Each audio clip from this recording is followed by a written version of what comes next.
I mean, again, he doesn't know who Gabriel is, right? Because he didn't come from an Abrahamic faith. The people of Mecca were pagan. The Quran is mentioned, if this book was from other than God, they would have found in it many contradictions. If a book is without contradictions, that has no bearing on whether it comes from God or not. I've had phone books that are inerrant, but I certainly don't think God gave them. That we believe without understanding.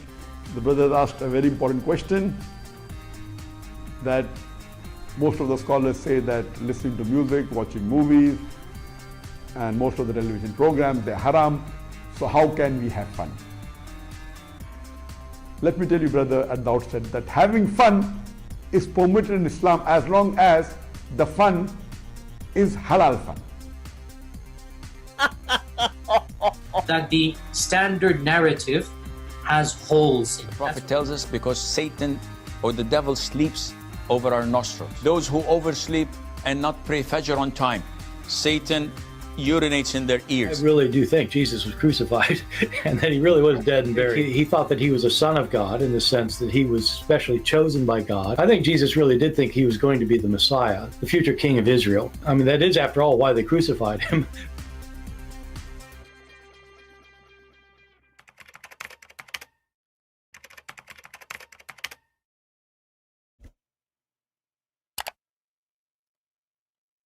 Hello everyone, and peace of Christ to all of you. I hope my voice came in good and clear. Please invite your friends. Before I start, I was just having some conversation with a Christian. He is disabled, and he asked me for something I found very strange. Very nice of him, actually. He said that he is posting my videos in channels in YouTube and other social media, and he said this month he made an income of $4,000. He said he feel like he don't deserve it. This money should go to you, CP, because it's your video, it's your work. Even I am disabled, but I feel guilty to keep the money. So I said to him, no, you keep the money. You deserve it, it's your work, and I'm happy for you. You know, he said, but they don't allow you to receive advertising or anything in YouTube. I said, don't worry, you know, God bless you. I'm glad actually that you are getting support you need. You are disabled. But here you see how decent this man, you know, even he's making money, you know, from my videos. He felt bad. That's, you know, Christian Prince himself. He don't, YouTube don't allow him to get what he's getting. I appreciate really this kind of people. They are wonderful.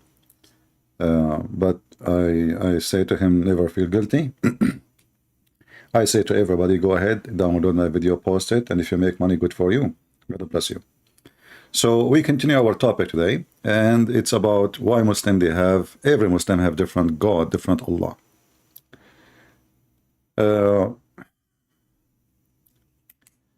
You know, if you search right now in the internet, who is Allah? Every Muslim will give you a different answer. And every Muslim will justify, or let us say, will describe God as he wish. Most of them, they agree in something very funny, which is the creator. But we know, and I say very funny because the Quran mentioned clearly that Allah is not the only creator. As an example, Jesus himself, he created from the mud the bird.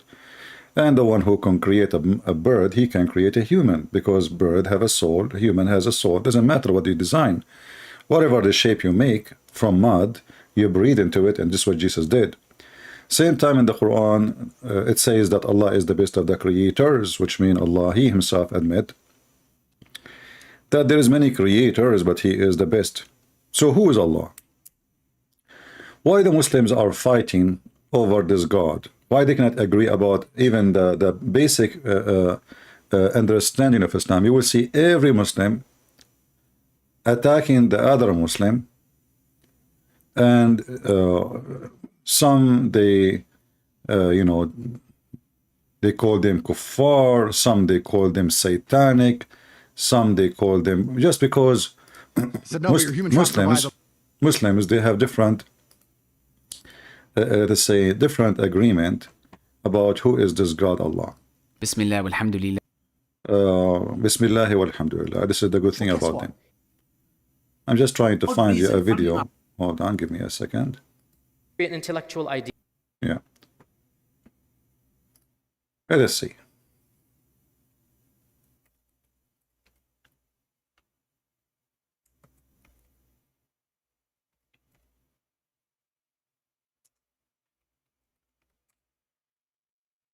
Let us see how this God will work for us.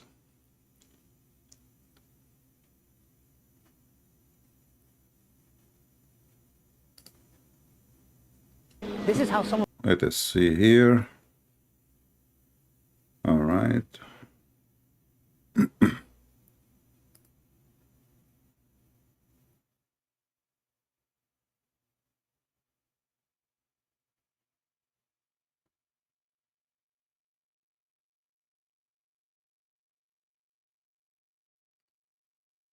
This As we know, now we are celebrating the anniversary, 1 year anniversary of the Quran.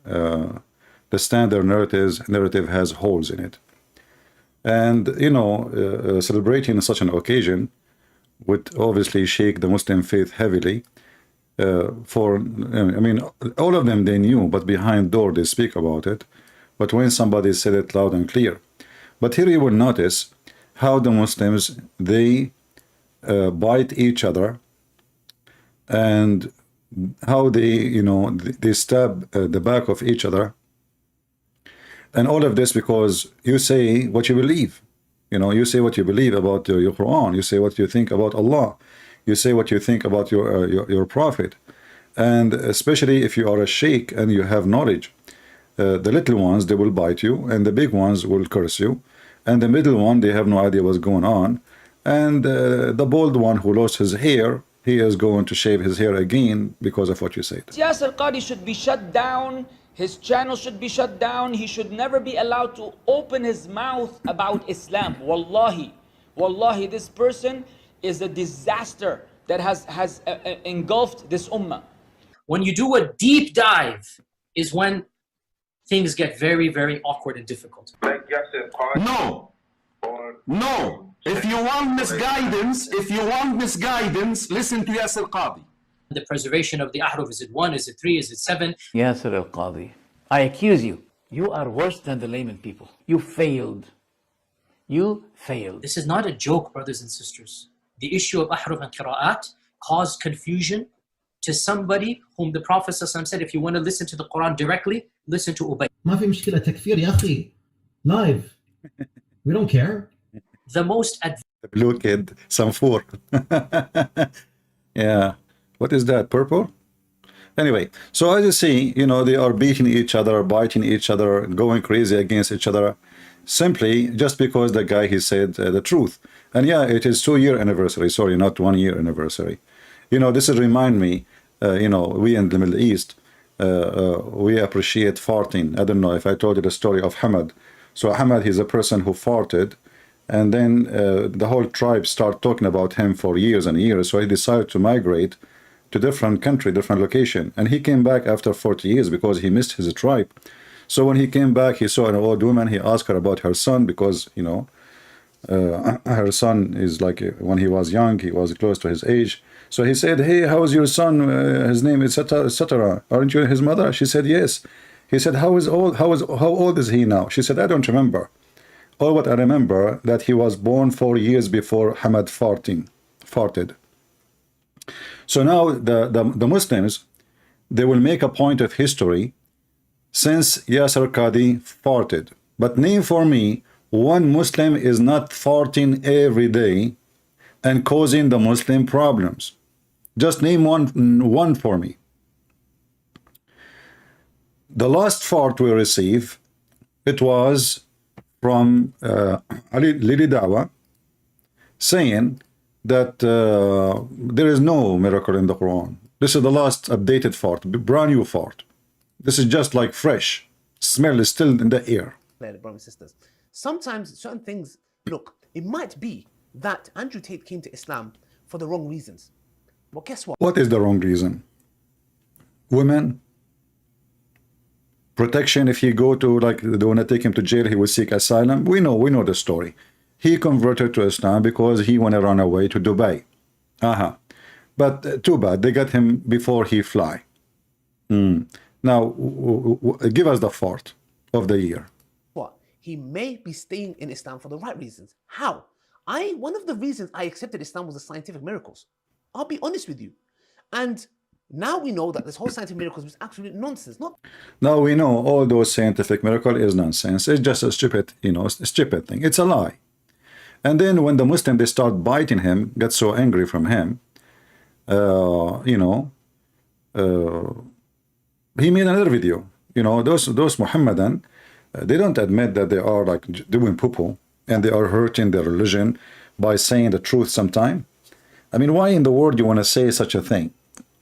The Muslims are lying for the last 25 years about scientific miracle in the Quran. And you stupid you destroy everything in one day. So now any Muslim, he will say to a Christian, don't you know about the scientific miracle of the Quran? As an example, the women have a sperm coming from her ribs, which is proven to be scientifically. And Allah, he hold the sky so don't fall on us. Hey Allah, please keep holding the sky, otherwise it's going to fall on us.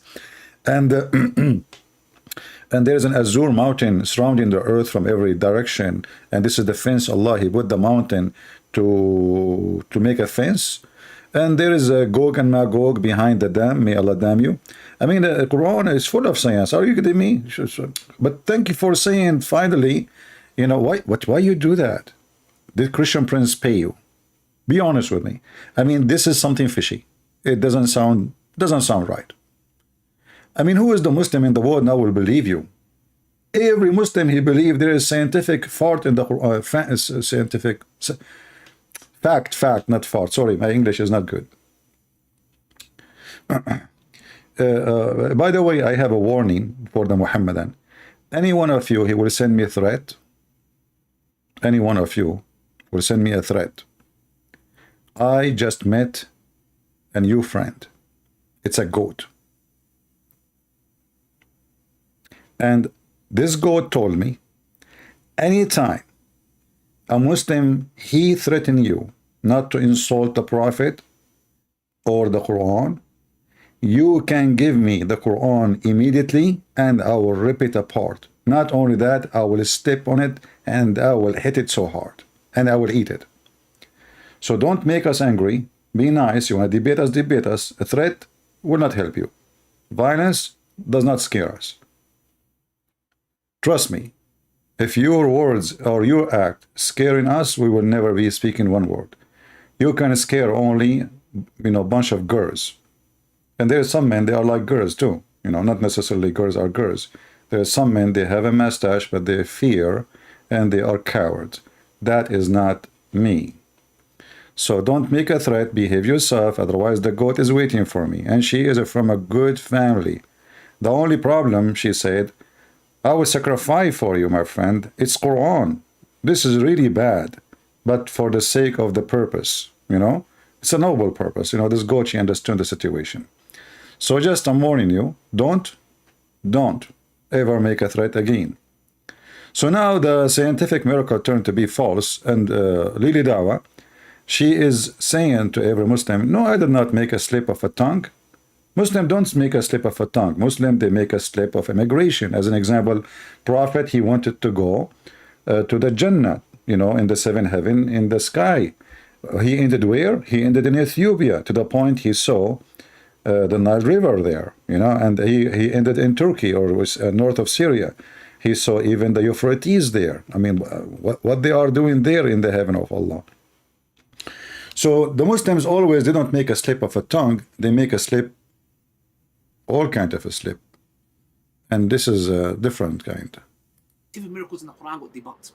And for some odd reason, funnily enough, as if they thought that it was a slip of the tongue. I'll repeat it again, very carefully. The scientific miracles argument in the Quran got debunked. Okay, why you don't tell us the names of those who debunk the scientific miracle of the Quran? Why you don't complete your favor and put the list? Who is number one will be? Just be honest with me. Who is the first one who wrote books about the scientific miracles of the Quran in the world? Is his name a Christian Prince? So all the lies of the Muhammadan turn to be false. Now, my Skype is open. I'm not going to ask you about scientific miracles no more, because obviously it is debunked, and that means our mission here is finito. I'm going to ask you, how in the world, you Muslim, you try to refute anyone accuse Islam with anything? If I go right now to Lili Dawa page, as an example, not limited. Hold on, where is the Lili Dawa? Just to avoid searching too much.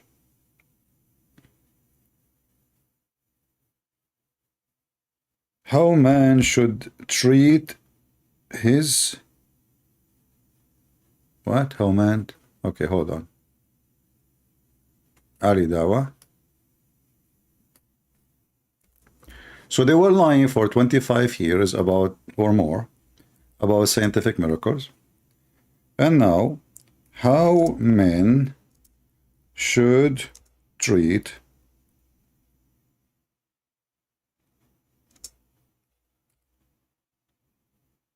okay. Look at this one. Lili Dawa. Lili Dawa, he is a person who want to school you about ethic life. So listen carefully what Lili Dawa want to say. How to be ethical. The intentions of marriage, and some of them would literally be touchy, would in a nutshell give, signs to certain things. And to me as a man, I had to know better. Because we have this attitude, a lot of men have this. If she's behaving like a HOE, I'll treat her like a HOE. Not in Islam. Islam says, Allah says in the Quran, tell the believing men to lower your gaze. Meaning, I don't care if she's wearing a bikini, miniskirt, niqab, fully covered. You can't even see the eyes. My job is to look away. Muslims, if this is your job as a Muslim, have you ever seen a Muslim? He is not looking at the ass of women in the street, starting from Muhammad. Starting from who? Starting from Muhammad himself. And this is the reference.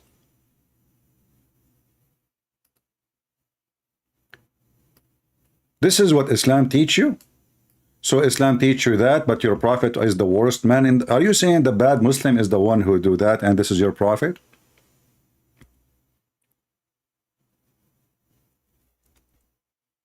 This is Muhammad.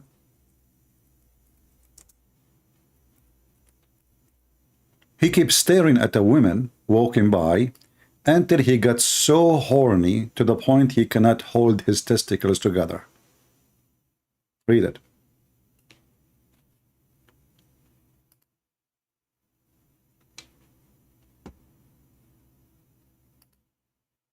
All is this is Sahih. Recommendation, the chapter title, read the chapter. The chapter will tell you what Muhammad was doing. Recommendation to the one who sees a woman, and he is attracted to her, to go to his wife or slave women and have intercourse with her. But we just heard this potato saying that a good Muslim man is the one who turns his face away. It doesn't matter if she is wearing bikini or burkini. So if this is the scenario, so why you Muslim, you want to have multi-wives? Is that because you turn your face away? Or because you want more? Isn't it you who made videos about having secret wives? How we will find the wife without looking? And why you are looking if you have a wife already? Muhammad, he have 13 wives, and a woman walk by, and he is attracted to her. This is their description, not mine. This is not my description. So he's attracted to her, and he keeps staring at her ass until she walk away. And the woman, she is a Muslim, she's wearing burqa faso. She's from Burkina Faso. She's wearing burqa. She's not in the bikini in the beach. So Muhammad have no excuse, except he is filthy. Isn't it the Muslim they say that the reason men, they can do wrong to women because they are wearing the wrong clothing? Well, this woman is not wearing wrong clothing. What Muhammad do? And then Muhammad, to explain to his friends, imagine how filthy he is. He left his friends, he was sitting outside with his friends in the front of his house. The women walk by. He left his friends outside his door and he went inside to do boom, boom, boom to his wife. And his wife, she was busy doing leather tanning, which is a very dirty job. She will be sweating. She will smell like, like garbage. And he don't care. He don't care. He want to do it now. So the woman, she is doing leather tanning.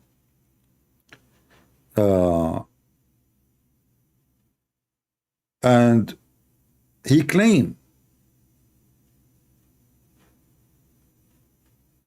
that the reason he did that because the women, any woman, she come advance in the image of the devil. So Muhammad was horny because he was enjoying the devil.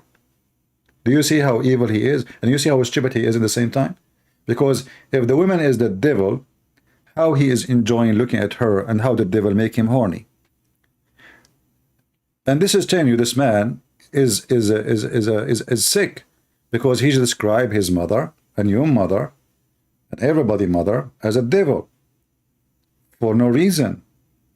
And now he claimed that the woman is the problem. The woman, she is the devil. Doesn't matter if she is coming or she is leaving. So when Muhammad was sitting with his friends, he saw the devil. He held his penis with his hand. His penis is getting so active. He could not take it because the devil was so sexy. And as you know, Muhammad is a person who likes to have sex with men. So how we know that even this is a woman if she's wearing a burqa? It might be a man. I mean, how in the world we will know what is under the burqa? I know a story, and this is a very real story from Saudi Arabia. A person, he is a very, very, very, very protective. He locked the windows. The windows cannot open. The phone, he locked it in the cupboard before he leave the house. The windows cannot open. The door cannot open. There's no phone. He locked it. He take this is like in long time ago before the cell phone. So his wife is not allowed to have any visitors from her friends unless he is home. He have to be home. So this woman, for almost 6 months, a woman, she come to her, she knock at the door, she is wearing burqa. The husband, he opened the door. He said to her, go inside, please. My wife, she is at the last room. And she go in, and etc. And then he make coffee and tea, and he cannot enter the room because haram, he cannot enter the room. So he leave the coffee outside and he knock. Wife, the coffee here. Huh? He spoiled her actually because he don't allow her to go out. She's not complaining, so he's happy with that. She is not complaining for not coming out for 6 months. So he leave the coffee, the tea for her, and she get it in. And then one day, his sister, she came. His sister, because she is a female, she can join the women. So he said to her sister, oh, my wife, she have her friend, go inside and join them. So the sister, she went in, and there was a man.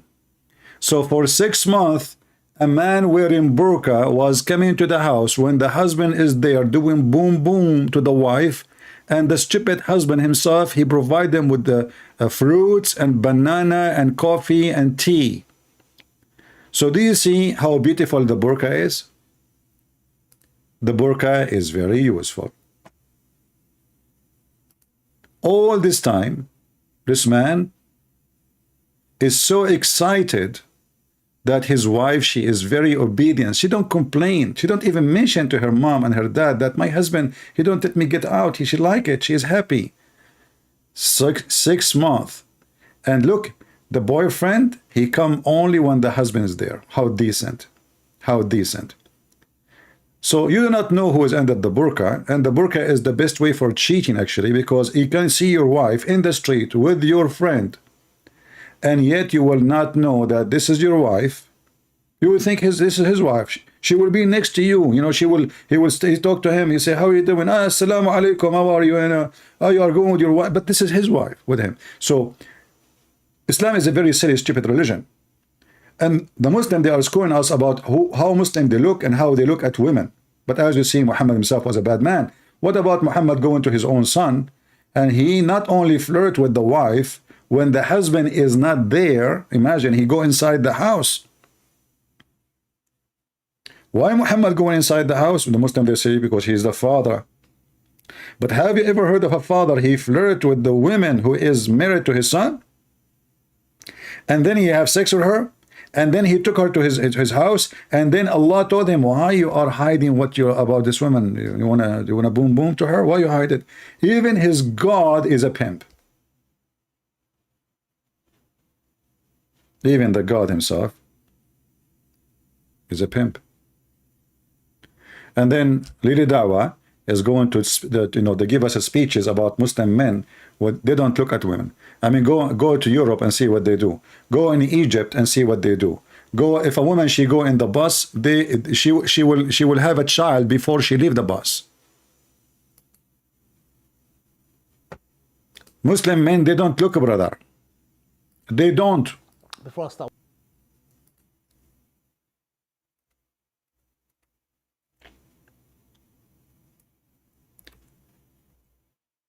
Just not long time ago, Saudi Arabia, they have a national day.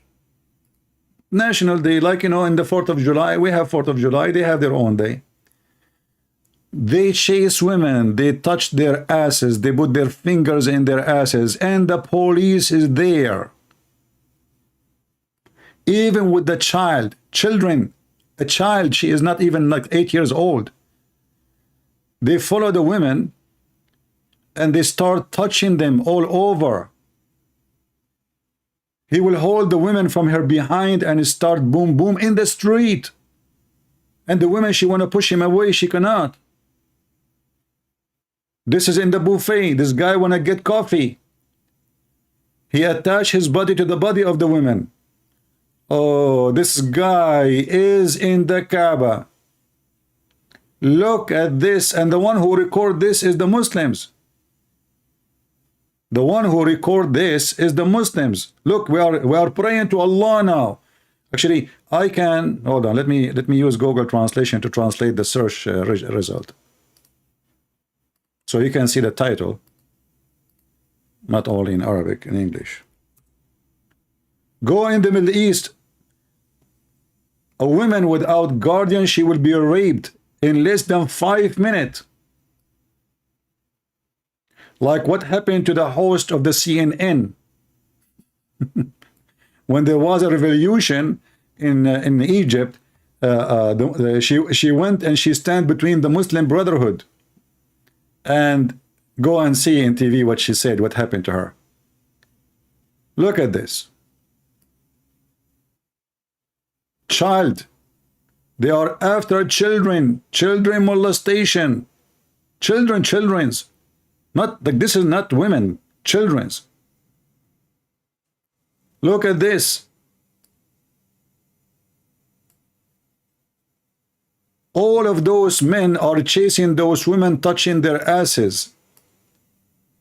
National Day 92 Arabia. Watch the video.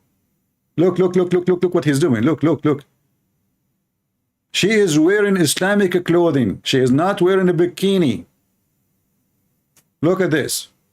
They rip out, her cover too. This is other women.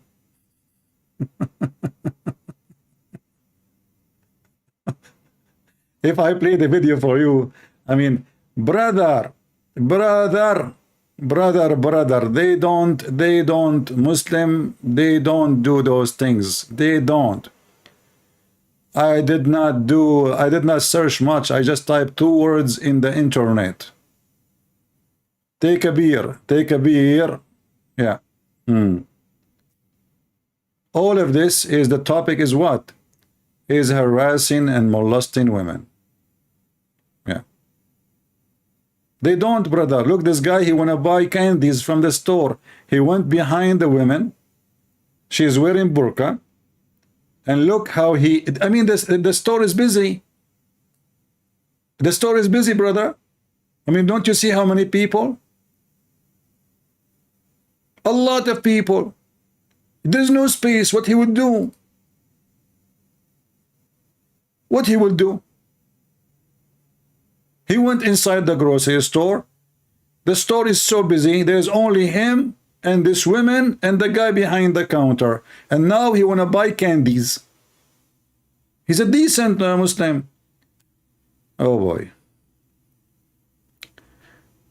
Lebanese women harassed in the elevator in Saudi Arabia. You deserve it. Why are you Lebanese going to Saudi Arabia, idiot? Okay. Yeah, okay. Oh boy. Brother, Ali Dawa was right. They don't. I just typed, by the way, the National Day Saudi Arabia harassment. I did not type anything. I did not type anything. I did not type even Egypt, you know. She is wearing hijab. Look, there's a woman here, if you notice, in the left. She is not wearing hijab, right? Do you notice? She is not wearing hijab. And there's a woman, she is wearing hijab and jalabiya. Look where is the guy hand is. Did you notice? He is not touching even the women without hijab. They say that the woman who is not wearing hijab, she attracts men. But look what happened. The woman who is wearing short sleeves is not the one is being touched.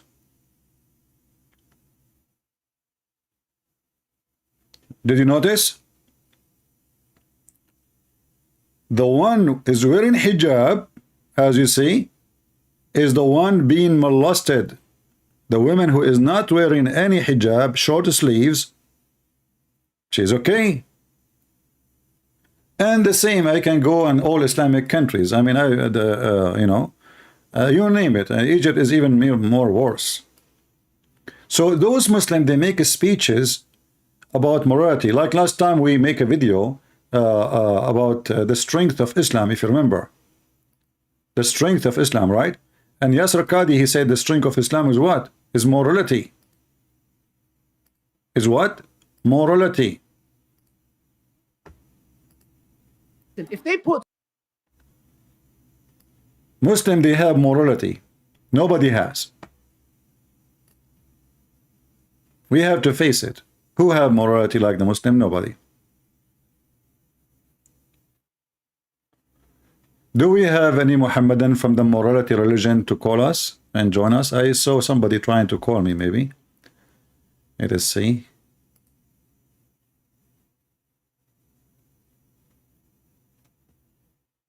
All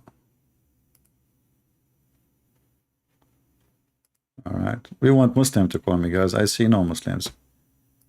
Maybe this one is a Muslim. Let us see.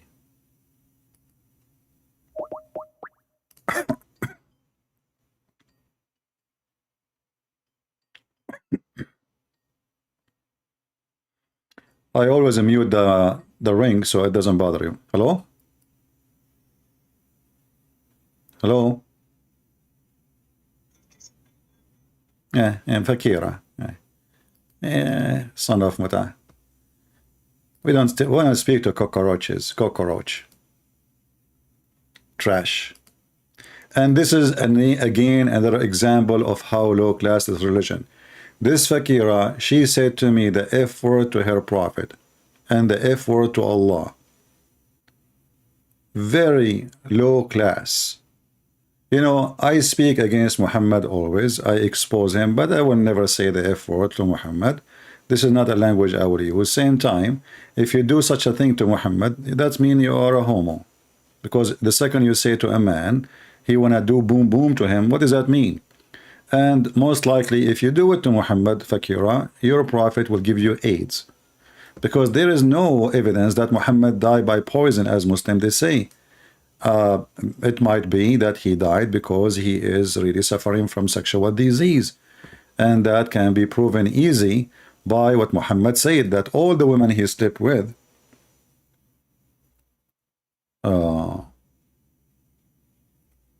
they have sexual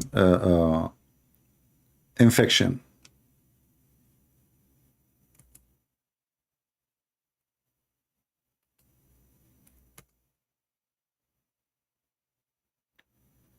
Muhammad, he described how the women orgasm look like, and you know, Muhammad make it so clear that the women orgasm, all Muslim women who he slept with, their orgasm is yellow and the man orgasm is thick and white.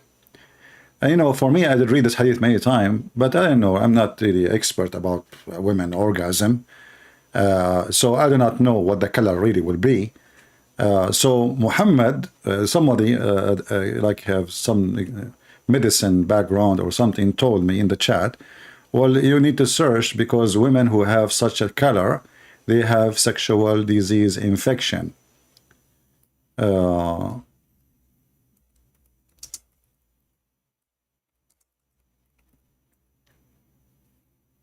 if Muhammad, he mentioned clearly that all the women, he never saw any women, she don't have a yellow water.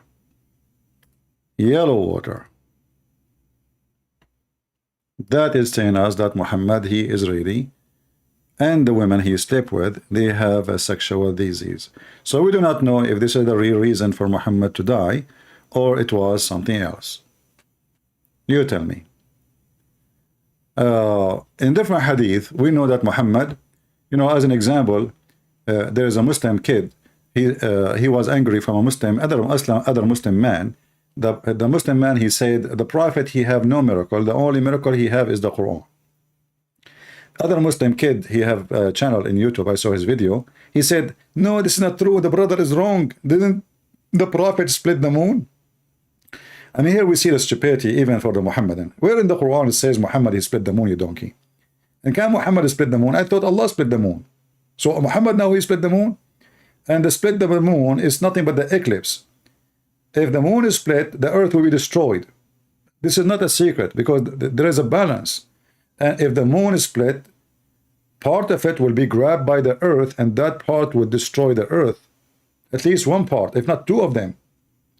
So the Muhammadan, they are desperate to say Muhammad, you know, have a miracle. But the Muslims always, because they are desperate to find a way to make Muhammad a prophet.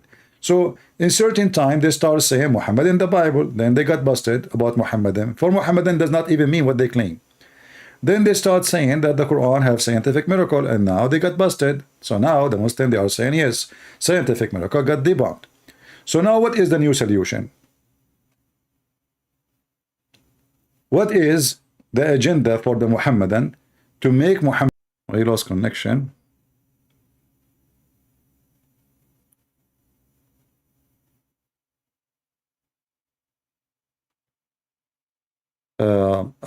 I hope my voice is coming clear, because I see that there was some disturb in the connection. We asked David Wood to send some Abdul here. My friend, it's not David Wood who control where the Abdul goes. Abdul, they go to him because they knew there they can survive. Here they cannot. That's all. If I am like David Wood, the Muslim, they will be lined up to debate me. They will not. The only one who called me is this filthy man, Fakira. Scumbag. And I allow him to speak to me many, many times. And we have tons of his video. You can search them. We made him, we wiped the floor with him. Still this coward, each time you spank him, he called back. He's, you know, like a gambling. You know what happened to you when you go to the casino and you play and you lose your money and you lose your honor. So what do? You gamble more. So he keep coming. And I don't know how to get rid of him. And I think he do that because he want to tell the Muslims, see, he's running away from me. You're so filthy. That's it. I'm done with you. Anyone can type ultimate fart videos Christian Prince. You will see what happened to you. People will die laughing at you. This potato, you ask him, he don't agree with the interpretation. Why? Because interpretation will get him busted. Okay, what about the hadith? He don't accept the hadith. So I said to him, what is the name of the wife of the Prophet? He told me Aisha. What is the name of his father? He told me, etc. He said, where do you get this information from? He said, the books of history. Those potatoes, they think if they deny the books of hadith, they say, I'm not going to accept hadith. Do you know why they say that? Because they are ashamed of what their prophet said.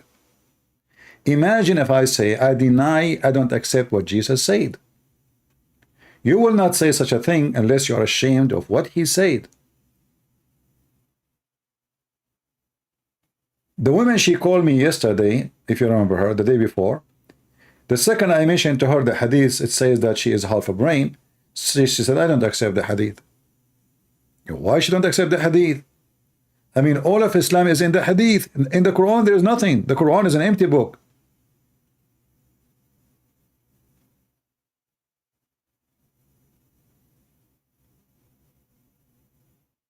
So they think by denying those things, they can get away. But we get them busted too. Because if a Muslim, he will say he accepts only the Quran. Okay, who is Muhammad? Who is a Muslim believe in the Quran only can tell me who is Muhammad? I will go with you now. The Quran. Who is Muhammad? Nobody knows. Based on the Quran, nobody knows who is Muhammad. In fact, his name is confusing because the Quran mentions many names of him. Once he say Muhammad, once he say Ahmad, once he say Mustafa. Which one is what his name, what his real name is? Do we have any Muhammad that would like to join us live on air? Anyone?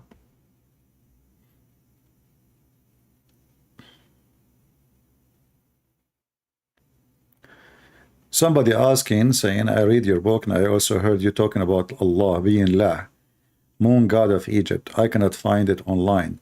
So if you could help me a bit. My friend, you do not need to find online. I am your source and we can prove it easy. You can go and do a little research. You will find that even in the Old Hebrew and the Aramaic, the word Al is a word meaning God. Al. As an example, Daniel,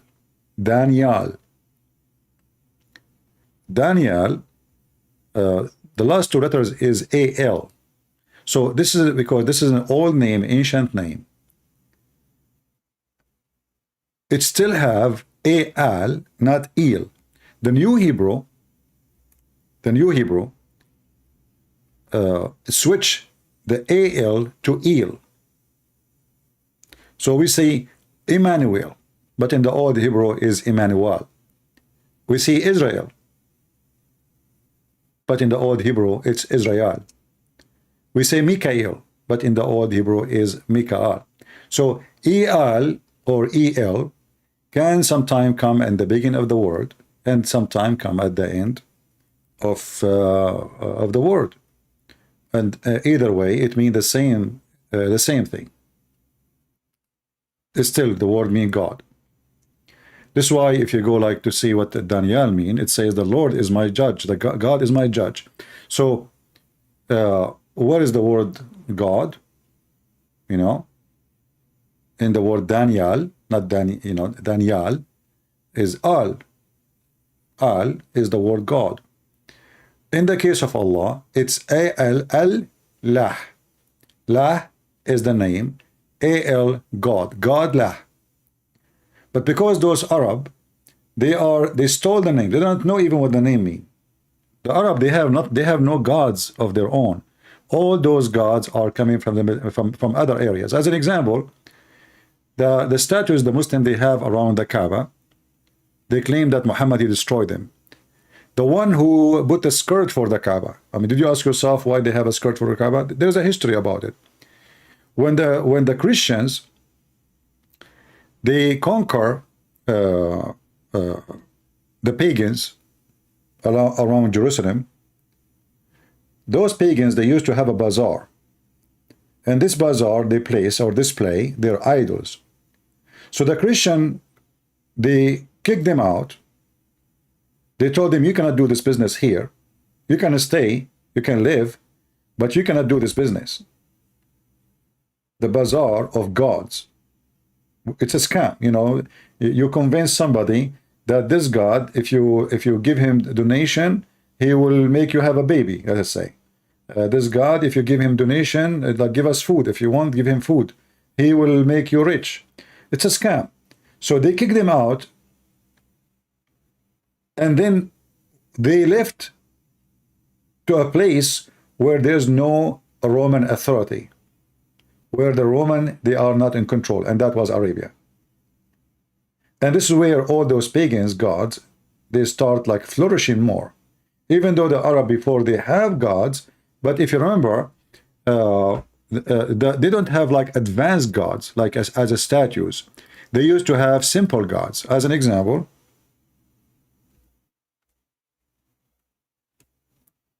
as we see in this hadith, you see everything we say, we have reference for it.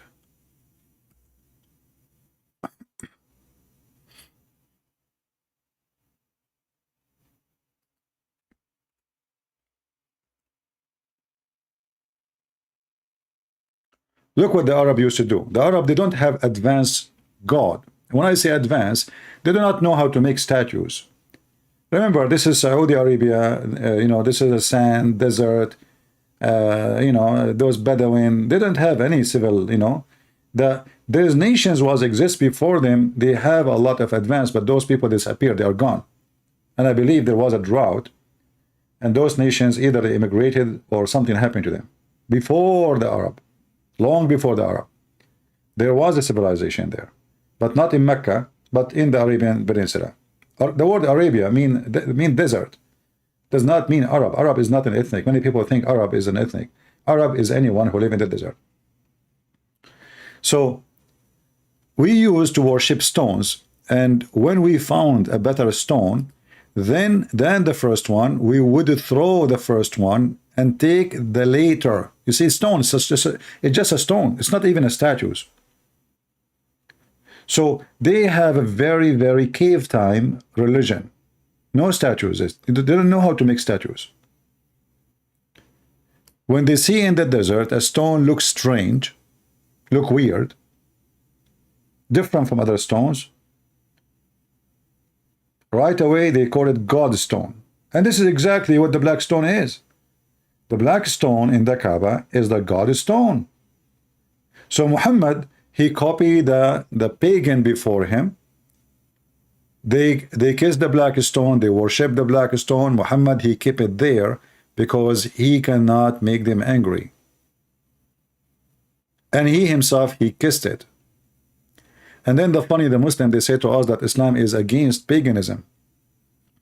So if they find a stone better than the previous stone, they throw the first one and they worship the later.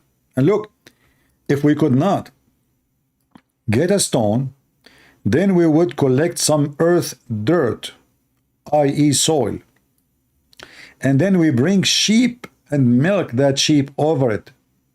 Can you believe it? And perform tawaf around it. Do you see the source of tawaf? People, do you see the origin of tawaf?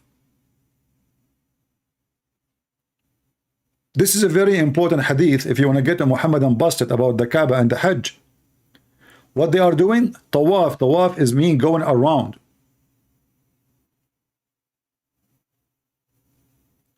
And this is before Islam. And you notice here, this is proving many things, that Muhammad is a fraud and all the Muslim lies about Abraham is a lie. Why? Because if they have the Kaaba and the house of Abraham, they don't need a stone. Do you understand what I'm saying? Why they are looking for a stone if they have the Kaaba? There is no Kaaba. The Kaaba is nothing. The Kaaba is not really important. They don't worship the Kaaba. They don't pray to the Kaaba. They go around the statues which is placed around the Kaaba. The Kaaba is like a bathroom. It's 4 walls and there is no roof of it and there is a door. People, they go inside and do poo-poo. In fact, the Kaaba never had a roof. Never had a roof. The first time they built a roof for the Kaaba, it is when the neighbors of Mecca, they start throwing their garbage on the Kaaba from over the wall. And why they do that? Because they want to show the people who they are praying around those idols that our idols are better than them. So it's like a competition for them all. There was more than 26 Kaaba in the Arabian Peninsula. Kaaba mean a cube. 26. Competition is so big. Every town want to bring more people because that means money and business. So they compete with each other. And as you see, they don't know the God of Abraham. What is the God of Abraham here?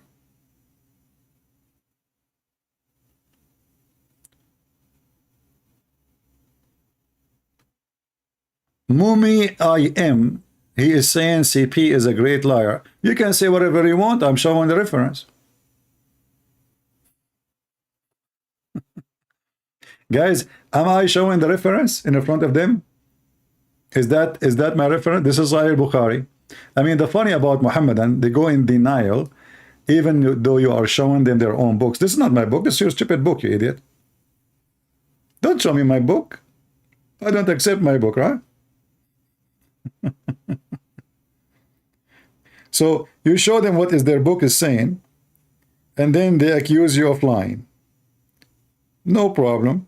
We are laughing. Right? And the funny is the Muslim saying a liar, he can't tell anything. Well, isn't it your prophet, the one who want to make profit from being prophet? He confessed that he's a liar.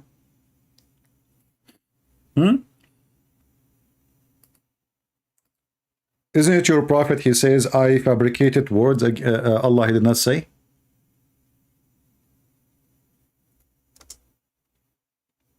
Huh? Who's a Muslim want to get me busted? Did Muhammad he say that he fabricated words, he fabricated things Allah did not say?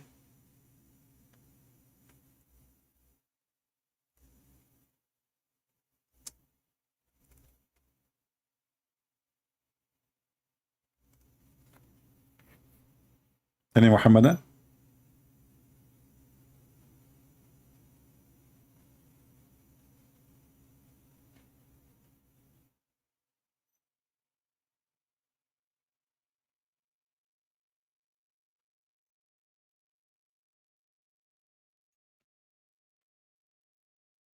Any Muhammadan dare to call me?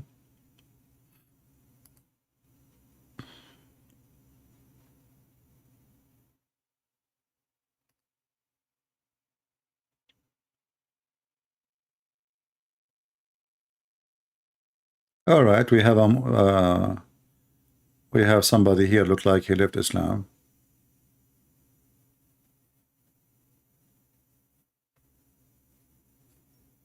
You know, I find it very funny that Muslims in the beginning, they're so angry from me. Look at this guy. Sultan. This is Saturday, May 27, this year. 10:07 p.m.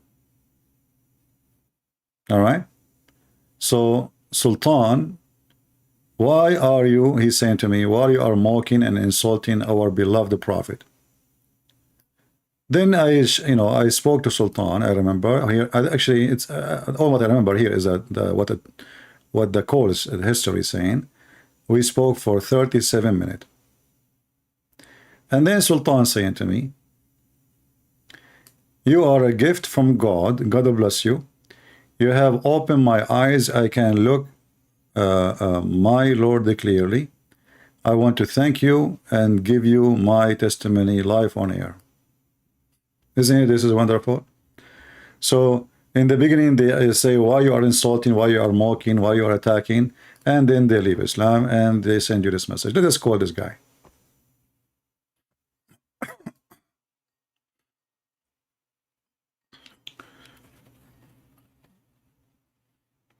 Hello? Must be Fakira again. Hello?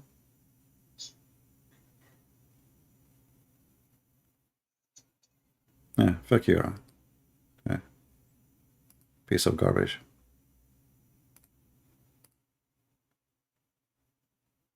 If there is any Muhammadan would like to join us live on air,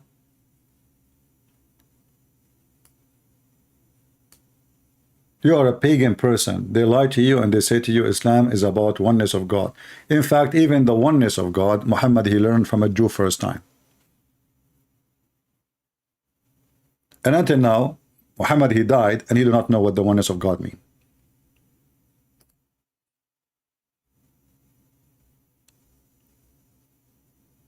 Any brave Muhammadan?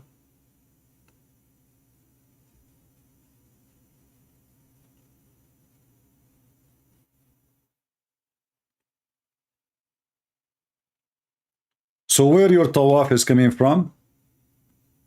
From the Arab before Islam. Where is your Kaaba coming from? From the Arab before Islam. There was a 26 Kaaba. Even Arabian historian, Muslim historian, they wrote and they say and they agree. There was a 26 Kaaba before Muhammad. And then Muhammad, he started working in eliminating them all. And you will notice something very important, and no Muslim can deny that. Muhammad, when he tried to get closer to the Jews and the Christians, he tried to make himself sound like he believed in their belief. You will notice that Muhammad, he started praying toward Jerusalem. Is that correct? So for many years, Muhammad was praying toward Jerusalem. But the question then, why? Why he is praying toward Jerusalem if the Kaaba is there? If you remember in the story, in the Quran, there's a funny story, fictional story, about a chapter. It's called the elephant. If you go to the end of the Quran, there's a chapter. It's called Al-Fil, chapter 105. It's very short and very funny and very silly. The story is saying that a Christian army came to Mecca to destroy the Kaaba.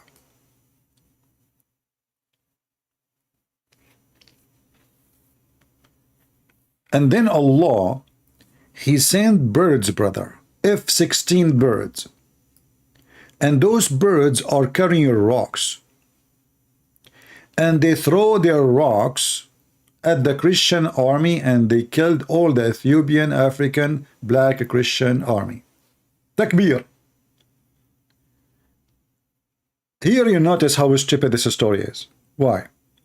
First of all, who in the world want to believe that an army coming from Ethiopia is able to come all the way through the desert with an elephant or many elephants? Do you know how much water an elephant he need? Do you know that elephant he cannot survive even a day in such a trip? Elephant an average of 600 gallons of water he need a day. A day. Not a month. Not a year. A day. So how the elephant or those elephant army coming all the way and how they can survive? This is Saudi Arabia where there's no rivers, there's no water, there's no lakes, there's nothing. And then when the army getting close to Kaaba, Allah, he sent birds, and those birds are so huge, like the one we see in the movies, you know, like those what they call them, I don't know. I saw a funny movie about those birds, big bird. They can carry like 10 men in one foot. Harry Potter. But not long after, the Kaaba was destroyed and more than 10,000 Muslims killed by a man. His name is Al-Qurmuti.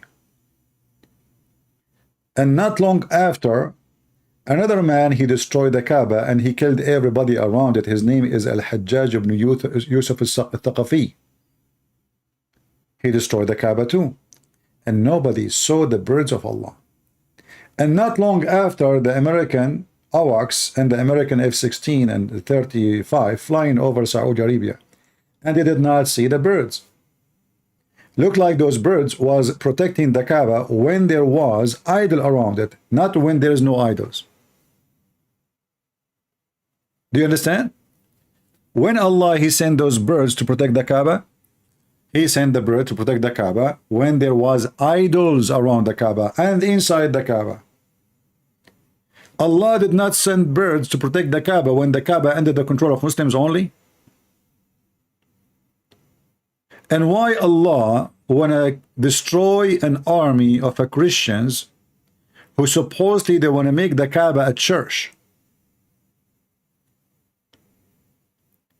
Do Allah prefer people who they have 365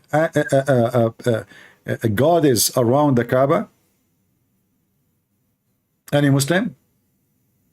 And not only that, Al-Qurmuti, when he destroyed the Kaaba, he stood up in the middle of the space of the Kaaba and he said to Allah, "Hey Allah, where is your birds?" What? Where is your birds? This man is a challenging Allah. What is your birds? No birds. It's a fiction story. And this is why after this guy, he destroyed the Kaaba, Islam collapsed actually. Islam collapsed. Islam actually collapsed all the way until the oil. When the oil revolution happened, Islam started flourishing. This is not Islam which is flourishing right now, it's the money of the oil.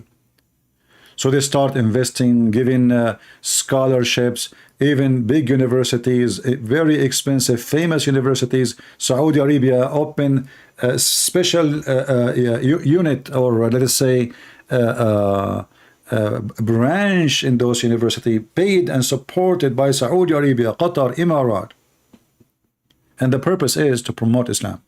You will notice that all those who converted to Islam, we heard about them, those like this pimp Andrew Titz and this the other guy, the one they got him from the sink. All of them, they converted to Islam in Dubai. Did you ask yourself why Dubai? What is it? What is Dubai? What is in Dubai? Money. You might say, I mean, this guy Andrew Titz, he have money. He have money, but he want more money.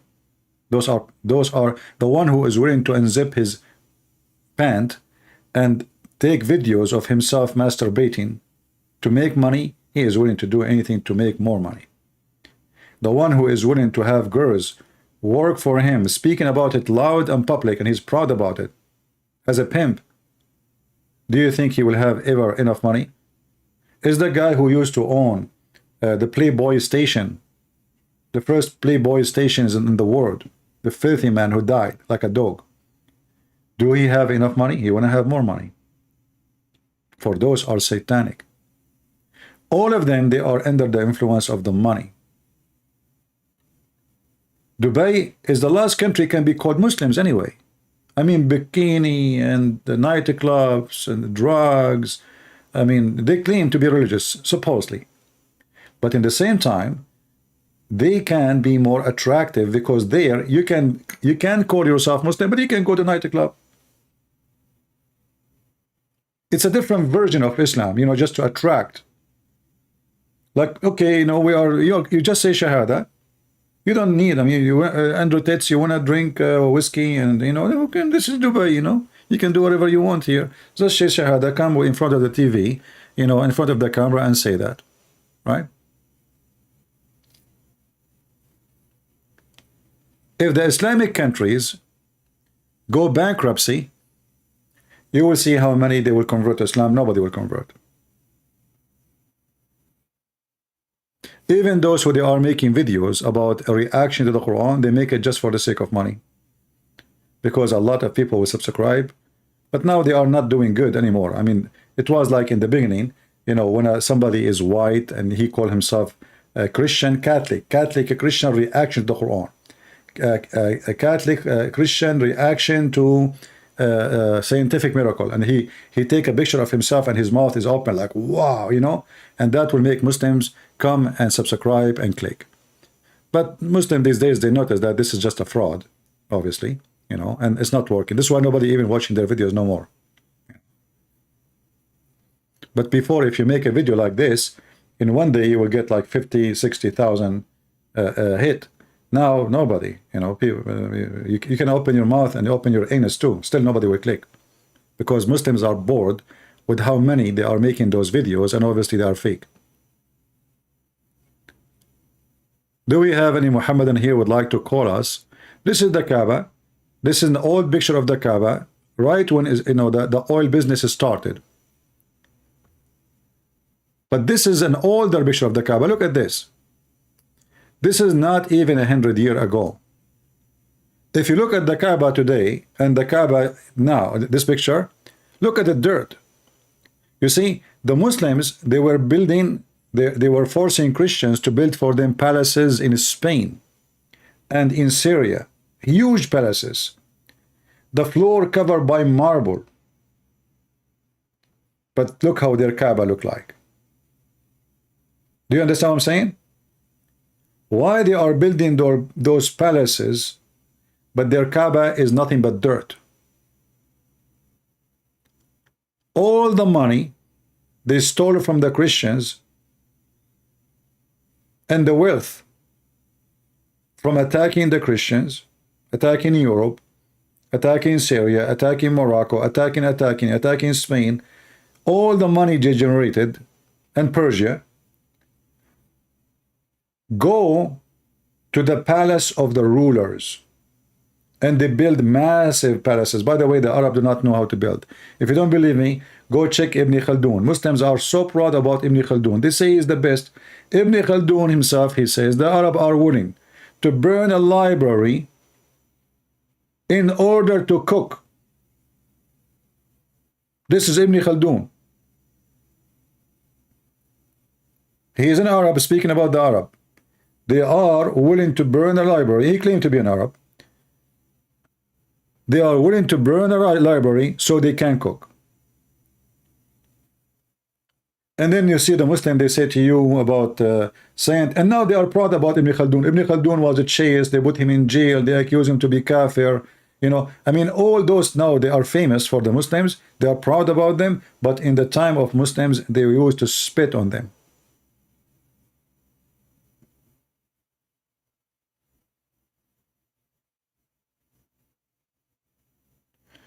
My dear Christian family, pray for me today. My exam result going to get published. My friend, the prayer will not do anything to you. Don't think this way, you know. If you do good in the exam, you will do good in the exam. If you did not study good, you will not do good. The prayer will not change the marks. All right? Otherwise, none of us will go and study. I go pray, and then I go to the exam, and then I should pass, right? Because I prayed. No, it doesn't work this way. Don't think like Abdul. We are not Abdul. You work, you study, you get the result. Even the Lord himself, he worked. Yeah.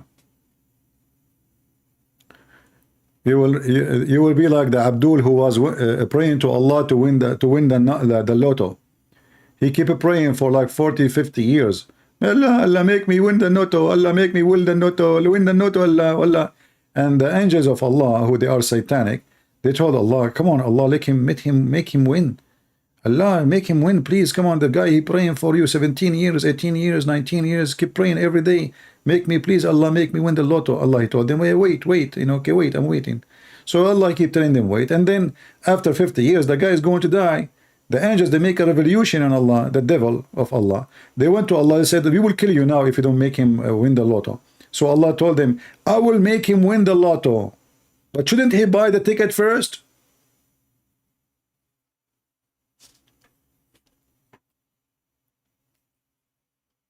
And this is exactly what happened to the Muhammadan.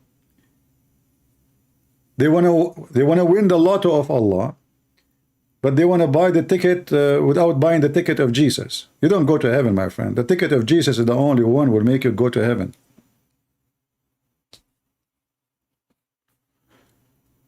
Do we have any Muhammadan? Yeah, he's so cheap. He want to win the lotto without buying the lotto, which is the case of many people. Why you want to convert to Islam? Because Islam is a good religion. That's a lie. You want to convert to Islam because you are stupid. Because they told you in Islam you will have a lot of women. You are a dreamer. You are a pervert. Pervert.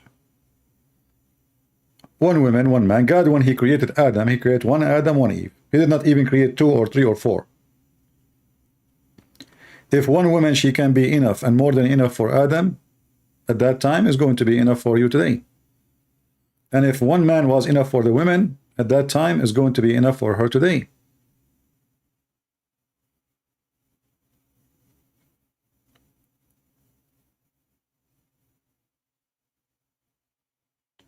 Well, I don't know about India, if they play with the exam or not.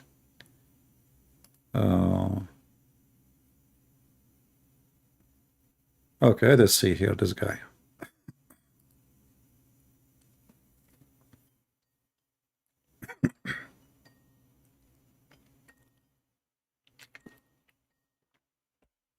We are calling a Muslim, supposedly. Hello? Yes, my friend, you are live on air. Are you a Muslim? Just one sec. Yes, yeah, how are you? Sorry? Do you hear me? I hear you. Are you a Muslim? Yeah, I'm a Muslim, CP. All right. How are you? Well, I'm fine. You know, thank God I'm not a Muslim. Well, it's okay. You are not a Muslim. Don't worry. I'm not saying anything. I'm a Muslim. Yes. I shouldn't worry. Let me. Can you give me 2 minutes? Go ahead. Let me No, you know me. You know, if you listen to me, I like to have a conversation. You know, I mean, we are just being a friendly conversation, correct? I am okay with the friendly conversation, okay, as long as it is in a respectful way, not insulting. I have my way. I have my way. I'm not insulting. This is my way of talking. I hope you don't mind. I mean, you are calling me. You know how I talk, right? I'm sure you heard me. Fine, Mike, yeah, I'm sure you heard me a million times before. So you know, okay. So let's have a conversation. Go ahead. What do you want to say? Okay, can you give me 2 minutes? Go ahead. Just to introduce you myself and to your respected audience. All right. Okay, first of all, I'm not a teenager who's calling you. Okay. I'm a mature person. How old are you, if you don't mind? Around in 50s. 50, okay. Still teenage, okay. Second thing is that yeah, I have lived half of my life in Muslim countries and half of my life in Western countries. Okay. I've been to many Western countries like US, UK, Canada, Australia, Singapore. Mm-hmm. I have lived in a few Muslim countries as well. Okay.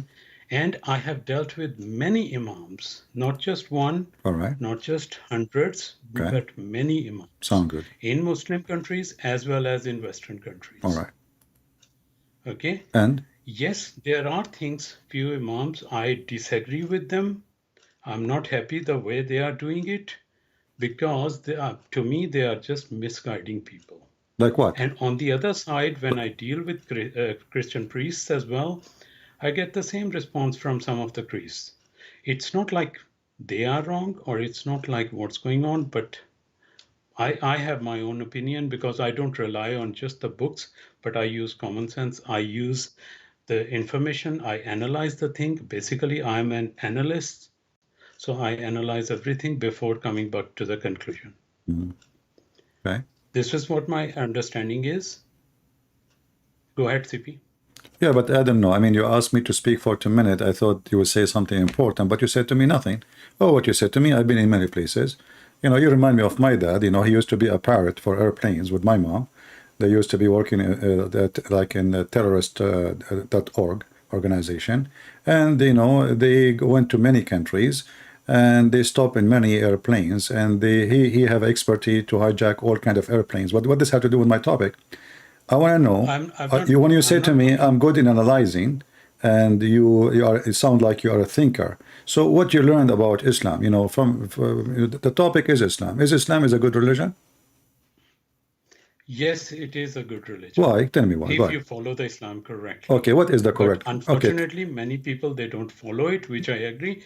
I was checking. No, tell me the correct Islam. You were showing me. Tell me the correct Islam. Go ahead. My friend, Islam is just when you submit the will of Allah and follow the commandments. What does that mean? And what is the commandment of Allah? What is the command of Allah? The commandments are two: worship Allah, Hukukullah and Hukukul Ibad. These are the two things which you have to take care of it. Okay. Hukukullah means rights of Allah, and Hukukul Ibad means rights of the people. All right. You have to do that. Okay, I want if you you. miss anything, then you will be accountable for that. All right. I want you, as long you mentioned to me the right of the people, right? The right of the people. Chapter 2, Yes. chapter 2, verse 178. Do Islam teach that people have rights, or Islam teach something weird and racism? You are coming from India. I can tell you one thing very honestly. I'm not a scholar. I'm not an native Arabic background. So maybe there could be a problem where I could not explain you the things as the scholars or native Arabic speakers Can you call Zakir Naik right now?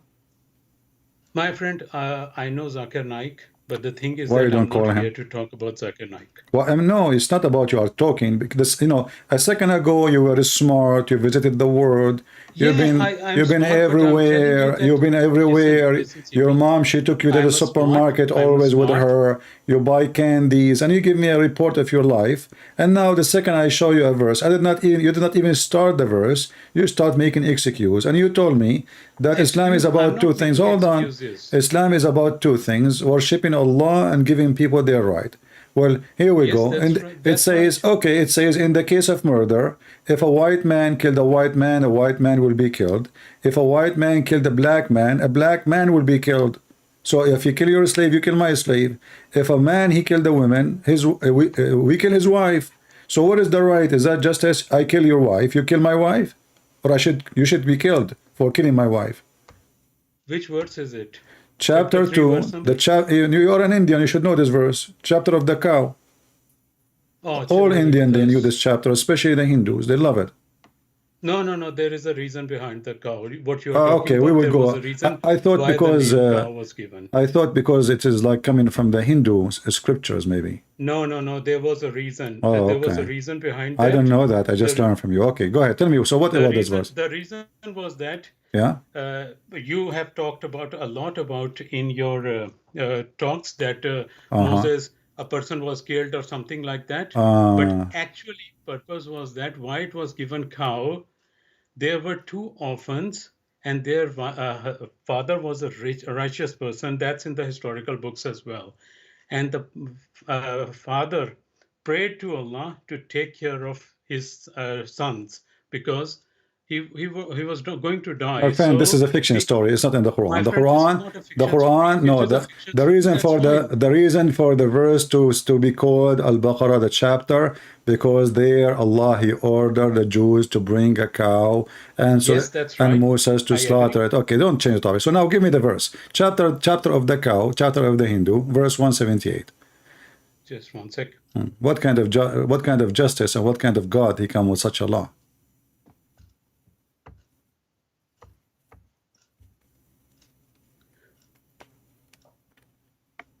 So that's the thing. There is just a justice over there, and the scholars are there. They can explain you everything about that. Why there is a justice? They say yes. In the case of murder, a white man will not be killed for killing a white unless he is killing a white man.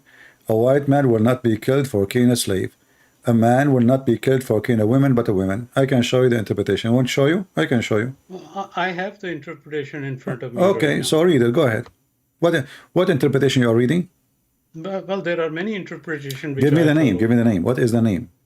Well, I follow Ibn Kathir. I follow. All right, no problem. Ibn Kathir. Here we go. Anything else, but I don't follow just one interpretation. And the thing is that drama. Okay, my friend. So is it justice that in case of murder, if I kill your wife, you kill my wife? Is it justice in the case of murder? If a white man killed a black man, the white man, he will not be killed. Instead, we kill another black man who is on. This is not the case. This is not the case. Okay. My friend, do you want to challenge me? My friend, you need to follow the situation. These are. Do you want to? My friend, okay, hold on. Listen. There is no need for this drama. Do you want to challenge me? Why should I challenge you? Because you are saying this is another situation. So I am sure you are. Are you sure? I am sure. Are you sure? My friend, listen. Are you sure? Are you sure? I am sure. So either you say to me, I'm sure, then we open the interpretation and we'll read it. Or you say to me, you are not sure. So I am sure. Are you sure? I am not sure about that. Okay, I am sure. So who is the winner? Before we start the game, I won. So I am No, sure. you don't give money. I said go to the scholars. The scholars are there to explain you Okay, everything. here we go. This is the scholars in front of me. This is Tafsir al-Jalalain. Well, the Tafsir al-Jalalain is not the only authentic one. No There are many problem. other We can go to Ibn Kathir. We can go to Al-Qurtubi. We can go to anyone, anything you want. All of them are saying the same. So look what happened. You gave me your history. You went to Asia, you went to America, you went to England, you went to Canada, you went to Australia, you went to the supermarket. It turned to be that you cannot even read one word in your Quran. And now suddenly you know nothing. So all the introduction you gave me and etc. it proved nothing. Here we go. It says it says in the front of me, free man. Here we go. If a free man killed. A free man will be killed for a free man and not for a slave. Do you see it? And a slave for a slave and a female for the female. Do you see it? I'm checking it in the Quran. It's in the Quran, it's saying the same. Well, I'm not checking your screen. I'm checking the Quran. My friend, we look at the Quran. You said to me, don't read it from the Quran. You need the scholars. We went to the scholars. You are saying to me, don't look at the scholars. Look at the Quran. There is always a background history, in which cases what law. This is in the case of murder. In the case of murder, this is general. Listen. This is general murder. Have nothing to do with the person. In the case of murder, this is what you do: free for the free, slave for the slave. Women for the women. What history? You want to make a drama? So Allah now giving Muhammad Allah for any murder. Any murder. In the case of murder, if a white man, he killed a white man, the man will be killed. If a white man kill a black man, we kill his black man. So now we have two victims. This is not the thing. No, it's in the front of you. That's not the thing. It's in the front of you. It says, if a free man kill a free man will be killed. And a free man, not for a slave. Which one are you talking? Which one are you reading? Going ahead. Chapter 2, verse 178. No. Chapter 2, 178. I'm going through there. But which verse? But which tafsir are you going through? Jalalain, I'm reading right now. Okay, I'm not going through the Jalalain right now. So what do you want? I'm going through the Ibn Kathir here. Okay, go to Ibn Kathir. But the thing is that don't tell me the thing. Don't tell me the thing. Don't tell me the thing. You are my friend. I am. No, Islam does not allow. My friend, my friend, you are acting like Joe Biden. The thing. You know the thing. So what the thing? You said to me Ibn Kathir. I said okay, read Ibn Kathir. Now you don't want to read Ibn Kathir. As long as you have Ibn Kathir in the front of. I'm not saying anything. Listen, I'm no, not. You know the thing. No, you told me. You told me. You know the thing. So maybe I cannot explain. You are acting like Joe Biden now. You know the thing. So do you know the thing or you do not know the thing? Sorry, we're going. This is Ibn Kathir. Ibn Kathir is saying the same. Free for free. Here we go. It says in the law and for murder, free for free, slave for a slave, female for the female. This is Ibn Kathir. My friend, it is possible, but the thing is that it's the you cannot say that if a white man kill a black man or a black man kill a white man. It says that in the front of us. It says that, my friend. Not only that, it says that in the case of if a Muslim he killed non-Muslim, a Muslim will not be killed. If a Muslim kill a Muslim, he will be killed. Where is justice? So what the Prophet says in the case of murder, no Muslim will be killed for killing non-Muslims. Why? Because non-Muslims are like dogs for Muslims. No. It's in the front of you. You are the one who said to me, you like Ibn Kathir. This is Ibn Kathir and this is Sahih Bukhari. My friend, Prophet never said that non-Muslims are dogs at all. This is your. He said that. Clearly, okay. If non-Muslims were dog, as you claim. So why if a Muslim kill non-Muslim, Muslim will not be killed? But if a Muslim kill a Muslim, will be killed. Why? Do you know that why non-Muslims, especially Christians, used to come and live under Muslim states? My friend, you are the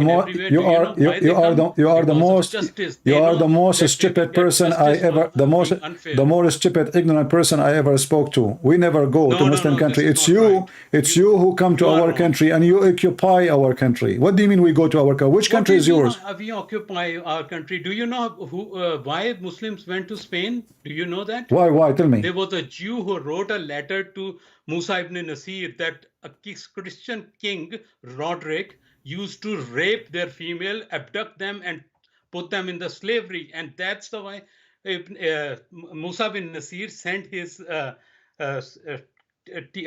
army. My led friend, by my Tariq friend, bin Ziyad. my friend, you are stupid like your prophet is not Musa No, ibn no, no, I'm Nasir. not a stupid like Musa my ibn prophet. I know his Musa faith. ibn Nasir is not the one who decided the war. It was the caliphate. He decided that for the sake of the money.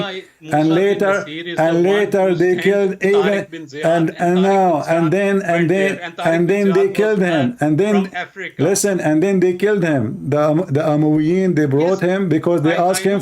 They asked him. Listen, listen. The Muslim.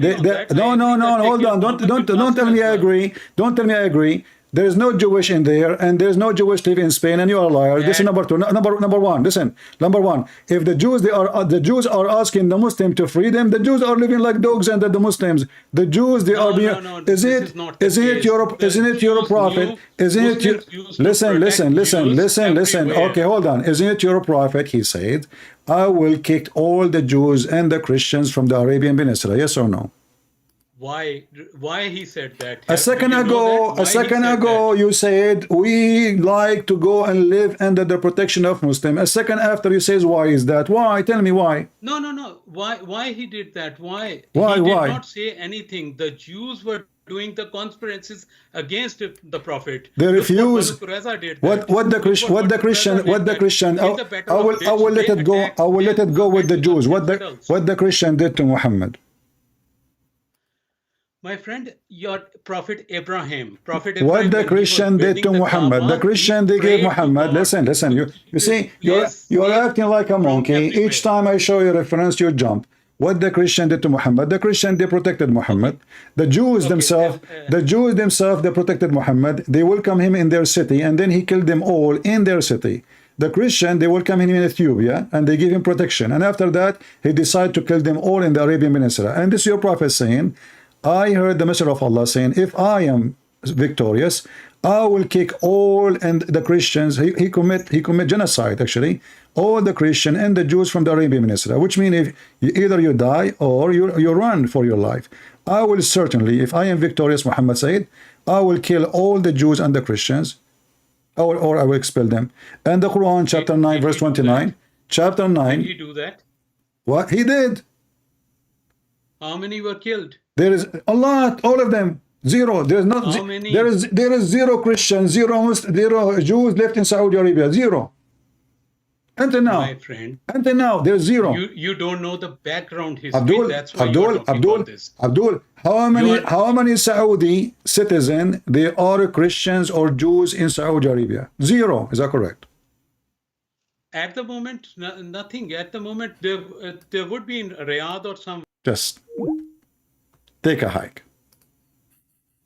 At the moment. What at the moment? You stupid idiot. At the moment, there is a churches too in Saudi Arabia. There is no atheist in Saudi Arabia. Zero atheists. Have you ever heard of a country have zero atheists? Have you ever heard of a country have zero homosexual? Why they kill them? The second you say you're Christian, they will kill you if you are a Saudi. Me, myself, I have an admin. He used to be an admin in my chat room. His name is Saudi Christian, those who knows very well. And he used to admin in other chat room too. He was executed. He used to use a nickname. He thought nobody would know him. He trusts some people and they find out about his name and he was killed in Saudi Arabia. Listen, don't waste my time. Listen.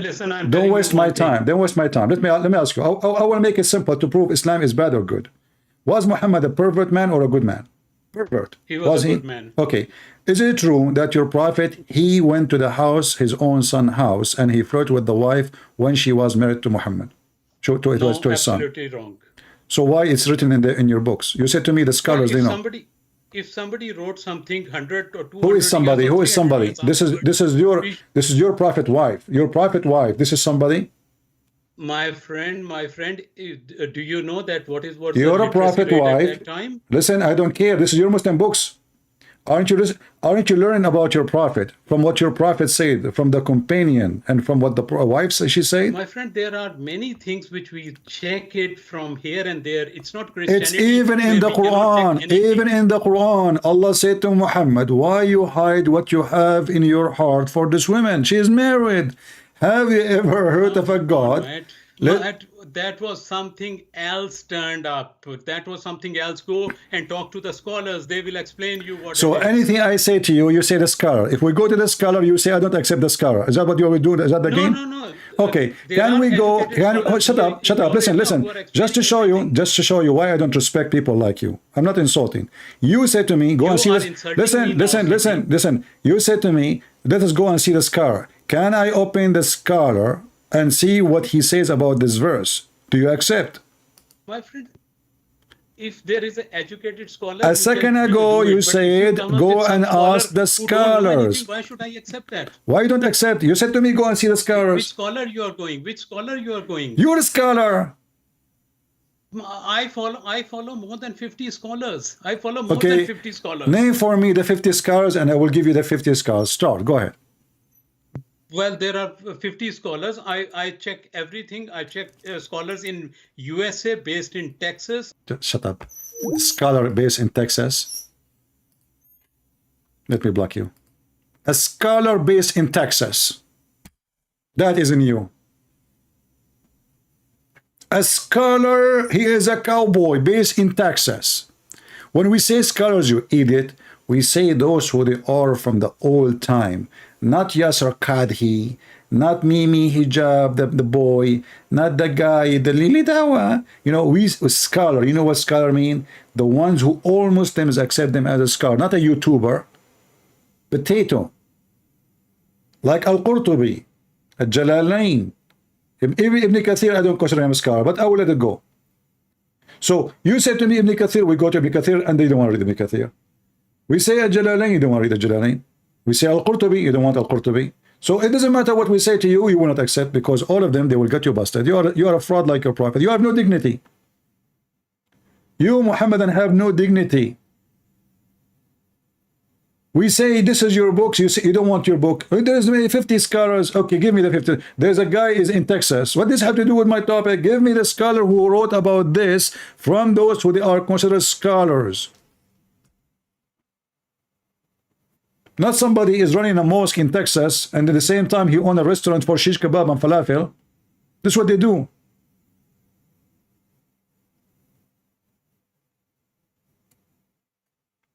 I mean, you wait all day waiting for somebody. He's, Christian Prince. I'm not a kid. I'm not a teenage. I've been in Australia and Canada and USA and all this to say to me at the second we show him a verse, he starts making drama. Ask the scholars. Okay, let us open the scholars. You don't want to read the scholars. Your prophet is a scumbag. Even the wife of Muhammad, who is the wife of his son, she said that after the prophet, he flirted with her. Each time her husband tried to sleep with her, Allah, he make his penis swell. And the Christian, they say that Allah don't have miracles. Here we go. The miracle of the penis. Imagine Muhammad, he flirted with married women. And this is what the Muslims say, flirt. I'm sure he was effing her already, excuse my language. But this is what it is. Because if she is not a whore, she will not be proud in front of her husband when he came to home, saying to him, by the way, your father was here and he said, I'm so sexy. And his heart is flipping for me and he praised Allah for my beauty. What a whore.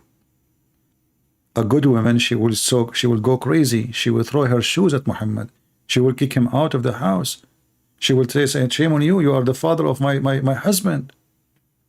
This whore, she was proud in front of her husband, and then the husband, in the reference, it says, فَفَطِنَ Zayd. So Zayd, he got it. Oh, my dad is doing boom boom to my wife. So he went to his filthy father, Muhammad, and he said to him, listen, I don't like this woman, by the way. Suddenly you don't like her. She's bad, she's not good, And then Muhammad, the hypocrite, look how coward he is. Look how sneaky he is. He said to the man, Keep your wife, man. Keep your wife. Keep your wife. Now, come on, just go home. Go home. Keep your wife. And then Muhammad, after this guy left, the rumor there started spreading about what Muhammad doing with this woman. So he have to fix it. So he claimed that Allah told him to go and F her. It's not him. Look, and remember when you said to Zayd, you know, and look what they add between the bracket, free the slaves, you know. O whom Allah have bestowed grace. Let me change the translation. They are adding all those things is not there. It's not even part of the Quran. This is how clear the Quran. They have to add like tons of words and sentences and yeah. So look what happened here. Why, Muhammad? Why?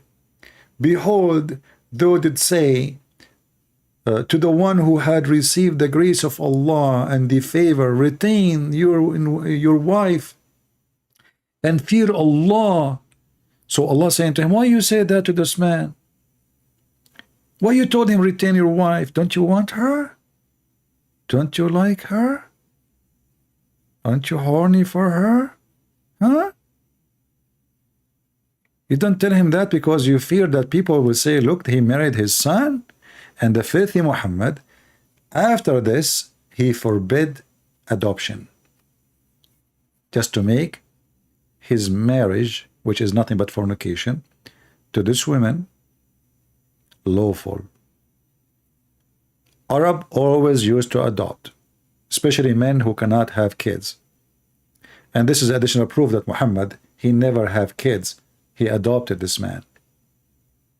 Muhammad is a potent man. He cannot have kids.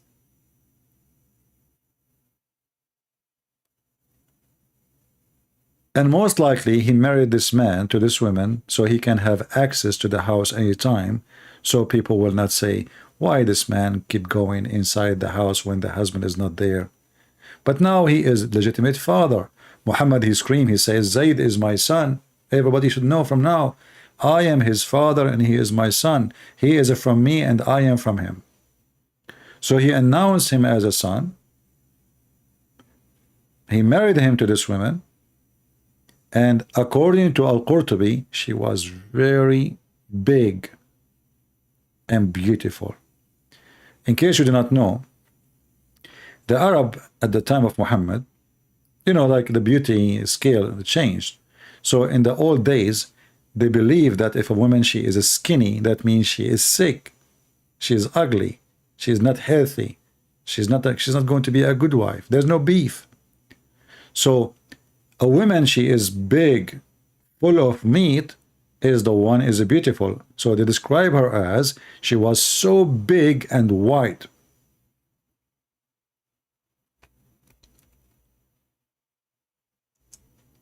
So when Muhammad, he saw her supposedly, and she was wearing see-through clothing, according to the Muslim story and the wife of Muhammad's story.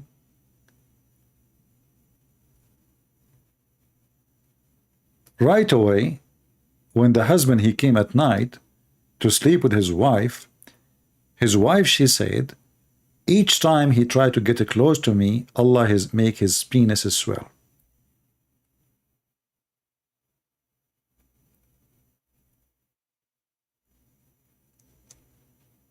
And then this guy, he would say to me, yeah, well, yeah, okay. It's your scholar say that, It's your prophet wife said that. The wife, imagine the wife of the son, she said such a story, that the husband, her husband, after Muhammad, he saw her and he wished to F her. Allah make the penis of the husband as well, because he did not divorce her right away. It took like few weeks after. So when a man, each time he want to sleep with his wife, Allah, he make his penis swell according to the wife. And those Christians, they say that Muhammad have no miracle. Here we go. Muhammad, he like a woman.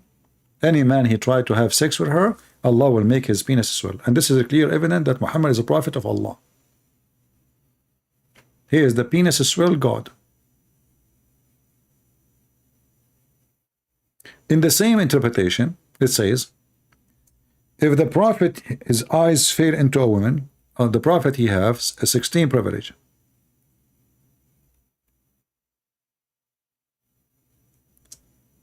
If any woman, his eyes fell into her, the husband, he must divorce her immediately, so Muhammad, he can F her. Can you believe it? The husband must divorce her immediately, so the prophet can F her.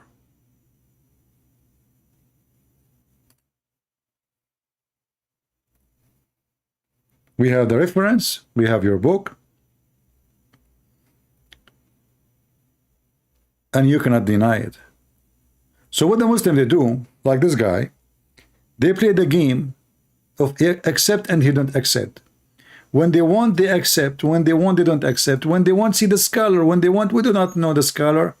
When they want, the scholar is good. When they want, the scholar is just a human. You know, he's a human. You know, I mean, are you going to take what a human said as if their prophet is God? You know, and this is what your prophet said. This is what your Allah said. This is what you Muslims say. This is evidence against you, not against me. This is the book here. I will share it with you.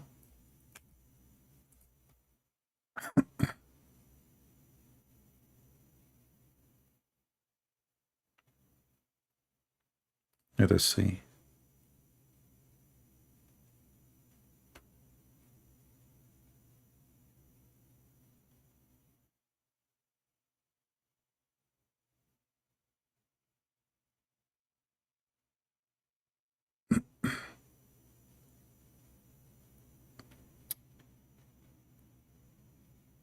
What a filthy man. What a filthy man.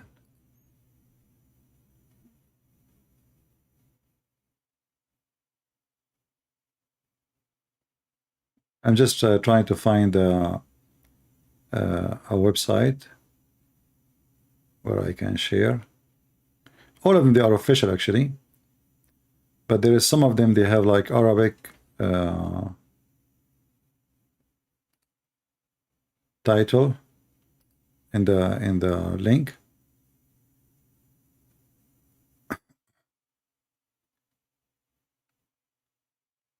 All right, this is the best one. This is the official government website of the Kingdom of Saudi Arabia. This is Saudi Arabia website. Here we go, we found this one. Here it says, in this website, it says how Allah, he made the penis of the husband swell. And not only that, you will see if you go here, you can use the page I post for you, use Google Translation, and then you will see that they are counting the privilege of Muhammad. The privilege of Muhammad. This is number 1, 2, 3, 4, 5, 6, 7, etc. And then we arrive. This is the most disgusting, evil one ever I can imagine.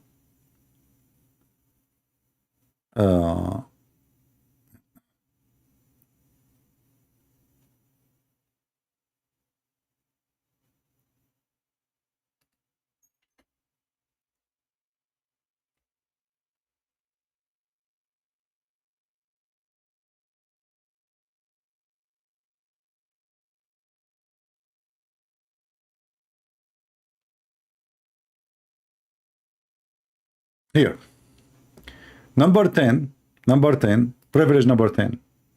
إذا وقع بصره على امرأة وجب على زوجها طلاقها. If his eyes fall into a woman, her husband must divorce her immediately.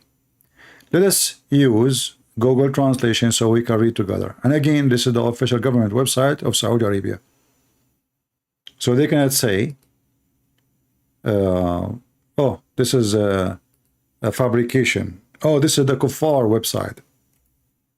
This is a Christian Prince website. This is the Jews website.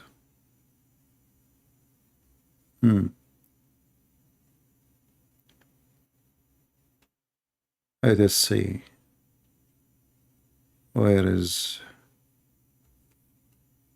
It was 10th or 11. Hold on. It was.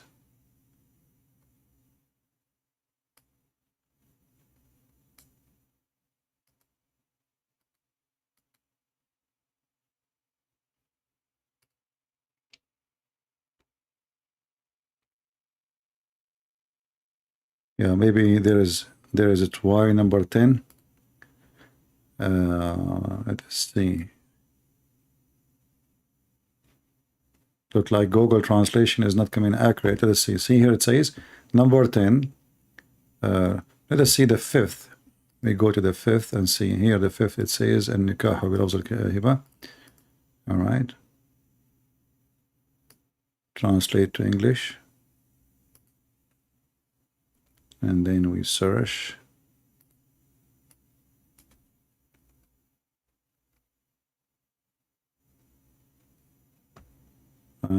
This is why I think that the same numbers appear twice. Okay. Yeah, there's 2 twice 10th. Okay, here we go. If his site, read with me. Number 10 in the page when you translate to Google, if you search for the word 10th in English, it's going to appear twice. So it is the second one in the page. Number 10, if his site falls on a woman, her husband must divorce her, and she is lawful for him to marry her. To F her, actually, not to marry her, to F her. Can you believe it? If his site fall in a woman, those is a privilege. You know, like when they show you in the movies, like in the old days, like the Khan, he liked the wife of the soldier, so he, you know, he killed the soldier, he take the wife. This is Muhammad. Very evil, disgusting man. The husband himself, he, like a puppy, he will give his wife like a pimp to Muhammad. Just Muhammad, his eyesight fall on her. That's it. He do not even need to ask for her. It's in the front of you. And this is what? This is the official government website of the Kingdom of Saudi Arabia. And this is Al-Qurtubi. Read with me. Tafsir Al-Qurtubi. Page number 424 in their website.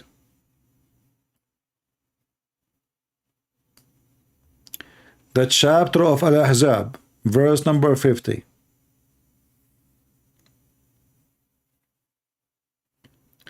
And then they say to you, the Prophet was the most trustworthy, as-Sadiqul Amin. Oh, not to forget, Muhammad, he made, and Khadija, they made her father drunk, so they make him believe that when he was a drunk, he married Khadija to Muhammad. This is how trashy is. Scammer. This is a con man. Imagine him and Khadija, they made the father of Khadija get drunk, and they change his clothing, so when he wake up, he asked them, why I'm wearing my suit? You know, at that time, they have their own suit, you know, like for special occasion. They don't wear them every day. Those people are the desert. So they have casual, you know, clothing. And when there's a celebration, they wear the new clothing. So they drunk him, Muhammad and Khadija. And when he woke up, he found himself wearing his fancy clothing. He said, why I'm wearing those?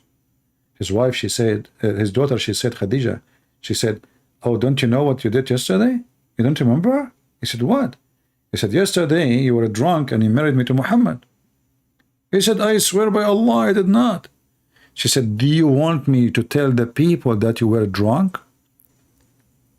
And people will start laughing at you. Look, she is blackmailed. She blackmailed her father. This is how faithless Khadija is. Khadija is a very old woman compared to Muhammad. Muhammad is a young boy. He's poor. You see, the Muslim, they say, Muhammad is coming from a big family, blah, blah. Muhammad is coming from a very, very, very, very nothing family. You know, nothing wrong with being poor, by the way. But even Khadija's father, he don't want to marry Muhammad to her because he's coming from a bad family, not because he's poor. Even he took his sword. He says, I'm going to, you know, I'm going to go on war with his family. If they do that, if they marry you, you know, because they are trashy. But the Muslim, they say Muhammad was from the more decent, the most, you know, they are the one in charge of the Kaaba. They are the leaders of the tribe. They are nobody. In the same time, you will notice that even Muhammad, nobody from his family want to have him in his house. To the point, even they send him to a Bedouin women far away from the tribe, because nobody want to have him.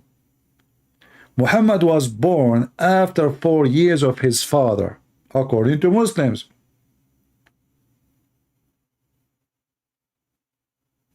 So how he can be the son of that father?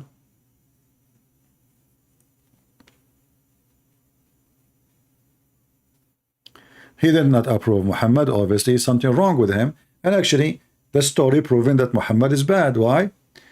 If Muhammad is a good man, he will never accept the trick to make the father of Khadija get drunk so they can lie to him that they get married. Don't you agree? Do you think a man, he makes such an act, he's a good man? Which means even his marriage to Khadija, his first action in life was a fraud. And this is what the Muslim, they say, you know. You see, all those stories is from their books. And the Muslim, they say that those stories after the scholars, they filter the stories. There's tons of stories we never heard of because the Muslim, they dump it.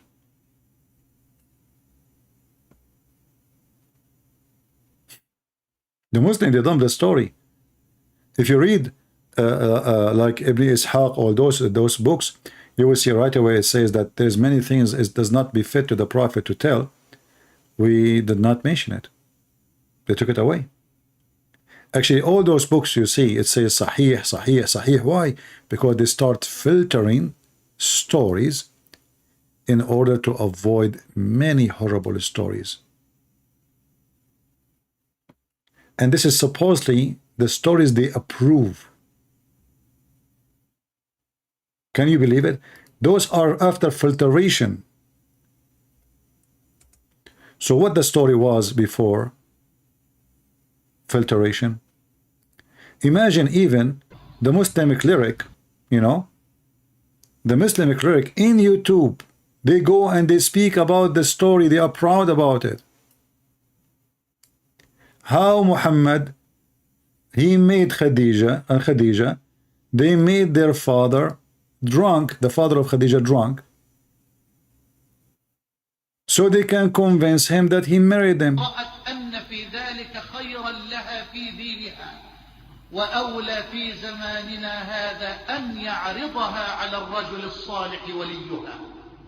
This is a speech in the mosque. I wish I can find the video. Let us see. You see, they have only the audio of those sheikhs. They are proud that Khadija and the Prophet of Allah, they made the father of Khadija brother, they made him drunk. This is how good the Prophet is. I mean, is it obvious?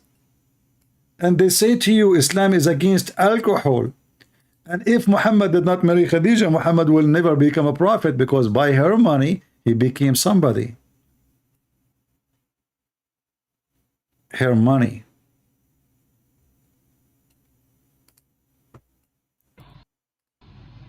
Look. خلي بالكم يا شباب. خلي بالكم يا شباب. رغبت في الزواج منه. She liked. صلى الله عليه وسلم. She wanted to marry him. Khadija, she wanted to marry him. واتفقت الروايات كلها بعد تحقيق مطول على أن السيدة خديجة. And all the stories agreed that Khadija, she did the following. What she did? رضوان الله عليها هي التي خطبت لنفسها رسول الله. Khadija herself is the one who asked for the hand of Muhammad. I mean, look at this woman. She is the one who asked Muhammad. She begged him to marry her. See how good Muhammad is? Now Khadija, she is a woman. She married many men before. She killed them all, obviously. She took their money. And now she wants to have a young boy. And now the sheikh is so proud. She's saying, Khadija, she is the one who asked for the hand of Muhammad. Let us skip a little bit.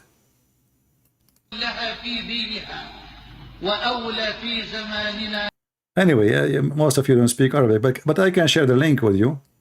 about the story. Here we go. I will share the link. But this is, remember, in Arabic. This is only good for those who speak Arabic. So they are proud how Khadija, she made her father drunk, and how Muhammad, he accomplished his first accomplishment in life, to get Khadija by alcohol. So it turned to be that Muhammad himself, his best tool in life of success, it was alcohol. Remember, Muhammad, he claimed that alcohol is from the handmaid of Shaitan. And rotates, he become rich from the web camera and vagina. Muhammad, he becomes so rich from marrying a very old woman.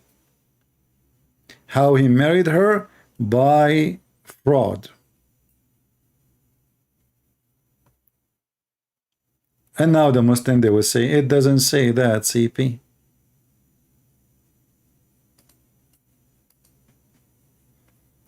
Oh, we can find the reference too.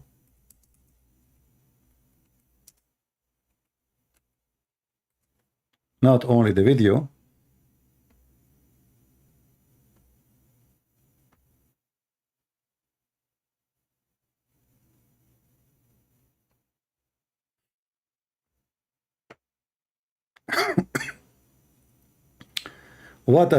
And you know, they say to you, Muhammad is the trustworthy brother. Trustworthy.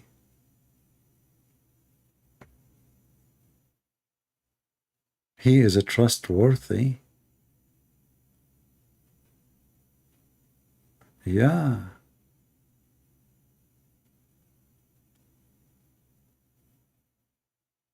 I mean, what do you want more? Your wife, she will make her father drunk, so you can take her to bed. The father woke up in the morning, he found them together in bed. What are you doing here? Oh, father, don't you know? Yesterday you married me to him. Me? I will never marry you to such a scumbag like Muhammad.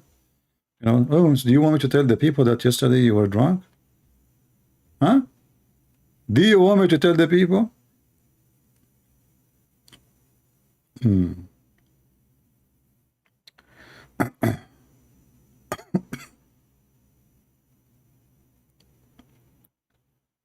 Anyway.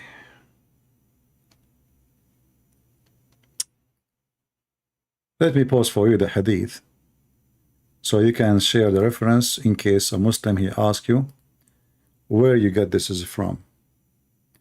This is the book of Musnad Ahmad. I will use Google translation.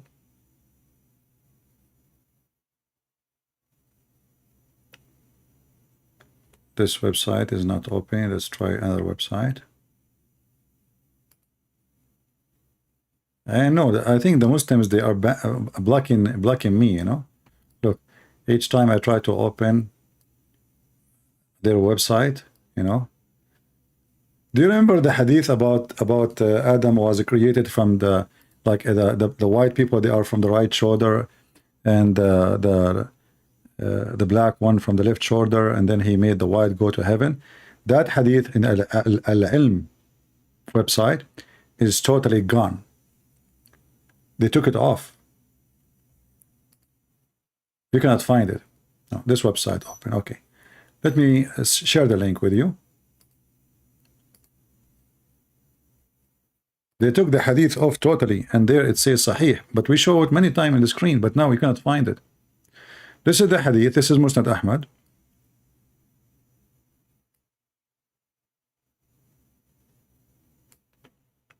Volume number 1, page number 312, hadith number 2846. And you can use Google translation on your side, and you will see the story how Khadija, she made her father drunk. She invited many people. She made a party. She served alcohol. She made them drunk. You know, to make her father believe that he married her. And when he woke up and he refused to accept that he married her to him, she said to him, you make yourself miserable. What about I tell Quraysh, the tribe, that you were drunk? Should I tell them? Do you see how she is blackmailing her father?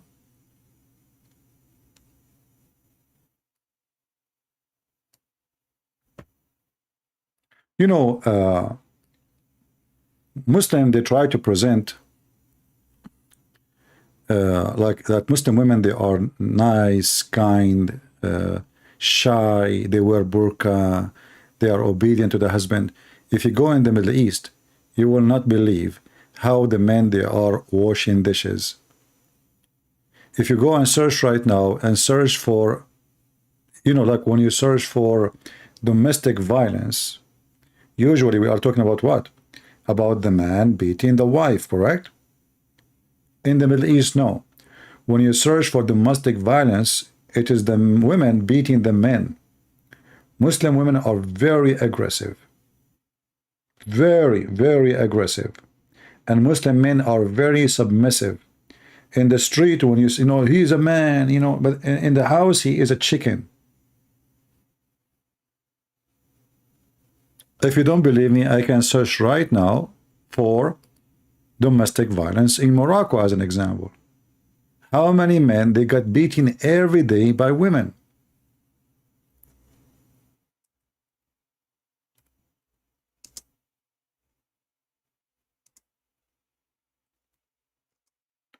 They created actually a men in Morocco.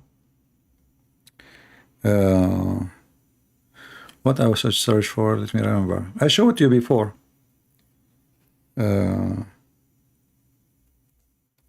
So the men, they created a club to for like a human rights club to protect men from domestic violence.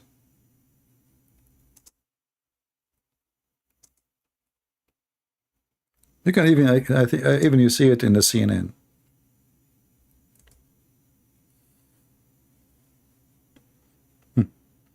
Here we go. I found their Facebook too. You want to subscribe? Who want to subscribe? I'm serious.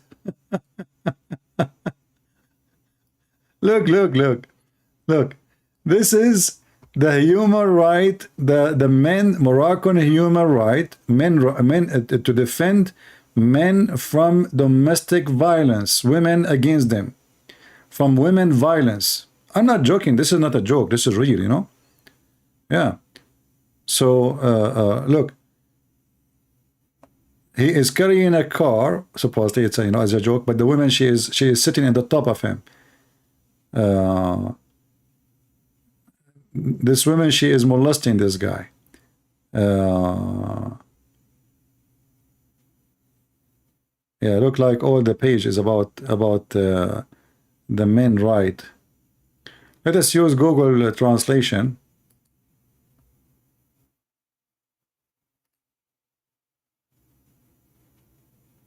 Moroccan Association of Defense of the Right Men Victims of Feminist Violence.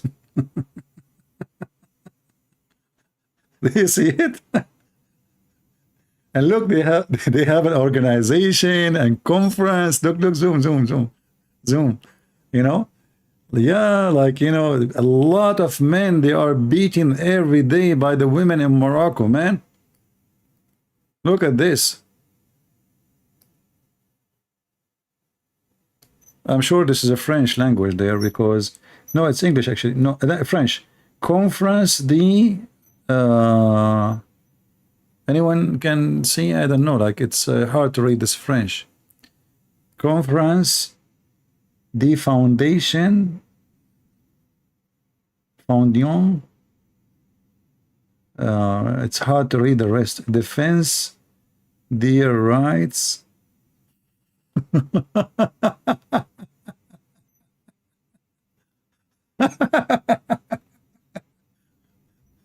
You know, yeah, but you know, when you see those women in, you know, they wear in hijab and they are like supposedly shy, and you know, oh boy, go and see in the Middle East.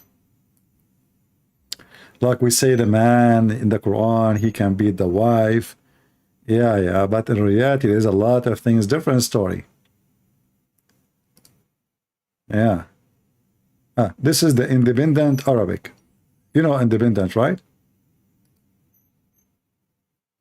They are even seeking refuge in Europe, running away from their wives. So a man, he come to Europe asking the European Union for refuge because his wife, she might kill him. Look at this one here. Where is the link?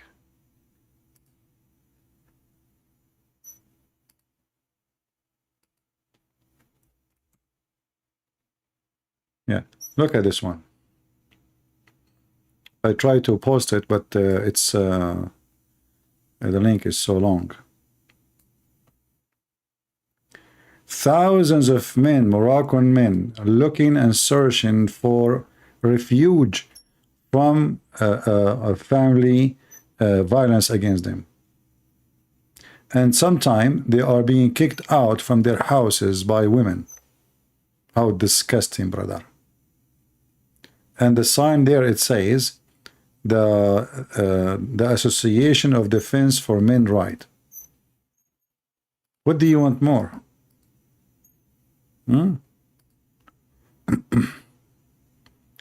Let us see if I can translate this page here. Thousands of Moroccan, again, this is the Independent, you know, the Independent newspaper, but this one is in Arabic. So I'm using Google Translation. Thousands of Moroccan men are seeking refuge from domestic violence.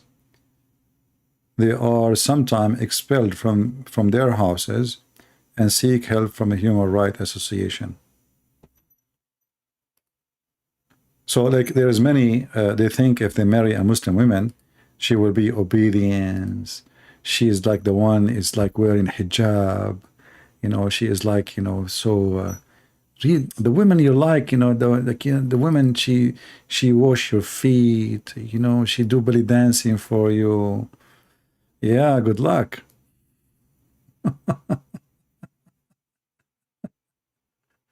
You got screwed.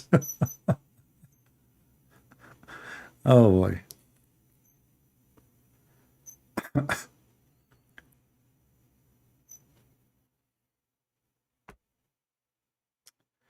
And this is why Ali Dawa, he have his videos about having secret wife. Why? Because if they have a wife, second wife, and the wife she find out, you know, you can imagine what would happen. You know, they are cowards. Literally, they are cowards. They don't dare to tell their women, "I'm going to have a second wife," and then he is scared now from the second wife too, because he might have the third wife. So he will make a secret wife. The third wife, the second wife, she will not know about the third wife. And the first wife, she will not know about the second wife. And the third wife will not know about the fourth wife. Me, hijab, Brother Sirtaj, they would online detector test. And they said the following questions. Do you love your wife? Yes. Pass. Would you die for her? Yes. Pass. If your wife was okay, would you get a second wife? Yes. Pass. There is not a conflict between a man loving his wife and a man wanting to be polygamous. I agree. Because I get the polygamous part. I get the whole wanting to have more intimacy with more than one woman. Yeah, so this is the whole purpose of the marriage. They call it marriage, but nothing but the prostitution and hookershin and iffershin. The whole purpose is the man, he want to have many multi-intimacy with many women in the same time. And this Muslim woman, she is not ashamed to say that. She's proud of it, as you see. Anyway, it looked like we don't have any customers for today. We have only one, and he was funny. Yeah, I don't see anyone. And for some reason, the chat frozen for me. Is the chat frozen? Okay, now it's working. All right, guys. I hope next time we will have a better, you know, I want to have a Muslim who you can have a conversation with him. But as you see, those Muhammadan, they I mean, they are just, you know, they claim, like this guy, he claimed he is over 50. But the second he start talking, he is talking like a teenage. Like, you need to ask the scars. We go to the scars, he don't want the scars. I am not the scars. You need to see the scars. Okay, let's go to the scars. Now he don't want to accept the scars. So they play games in order to avoid the embarrassment. But in fact, when they play games, that is confirming the embarrassment, not the opposite. The embarrassment is confirmed. They don't want us to open their books. Their book is nothing but a sex cult. Sex cult. You know, God, he gave a human being gifts, joys. Sex is one of them. Sex is supposed to be a joy, but not a curse. But sex can be curse on you if you use it in the wrong way. Curse, you know, sexual relationship can bring you a horrible disease. And I believe strongly that those are curses from God. If a man and one woman, they are together all the time forever, that's it. You will never have sexual disease. You will notice that sexual disease happen for those who do commit a lot of fornication and or homosexual. And you know, sexual diseases are very horrible. If you don't believe me, search right now in Google and you will see pictures will make you hate sex. And if I type now, but I cannot show because it's going to show private parts, you will see the pimples and you will see, the, I mean, and the pus and the color and disgusting. And actually, I use those always, like somebody, like once a person, he sent me an email saying, you know, like he is obsessed with you know, there's, you know, he lived like in a society, obviously, where sex is everywhere, you know. So he said, what I will do? I mean, the woman is all around me and it's so easy and etc. So I told him, do nothing. Go print those pictures. I will send you a link. Print them and put them in the top of your bed, around your bed. Let us see how much you will have sex. So when you do wrong, you will get wrong. When you do right, you will get right. So sex is not a curse. It's not a curse. It's a gift for you to enjoy it and to have a family and to have a children. This is the purpose of it, actually. But if you are going to live for sex, sex will kill you. And will give you a stress you cannot imagine. Horrible stress. And sooner or later, even with medicine, you will die. And if you live, it's going to suck your income. Just to fight that disease, which mostly going to stay for you. Some of them, they stay with you forever. You cannot get rid of them. So Islam obviously is a sexual cult. Even their heaven is about sex. Their earth is about sex. Their heaven is about sex and violence. And money for sure. Same time, they try to promote their religion by lying. And this is additional proof that Islam is from the devil. Why somebody he is a religious? The second we say a religion, we assume, like, okay, I speak to a priest, he's a Hindu priest. What I assume from a Hindu priest, even though I do not know much about Hindus, but I assume the second you say a priest, that this guy have a good ethic. He don't teach people to lie and to steal and to kill. Yeah, that's what we assume. In Islam, no, it's the opposite. Their priests, they teach people to kill and to steal and to lie. As long you are lying for the right one. As an example, a man, he can lie to his wife. A wife, she can lie to her husband. A Muslim, he can lie supposedly to fix things between friends. Even when they fix it, they have to lie about it. Which, you know, lie cannot fix anything, because sooner or later they will find out it's a lie. And you can lie to your enemy, and this is what the Muslims do. They use taqiyya, they lie to us. So Islam is a very satanic, demonic cult, promoting, recruiting people by sex and money, and literally money. The Quran says, وَالْمُؤَلَّفَ قُلُوبَهُمْ, and you can buy those who their heart incline toward Islam. And Muhammad himself, he bought a family, the whole family of a man who is a warrior, he bought them so they can convert to Islam. They don't want to convert to Islam, but Muhammad is not strong to fight them. So what he did, he offered them a lot of money. And this is part of Islam, to give money to someone to convert to Islam. If you go to chapter 9, verse number 60, you will see it. Chapter 9, verse number 60, where he bought the family of Abu Sufyan, and he bought them by money, by gold and silver.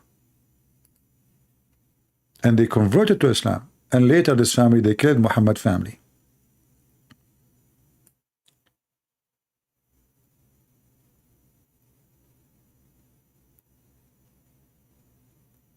This is how faith its origin is.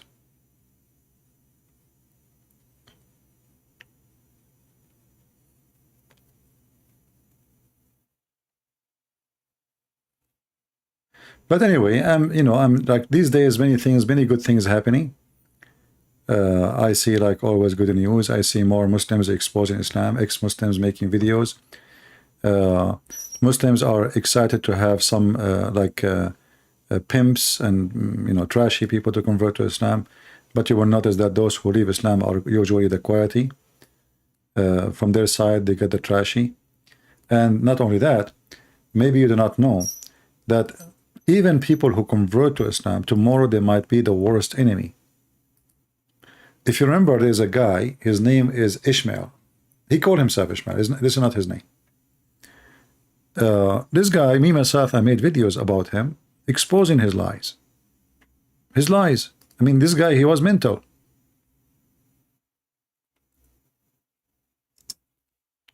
He lied to convert people to Islam.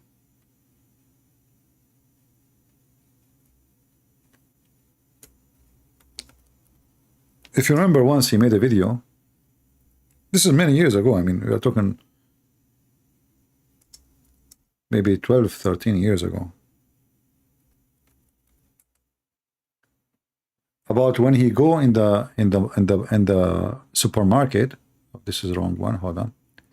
When he go in the supermarket, this guy, Allah give him, each time he go, brother, to the supermarket, he as an example, he forgot his wallet, and now he have to pay $7.60. I remember even the number. And then he look, there's no wallet with him, and then the brother, alhamdulillah, Allah, he put his hand in the pocket, and he found exactly $6.07. And I was so upset from this guy, I mean. And I was saying to myself, what's wrong with those people? And then this guy, he converted to Islam for more than 16 years. Every day with a new video, fighting Christianity, exposing Christianity, the Bible is wrong, etc. And then, look, now he's wearing a cross. This is a new video. He's wearing a cross now. Do you see it? But what happened is, the revolution in this guy family, the life, he did learn Arabic perfectly. I was surprised how good his Arabic is. When he read the Quran, in a perfect way. So this guy really was studying from all his heart. And now he become a #1 enemy to Islam. And that make it more horrible for Muslim. And then suddenly, all the Muslims, they start saying, he is a fake Muslim. He was fake. He never converted to Islam. 16 years as a Muslim, he never converted to Islam. Muslim, they share his videos everywhere. Just because he left Islam. Hi, now. and welcome to another video. Dear Muslims, you believe the Spirit who revealed the Quran to Muhammad was the angel Gabriel. But have you ever investigated and asked yourself, was it actually Gabriel who appeared to him? Fortunately, we have authentic reports of how the angel Gabriel appears to people, as recorded in the Bible long before the time of Muhammad. so we can use these earlier historical accounts and compare and judge whether or not Muhammad actually had encounters with the true biblical angel Gabriel or with some other spirit. When we make this comparison, you'll be shocked to discover that when you read the Bible and the Quran, you are actually reading about two totally different Gabriels, two totally different spirits. Due to the fact that the Bible came long before the Quran, let's start with the Bible. Starting with the Old Testament, it records two incidences of Gabriel's appearance to Daniel. We read in Daniel chapter 8, verses 16 to 18. So anyway, to make it simple, now this guy, the Muslim, they took him to Saudi Arabia. They taught him Arabic. They taught him Islam very well. And this is why he left Islam. So what will happen to the Muslims if Andrew Tate, he leave Islam? The Muslim, they will say, see, we know he's the Muslim. Even if he stay as a Muslim for 16 years. Many who convert to Islam, sooner or later, they will leave Islam. And then they will start, this guy actually is doing a good job because now he speaks Arabic very well. He read Arabic very well. And he study, and they spend their money on him, teaching him for free. They send him to Saudi Arabia, scholarship. He joined the universities in Saudi Arabia, learn perfect Arabic. And now what they say, there's a million video exposing don't convert to Islam, exposing Ishmael. He's a fake Muslim. Quote, and I heard a man's voice from Ulay calling, Gabriel, tell this man the meaning of the vision. And he came near the place where I was standing. I was terrified and fell prostrate. Son of man, he said to me, understand that the vision concerns the time of the end. While he was speaking to me, I was in a deep sleep, with my face to the ground.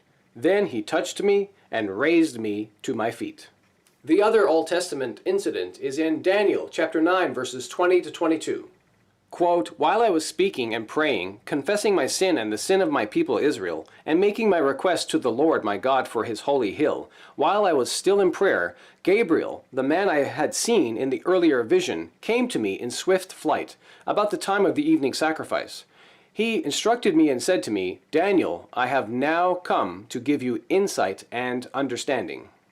Now we turn to the New Testament, which records another two incidences of Gabriel's appearance to people. Anyway, you can watch his videos. If we go to his channel. Hi, and welcome to my Patreon mission. Our police, militaries, and secret intelligence agencies are not enough to stop the spread of radical Islam. We also need a strong education and research to confront Islam at its ideological roots. All right. And look, now he is doing teaching in churches. That's fun. I mean, isn't it amazing how life is really funny? I mean, this guy was so excited to teach about Prophet Muhammad, how good he is, how wonderful he is.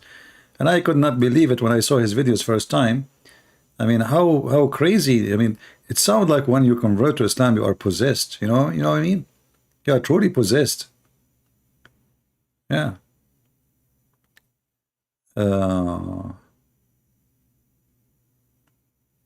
Yeah, anyway, good for the Muslims. Here he is getting baptism.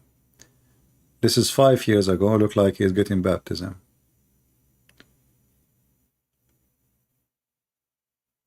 Do I make fake Quran? Prove that the Quran is corrupted. Conflicting text variant.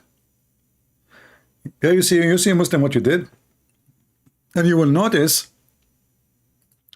this guy, when he have an Islamic channel, he can have advertising. Now he cannot. YouTube don't give him advertising. Did you notice? When he was a Muslim, he can have advertising over his videos. He left Islam.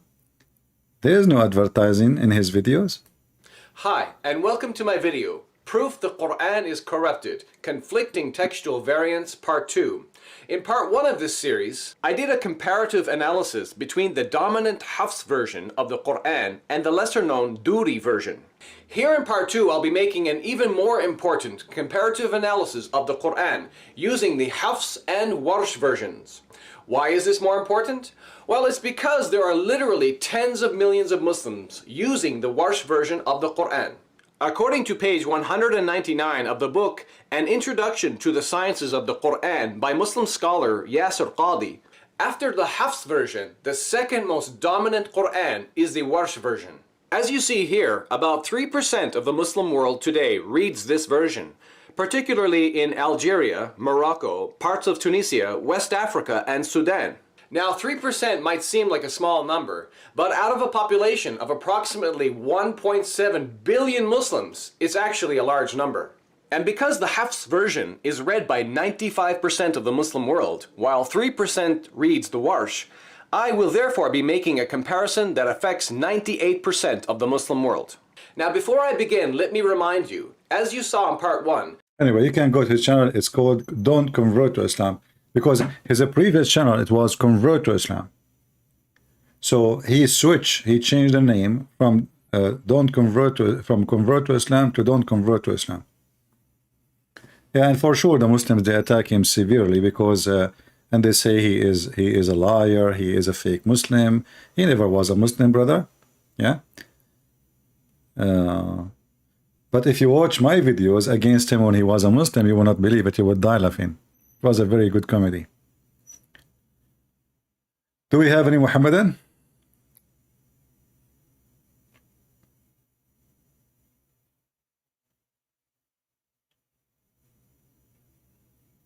Yeah, well, it's very normal. I mean, even like in a Christian, sometime if somebody leave Islam, we will say like he never been Christian, but this is true.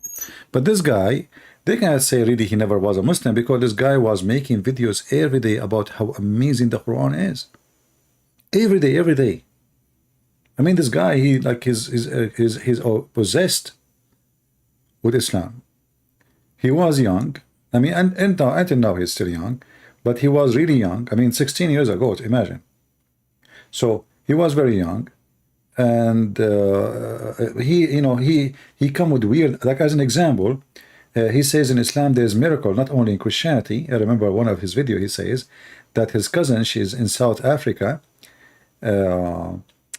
She saw an angel, and the reason that he's an angel because he's white, and there's no white people in South Africa. When I heard that, I died laughing. You know, what is the proof that he is an angel? Because she saw a white man, and at that time there was no white people in South Africa. So imagine if we say 16 years ago there was no white people in South Africa. That would be fun, isn't it? Anyway.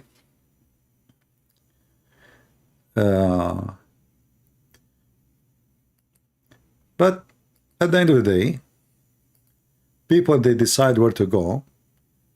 There's people, they decide to go to the garbage, and there's people, they like to go to the flower. Where I can read about Muhammad being infidel, because many Indonesian claim they are from Muhammad tribe. How somebody is Indonesian is from Muhammad tribe? How that can happen? This is another scam. Anyone want to attach himself to this scam, Muhammad. So you will see the king of Morocco, he is descended from Muhammad. Saddam Hussein descended from Muhammad.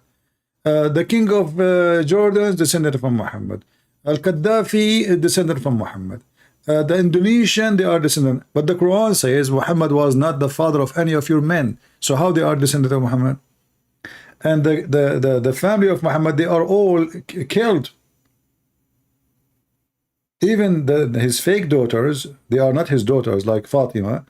Her kids, they died. So what kids? And you will see a lot of those scammers. They claim to be, this has became very popular from the time of the Ottoman. The Ottoman, to make money, the caliphate, they are very corrupt. So they created like a kind of department. You can seek a title. So let us say you wanna get the title of Basha. Basha is like a noble.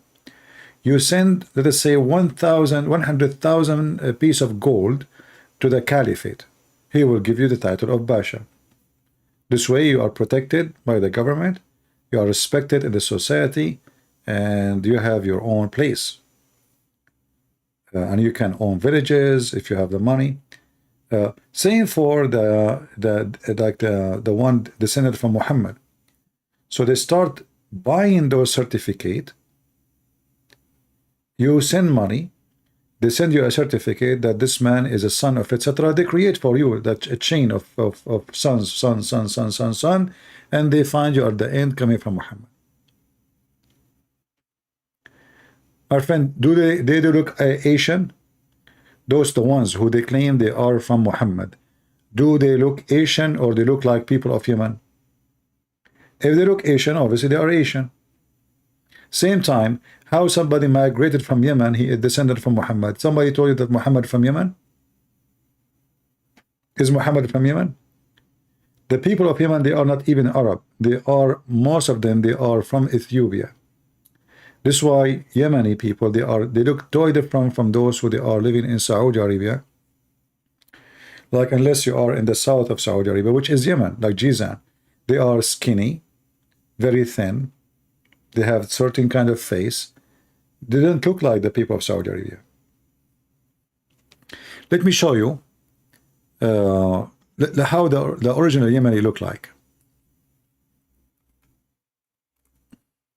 Until now, they are naked, actually.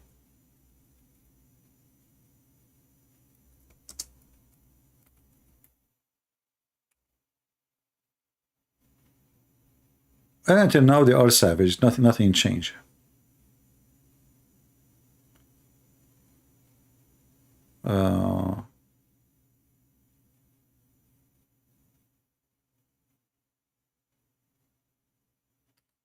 Okay, those are the Yemeni. Look at them. Until now, they are naked. They don't cut their hair. They don't take shower. Look at them. Those are the Yemeni people. And look, the bullets all over, kill each other, slaughtering each other, very violent, drugs. Look at this. Those are the Yemeni. Is that how those people in Indonesia look like?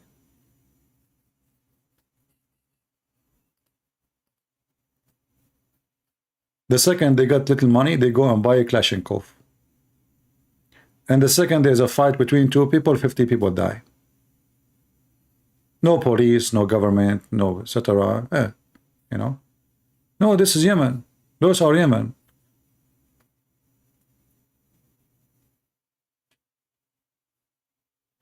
Those are the people of Yemen.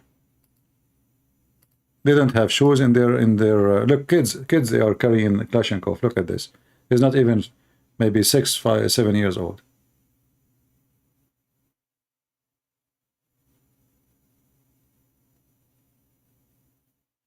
All of this is a lie, my friend. How people they are coming from Yemen in Indonesia, that's a lie. That's a lie. Same time, even if you are coming from Yemen, 0 people from Yemen, they are coming from Muhammad. Muhammad have no family.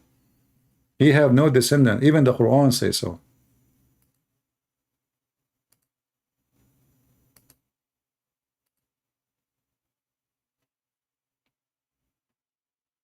Yeah, this is Yemen. And drugs is their food. They have something called al-qat. They keep it in their mouth all the time. Anyone, you see, this is a business. Anyone want to claim an honor, he claimed to be from Muhammad, but all of us, we knew that Muhammad is a scumbag. This is why you will not find one Arab Christian claiming to be descended from Muhammad, because this is not an honor. Muhammad is a very bad person. But you will see somebody from Somalia claiming to be from Muhammad, from Iraq claiming to Muhammad. Even Saddam Hussein, who he claimed to be from Muhammad, his tribe originally they are coming from India. Saudi Arabia, most of them they are Indian. Qatar, Emirat, Bahrain, most of them they are Indian, especially from Qatar and Bahrain. Bahrain is mixed with the Persian, But Qatar is way more Indian.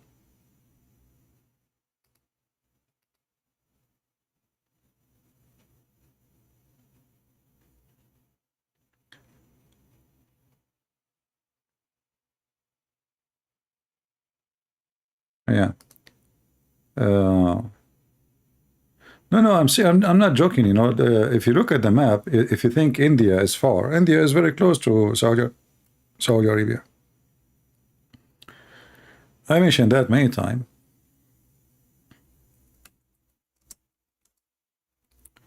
If you look at the Prince of Qatar, you know, don't he look exactly, or Kuwait, or, you know, don't he look like somebody from Pakistan? Just ask yourself. Even their mustache, even their hair, their color, I mean, everything. They are from Pakistan. And Pakistan is just across the street.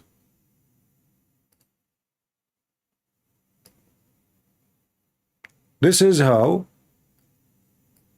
the father of this one, the prince, he used to be the one before him. He's still alive. This is how they look like.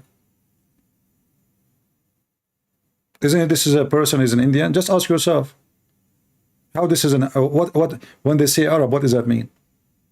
Is this person an Indian or what?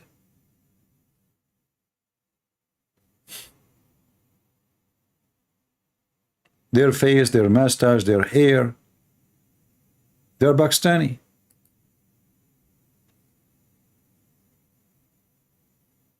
This is his son. The same.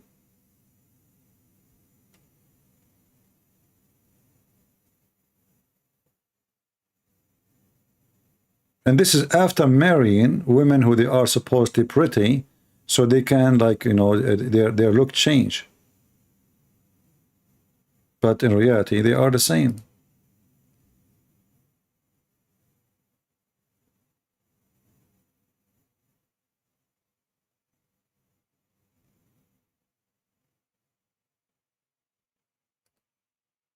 Just take off the Arabian clothes and you will see that they are totally Indian, you know.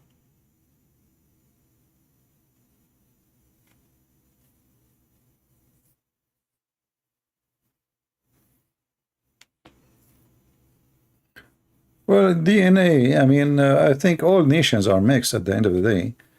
I don't know about the DNA, but you can check out if somebody will give you the DNA test.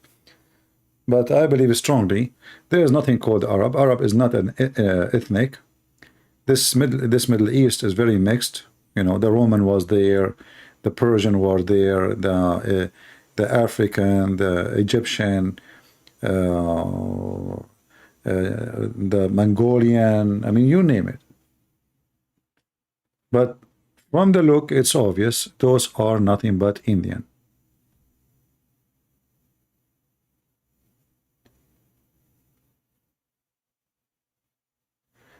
Arab, first of all, as I said, Arab is not an ethnic group. So when somebody says to you, Arab are dark skinned, this is not true. Because even those are not dark skinned. Even those are not dark skinned. Let us say, you might find somebody from the Middle East, he is blonde, depends where he's coming from. So as an example, if you go to Syria, Lebanon, even in Egypt, there is blonde. Why? Because remember, the Roman was there, and Syrian, they are white people. Syrian Aramaic people, they are white. They are blonde. The Arab, they are darker skin, but they are not dark skin. They are white still. But they are darker skin, but not dark. But there is no ethnic group called Arab. Arab is a big fat lie. Never exist.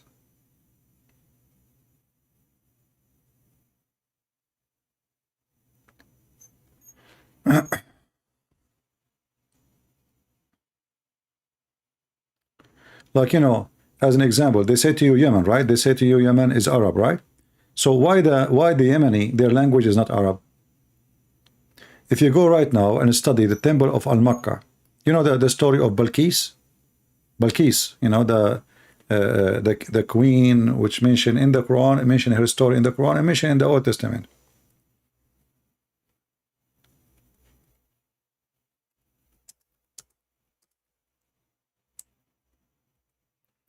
if we go to temple of Al-Makkah, and this is where Muhammad getting his name Makkah. This is the temple of Al-Makkah. What was the language there? Have nothing to do with Arabic. Absolutely nothing with Arabic, because those people are not Arab. So they say they lie. They say the Yemeni are Arab. The Yemeni are Arab. Yemen never was and have nothing to do with anything have to do with Arab. Yemeni are different people mixed very heavily with African, Ethiopian specifically. And their language is far away from anything to do with Arab. And actually, just lately they were able to read some of written in tablet and walls and etc. in this area, and they found the discovery. They used to think that this temple was the temple of the sun.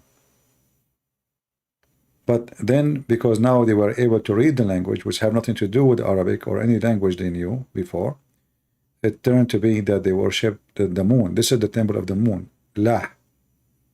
This is the La temple.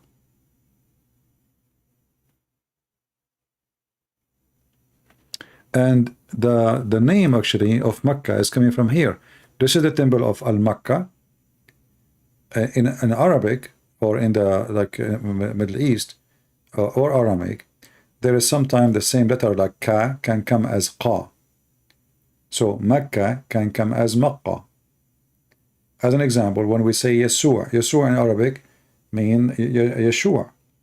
But why it is Yeshua? Because in Aramaic there is two languages, and same as Hebrew, there's old and new. So there's, you can say Yeshua, which means the letter S can be seen as S, or the letter S can be seen as Shin. So Yeshua can become Yeshua. Same for like the word Shams. Shams in some area they say Shams, they don't say Shams. So the letter Sin switched to be Sin. Instead of Shams we say Shams. Shams means sun. So Makkah is the same as Makkah. And this is where the name of Makkah is coming from. They build, this is why if you go to the Kaaba, there is a corner, it's called the Yemeni corner. Why? Because they have stones from this temple. They place it in the wall of the Kaaba. So people who used to come here to do Hajj, they do not need to go there all the way to Yemen. They go right away to Al-Makkah, which is a counterfeit city for Al-Makkah temple.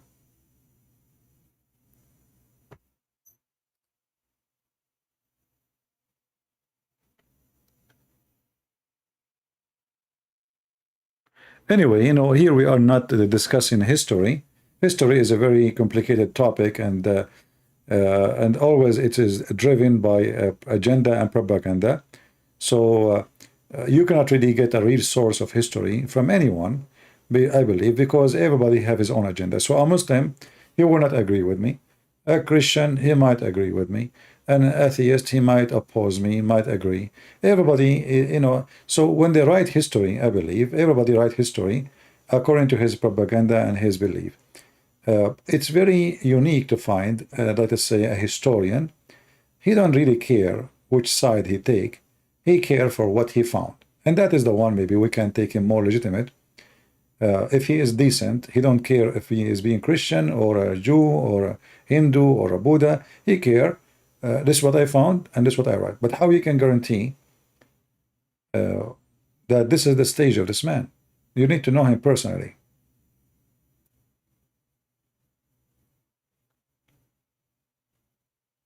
Like, you know, when historians, they write about the Crusaders, what they say about the Crusaders, all evil stuff. The Crusader, they were bad, the Crusader. This is what they teach your kids in school.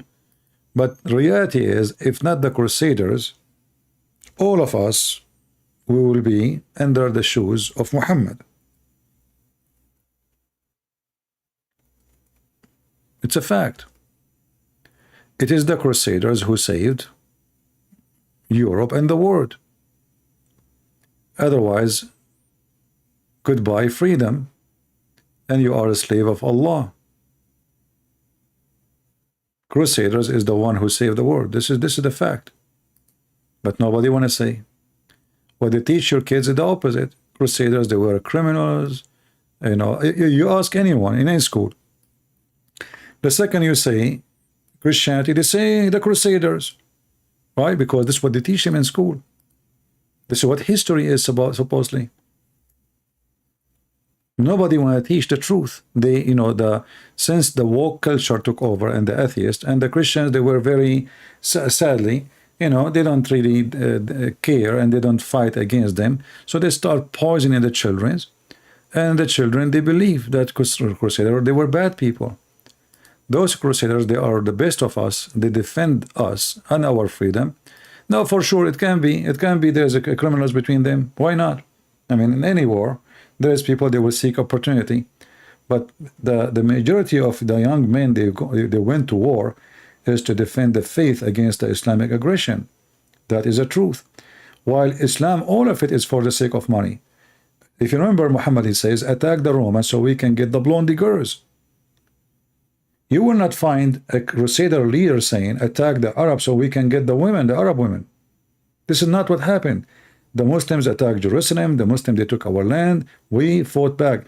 600 years after Jesus, never we heard of the Crusaders, ever. Ever, ever, never. The Crusader was a reaction, not an action. But what books of history teach you? That the Crusaders are bad. They are disgusting. They are ugly. This is why you need to teach your children, right? How important the Crusader is. And maybe one day we need to do Crusader again. Maybe one day we as a Christians, we have to defend ourselves and go and stand for ourselves. We will see. That, history sometimes repeats itself. But I want you to teach your children the truth, that the Crusaders are the best of us, they are not the worst. All the stories you see, like in movies, they made the Crusaders fighting Salah ad-Din, and they make Salah ad-Din as a good man. Salah ad-Din is a rapist. Salah ad-Din is a filthy man, is a disgusting man. In the movie, Salah ad-Din is a nice, he is a smart, he is a genius, people love him. Salah ad-Din killed a lot of Muslims themselves. He killed anyone who opposed him. But in the movie, he is a hero. And this is the mistake.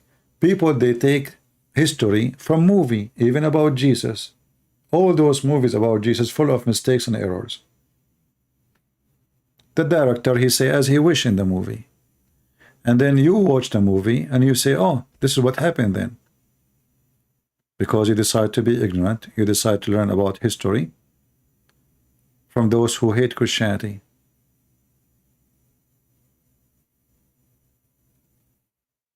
How many of you heard of Richard the Lionheart?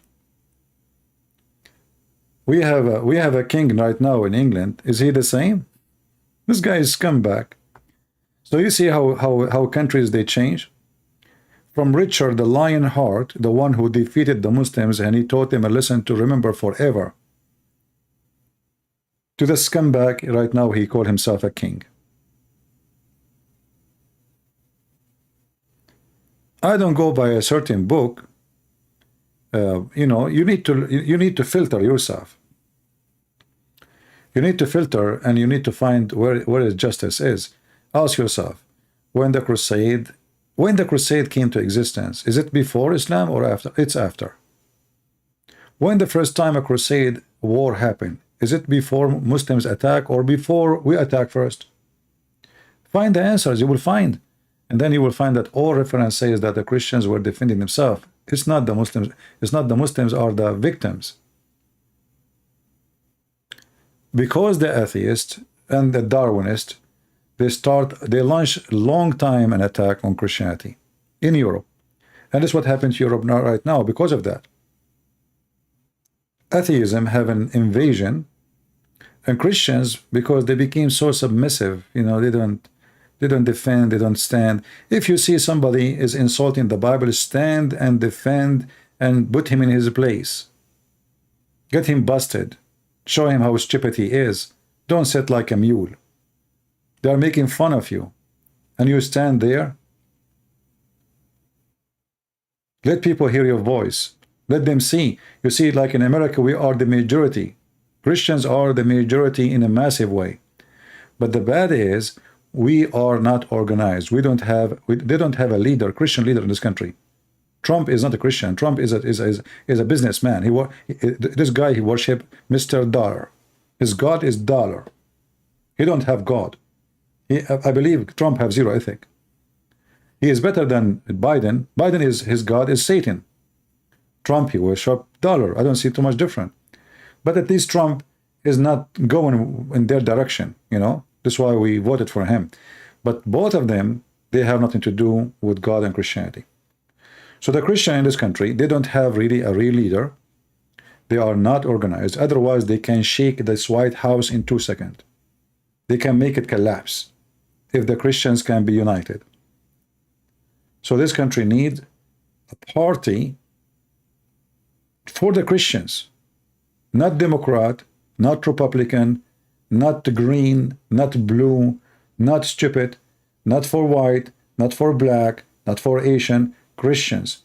A party, and you know, you will see many, they will say to you, we as a Christian, we should not involve in politics. That is the stupid ones of us, they say that. Because if you don't involve in politics, then they will teach your son how to be a homosexual. They are even giving drugs to change their gender, just because you decide to be stupid and you decide not to be involved. Why? Because you are devoted Christian, supposedly. Devoted Christian is the one who stands for the truth, not the one who put his finger in his mouth. And this is the case in every country. Christians should be organized. Christians should be united. And when you vote, you don't vote for a man. You vote for the value. So go check his history. If he support what? He support who? What he think about homosexuality? What he think about abortion? What he think about Islam? What he think about all things? Then you decide to vote for him or not. Don't vote for a party.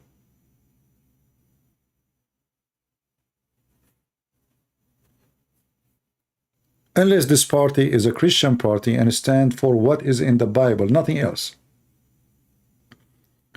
And I pray that in the state one day, they will be, you see, I'm not born in this country, I'm not involved in politics. So I don't really, I'm not like, I don't have the power to establish a party. Otherwise, I will, you know, I will. But for me, I can be the voice of the truth. Maybe tomorrow, someone young, he will come and he will be the man who establish a Christian party, voice the Christians, because you know those in the politics, they care for you only if you have a power of vote. If the Christians are not united and they don't have a voice and they are divided, you know, who care? You know. So you need to teach your children from now. Like as an example, if you live in the state, how many of you live in the state?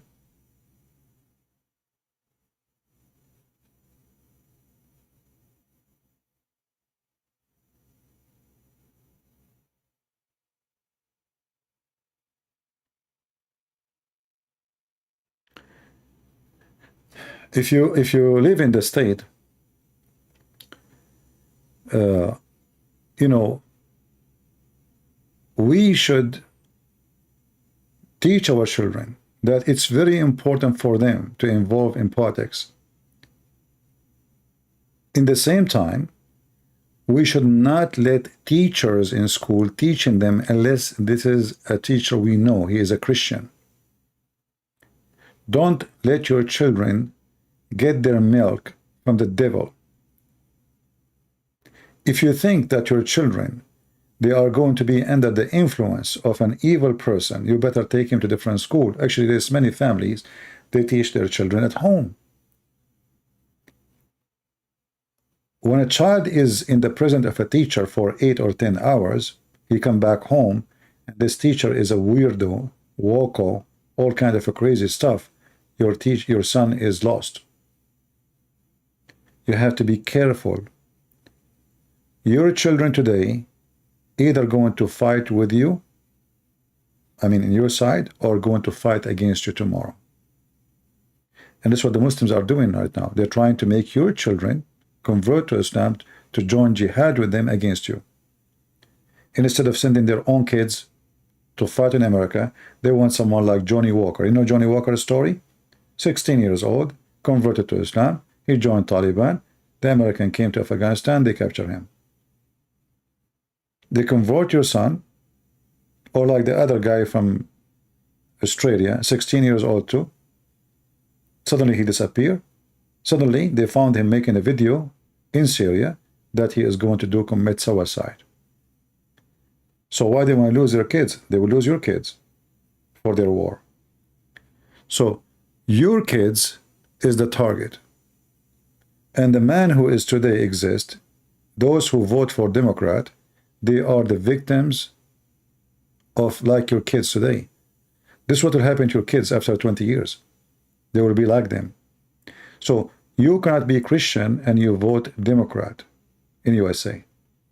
If you vote Democrat, you are no Christian. Because everything they stand for is against Christ. So you can fool yourself, you can say, I'm Catholic, I'm Protestant. No, I don't agree with you, all these stupid things. But you know in your heart that you cannot support homosexuality and you are a Christian. You cannot support abortion and you are a Christian. You cannot praise Muhammad and you are a Christian. This is far away from Christianity. You cannot support, giving kids drugs and make them believe that the male is a female and the female is a male. So if you are a foolish man or a woman who teaching your kids that, or making them believe that they are still Christians, doing those things, you are satanic. You are just satanic. And you can say, oh, I'm a good guy. No, you are not. The Bible is the judge. A person he claimed to be Christian, what does that mean? Somebody he followed the scriptures of Christ.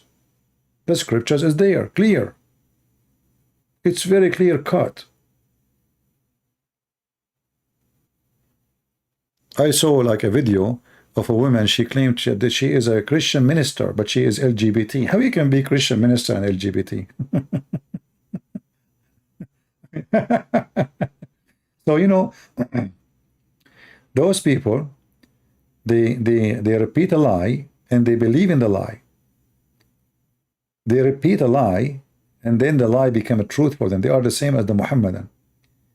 It's like somebody, he kept repeating a lie, a man, he kept repeating a lie saying, I'm a woman, a woman, a woman, a woman, a woman. And then after repeating the word that he's a woman 1,000 times, he think now he's a woman. He start wearing a skirt. But no, you are not a woman. It doesn't matter how many skirts you wear.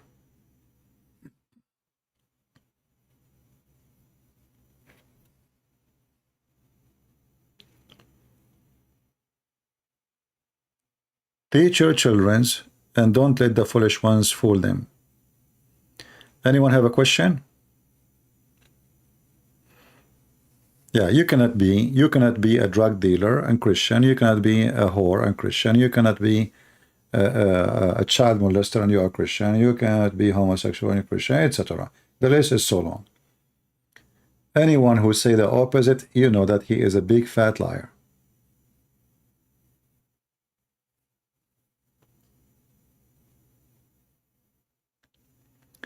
Arun saying, Christ never said a word about homosexuality. He hang out with Maria the Magdalena. You should not be throwing stones. Arun, I say to you, you are a stupid idiot. Isn't it Jesus is the God of the Jews and he is the God of the Christians? Isn't it Jesus is the God who destroyed Sodom and Gomorrah? Arun, you are a donkey, my friend. Same time, Maria the Magdalena, Jesus said to her, sin no more. He did not hang out with her. Hang out with her. Hey, listen, Maria, you want to go out to the bar?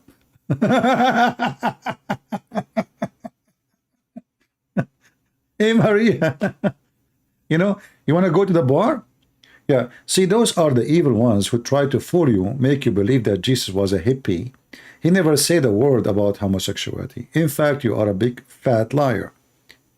The Bible have a clear story about what God did to them. He burned the whole city, and that is Jesus, my friend.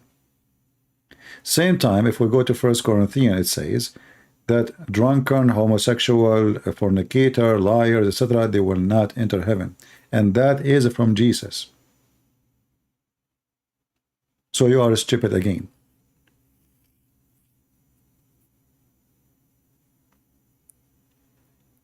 This is an example, actually, what we see from this guy, Aaron, is an example of how they fool you and how they try to manipulate. And they say Jesus never spoke anything about homosexual. That's false. Jesus did not need to repeat what he said already. And the punishment happened already. And the Jews, they knew exactly the punishment for that. So it's already established law. Established law, which Jesus, he said, I did not come to destroy, but to fulfill, to complete. Is that correct, Christians? Is that correct? So Jesus, he did not change the law. He came to complete the law. And the law already have a punishment for homosexuality.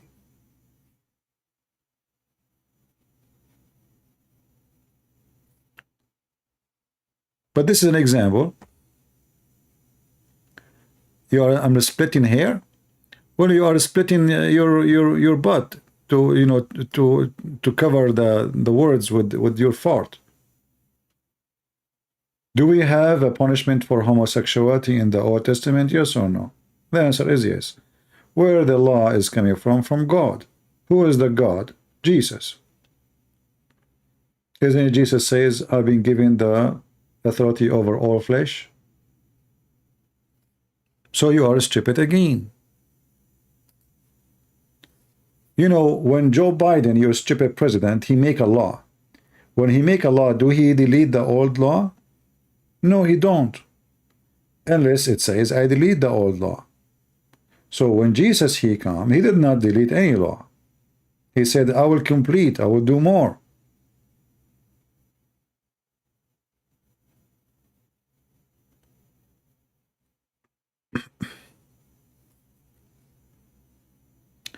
The Old Testament and New Testament give different condemnment.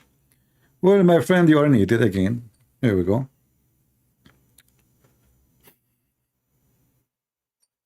Guys, the New Testament did not give. The New Testament did not give. He decided.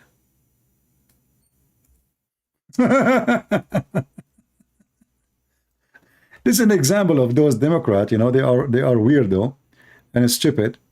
And they think that we do not know our book. All right? They think we do not know our book. Let us see what our book says.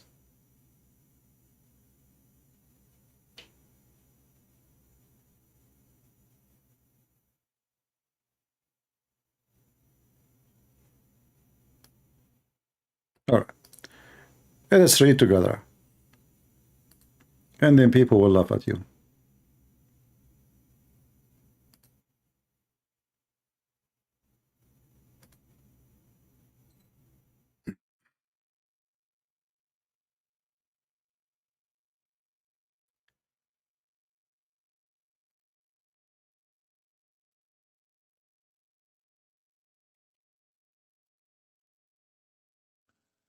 First Corinthians 6. Dare any of you, having a matter against another, go to law before the unjust, and not before the saints? Do ye not know that the saints shall judge the world? And if the world shall be judged by you, are ye unworthy to judge the smallest matters?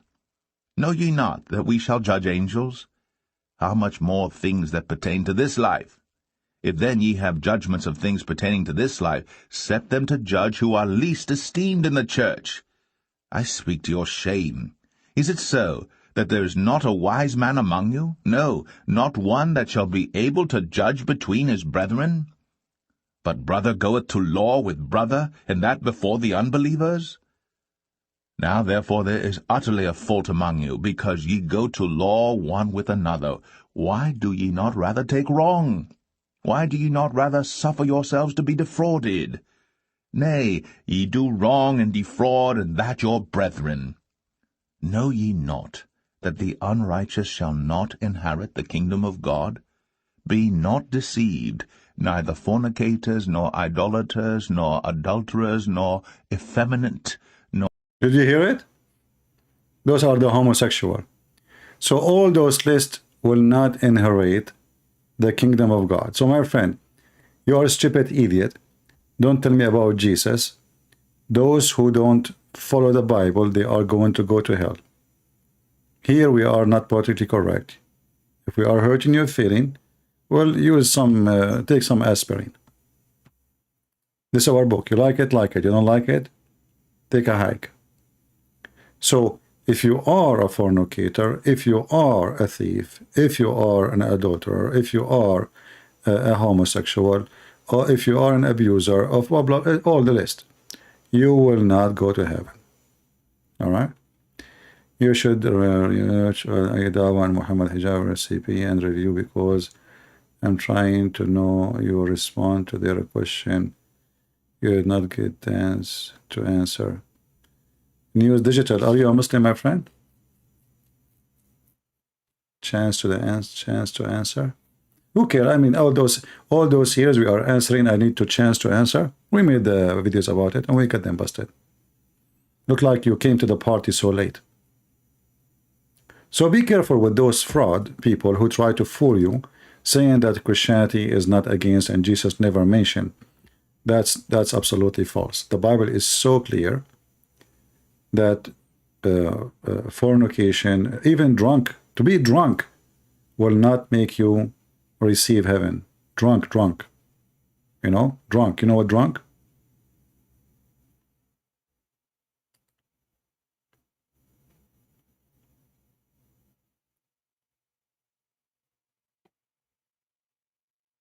I cannot judge? No, I can, my friend. See, the Messiah, he said, don't judge, which means don't play God. But the Messiah said, from their fruits you shall know them. So what we judge the fruit. So if you are drunk, I can say to you, if you are a person who get drunk every day, I can say to you, you will not go to heaven. If you are a fornicator, I can say to you, you will go to heaven. I'm not God, but the Bible says it clearly. If you do those things, you will not inherit heaven. Very simple. Correct?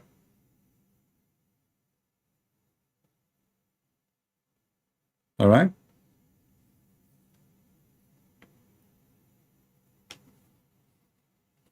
There is no need for judge.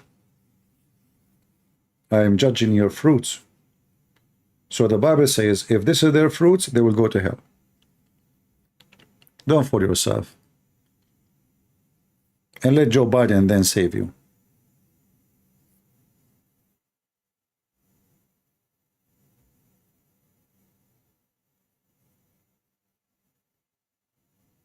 I mean, Arun, your answers sound like you have a mental issue, my friend.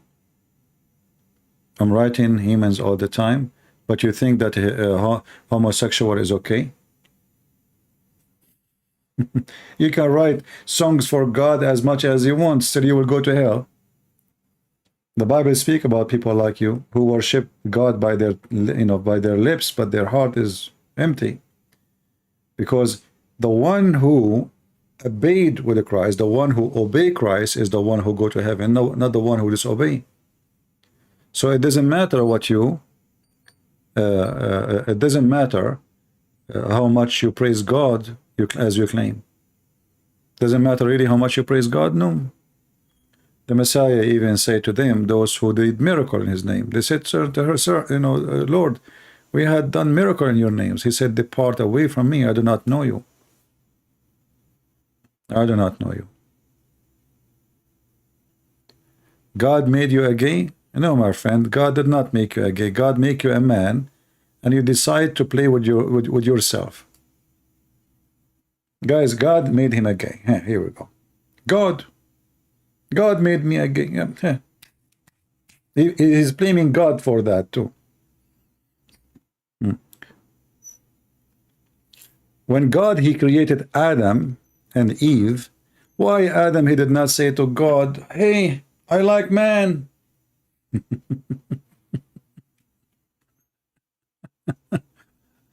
Oh my.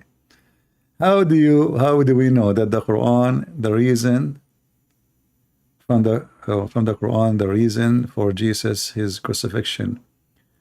Allah know that Jesus said he is God. Because of that, Allah does not mention the reason for the crucifixion of Jesus. Okay. You know, we don't care really what the Quran says, but we use the Quran to prove the opposite for Muslims about what the Quran is saying. Anyway, Arun, I advise you, my friend, to repent. Otherwise, the Bible is so clear that people who do fornicate, people who they are thieves, people who they are breaking the command of God, they will go to hell. So don't tell me, this guy, he keep asking me, are you Assyrian? Are you Assyrian? Are you Assyrian? I mean, people, they have issues, my friend. I mean, my friend John, is it important if I am Assyrian or from the moon? Is that really important for you? Let us say I'm Assyrian. What that would do to you? Are we going to be friends now? Do you want to go and play in the football with me now because if I'm Assyrian? What's wrong with people?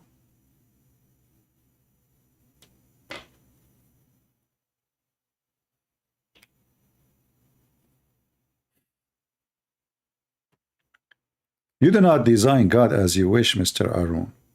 I feel sorry for you, my friend. They lie to you. They say to you that Jesus loves you. No, he don't. No. Jesus, he warned us even from having sex with women, if she is not ours. He said, if your eye will mislead you, unblock it, take it off. And this is about a woman, not a man.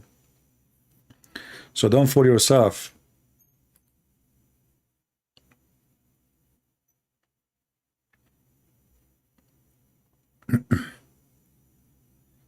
Repent before it's too late. The judgment day is coming. Your life sooner or later will be taken away from you. And then you will stand with shame in the front of God. You will be full of shame if what you did to yourself.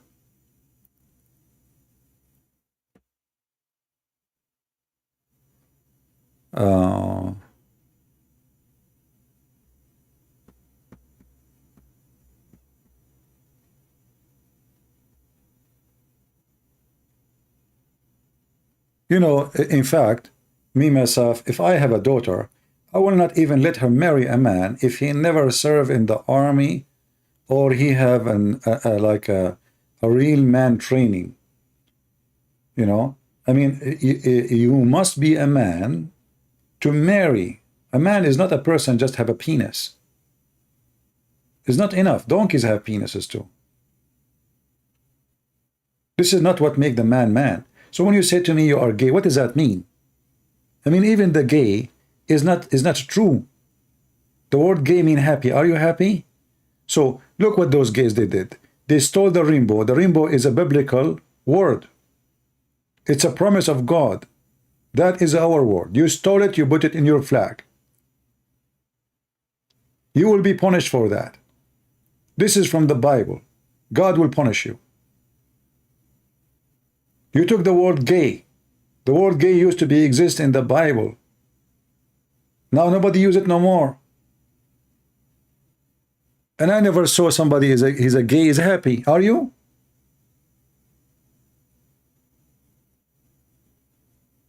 You are not. Look at you, what you are doing. You are striking everywhere, and you wanna put the flag everywhere. Honestly, you are not happy. Because if you are happy with yourself, you will not do all this noise. Do I need to go and put a flag in the street because I'm a Christian? What does that mean? That means I'm, if I want to show off that, we are the majority. We are the massive majority. So imagine if we decide to put our flags all over your house.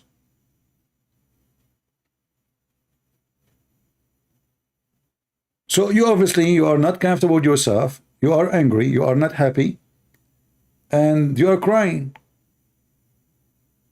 God did not comfort you, my friend, because you are committing sin. Repent. I do not need to place my flag of Jesus in the street, everywhere to tell them, okay, I can go preach the gospel, no problem. I can speak to people, no problem. But when you say you are gay, what does that mean? You are telling me how you do sex. That's what gay mean. The way you do sex, what you do in the bedroom. Why I need to know what you do in the bedroom? Should I say to you, hey, I'm a straight? Like imagine people in the street, everyone he write in his T-shirt, I'm straight. He write, he's a gay. She's right, she's lesbian. That would be funny. Hey, I have sex with women. Sheikh Uthman challenged me. Okay, give me his Skype. I will call him right now. Your Sheikh, my friend, is a potato. He don't even know how to read his Quran. We laugh at your Sheikh, the ketchup boy. Did he find the Messiah in the notebook? Did he find the book of Uthman? When this Christian young man, he challenged Uthman, he challenged all the Muslims in San Diego to find one Quran, give me $5,000. Your stupid Sheikh Uthman, he brought a book, the same book saying this cannot be the book of Uthman. So imagine if he cannot debate this guy. I mean, those guys, they know nothing about Islam. They made him look so bad, and they are kids. Imagine if he debated Christian Prince. This is why he will never dare to do it. Give me his Skype. I will call him right now. Give me. Anyone here know his Skype? Honestly, anyone knows his Skype? I will call him. Not now. Now it's very late. Actually, he's in California, so yeah, it's still late. Give me his Skype. Let us call him right now. Let us see who's running from whom. Any sheikh you want, shaky booty, give me his Skype and I will call him live on air. And let us see who is running, who is the coward, the ketchup boy. Even the Muslims are making fun of him, potato. Don't you see what the Muslims they say about your Sheikh Uthman? He don't even know how to read the Quran.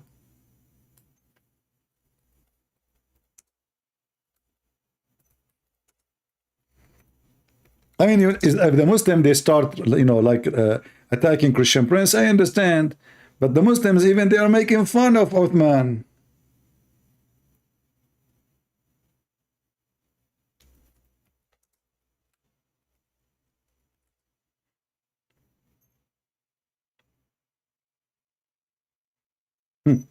Those are your Muslim websites. Those are your Muslim channels. Al-Islam Production. Salafi Osman ibn Farouk, what a joke. 100 Arabic mistake of Miskeen Salafi. They made a video, I mean, this has took a lot of work, I mean, this guy, obviously, he make mistakes more than, I mean, his errors is more than the correct one. Have you ever heard of a sheikh, he cannot read his Quran? I mean, and he claimed that he have a master degree too. So they in 40 minutes, they have 100 Arabic mistake in the Quran. In the Quran, this guy is adding word to the Quran, is not there. He is taking words from the Quran. He is adding word from the Quran. And you are asking me to debate this potato? Bring him. Give me his Skype. That will be the most funny time ever. I would love it. All of those potatoes who claim they can debate me, they run away. Otherwise, here we go, I'm here. Sheikh Uthman. Sheikh Uthman. Let us see Sheikh Uthman when he read. يا أيها الناس ما غرك بربك الكريم الذي خلقك وسواك وعدلك. And getting up from it.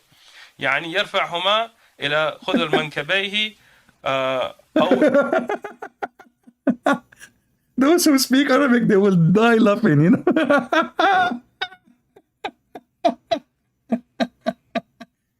You know what? My Chinese is better than your. What the heck is that? Are you copying from a Chinese movie like Ching Hong He? What? This is Arabic? And look, he is reading there. I mean, look, and those people, they should be easy for them to read. Why? Because they use the Urdu language, which means they use Arabic letters already in their language. So all what you need to do, just connect the letters together. Even if you don't understand the language, even if you don't understand the word, still you should be able to read better. He cannot even read it. Look. إلى فرغ أذنيه. فرغ أذنيه. فرغ أذنيه. إلى فرغ أذنيه. كفعله عند تكبيرة الإحرام. He said يعني يرفعهما إلى خذ المنكبيه أو إلى فرغ أذنيه كفعله عند تكبيرة الإحرام. What does he say? He says صح أن الودع هو سنة دون الإرسال. ثبت أن المحله الصدر لا غير. صح أن الودع هو سنة دون الإرسال. You see, this is a video made by you Muslims, not by me. You can check this channel. I have nothing to do with me. Those are 100% Muslims.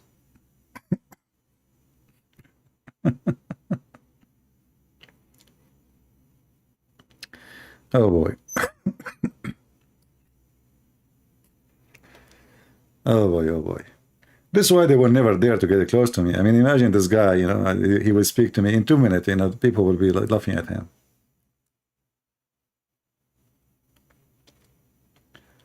Yeah.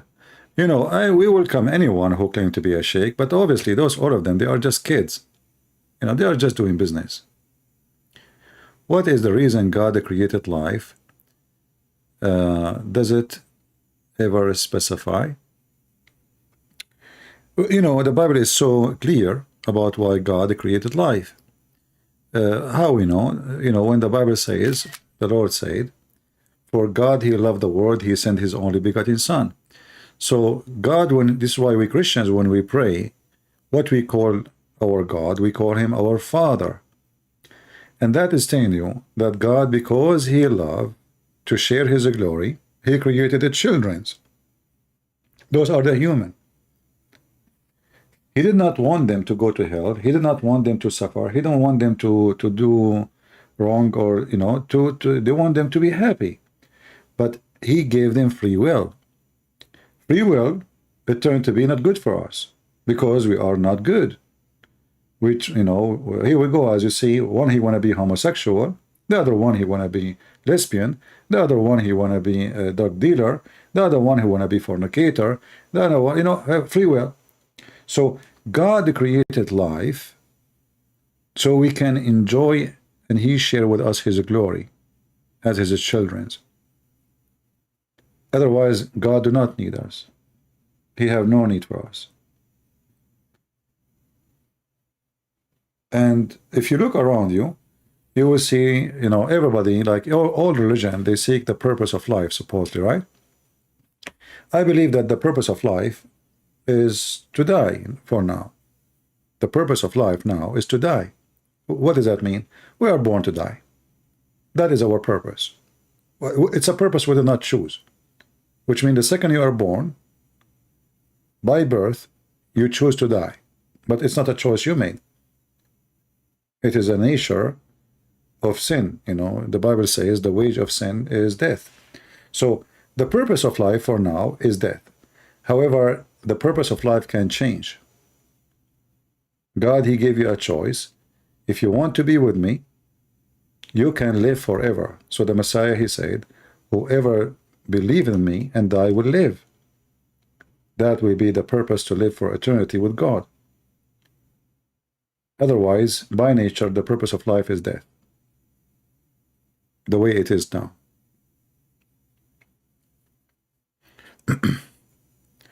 But I'm not saying that God created you to die. No. You chose death. Your father chose death in heaven. And you inherited his death in earth. Because you are not born in heaven. This is why it's called earth, not heaven.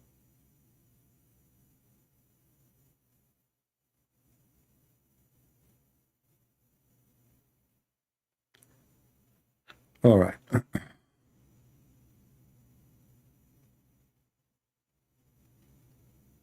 You know, like you see some people who they are confused. They try to look for purpose of life by doing yoga, you know.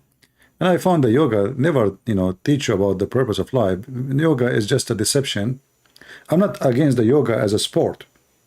I believe any kind of a sport is healthy to give your body, you know, the flex and stretch your muscles, to keep you in good shape. Anything like that is good. But the yoga, the one supposedly focusing in something called the spiritual, I find it very unspiritual and deceiving. Because yoga in general is focusing on what? That you focus on yourself. But the purpose of life never was ourself. You see, all of what Christianity teach is to give and sacrifice.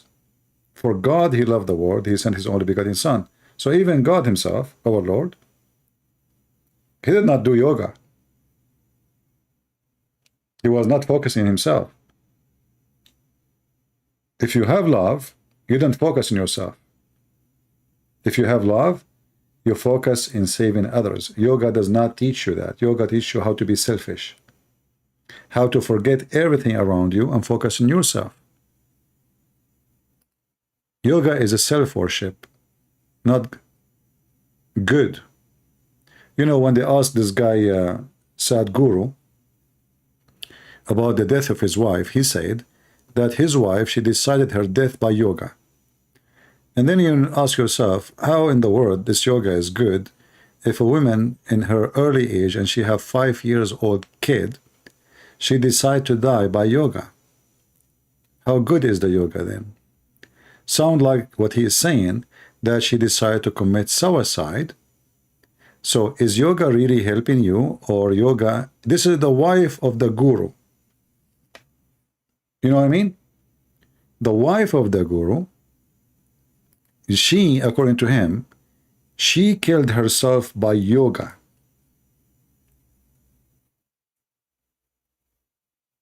So what he is saying to us, that yoga will make you fall into depression to the point you commit suicide. But this is not what they say to us. What they say to us, that yoga can solve your problems.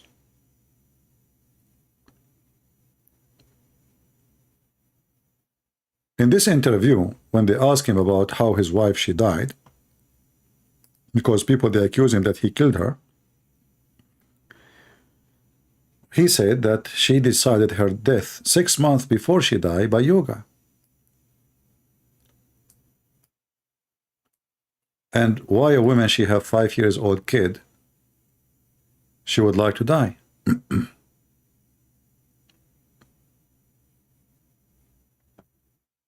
That's not the good behavior of a woman. She have a child, right? There's no woman, she will leave her child behind. She is 5 years old because of yoga. She decided to go. What does that mean? And she is married, and supposedly he claimed that she is happily married. Have you ever heard of a happily married woman? She have a child, she decided to go. So if yoga was good, yoga will not lead this woman to end in such a way, if what he is saying is true.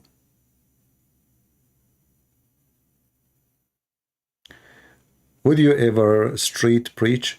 I don't go on street and preach, but if I see somebody saying something bad in the street, I get them busted. But I don't go on purpose to preach, no.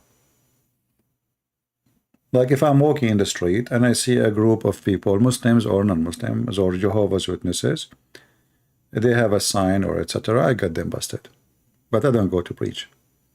Because I have, you see, if we don't have the internet, I would do that in the street, because then this is the only option.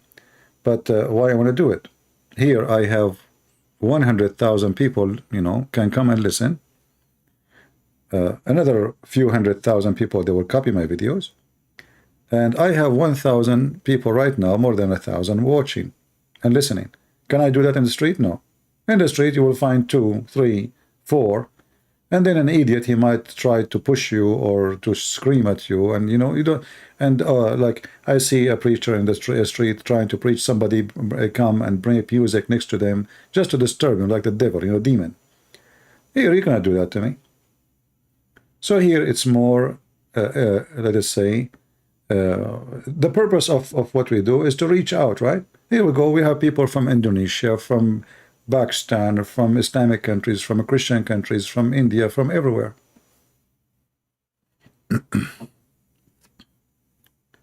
Has anyone tried physically fighting you for debating, like the way Uthman the donkey tried to fight someone?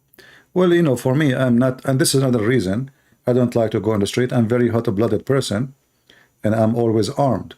So I'm not, I don't want to be in such a position because I don't want to lose it and then end in jail. You know, if somebody try to touch me or hurt me, he will not have a happy ending.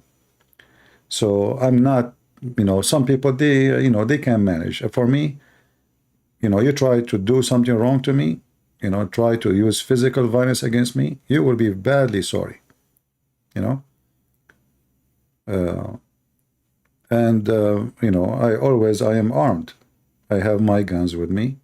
And this is since I was a kid. This is not about now or Islam. No, I mean, always. Since I was a kid, I can take the gun, put it pieces together without even my eyes being open. Since I was a kid. So this is another thing. I don't like to be in such a position because I don't tolerate violence. You know, you try to do something wrong, you will pay for it. There is some other people, they don't really, I mean, they don't get angry so fast and they don't, etc. But I'm not that one.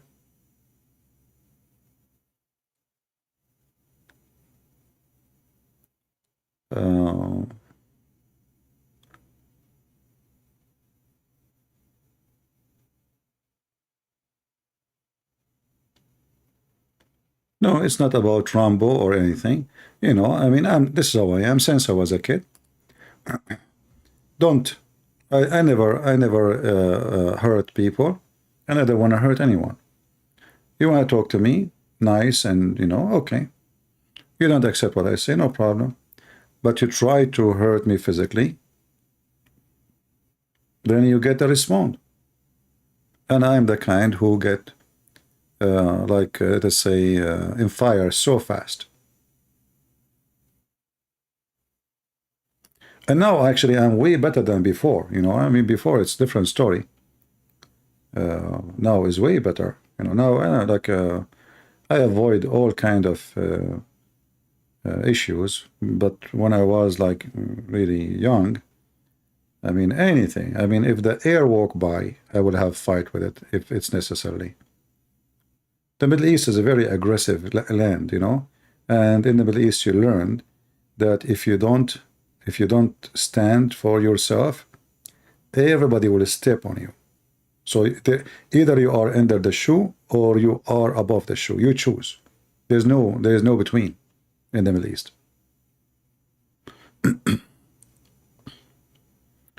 In the Middle East, the second they see that you are nice and kind, they will step on you. Here is different. You can be nice and people respect you. Therefore, I do not need to stand for anything, you know. Something happened, I will call the police. In the Middle East, police are corrupt.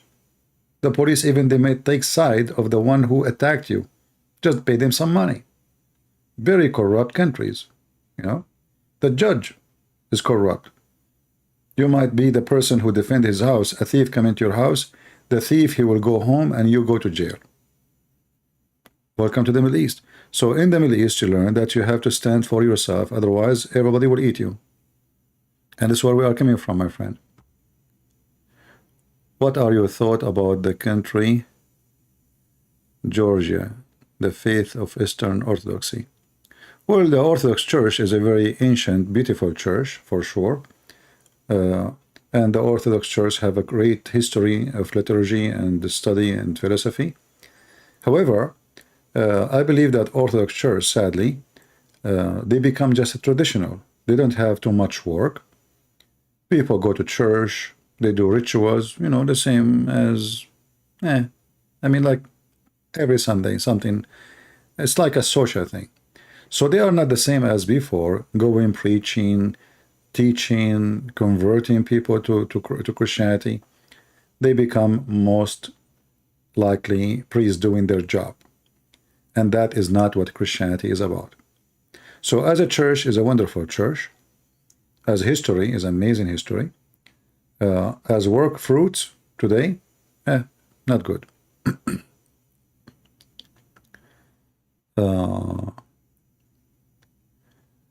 Any church does not provide fruits is not doing a church work.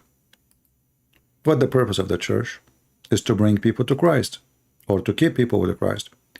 If a church is became a place of routine, a ritual, that is not a church. That is not church no more.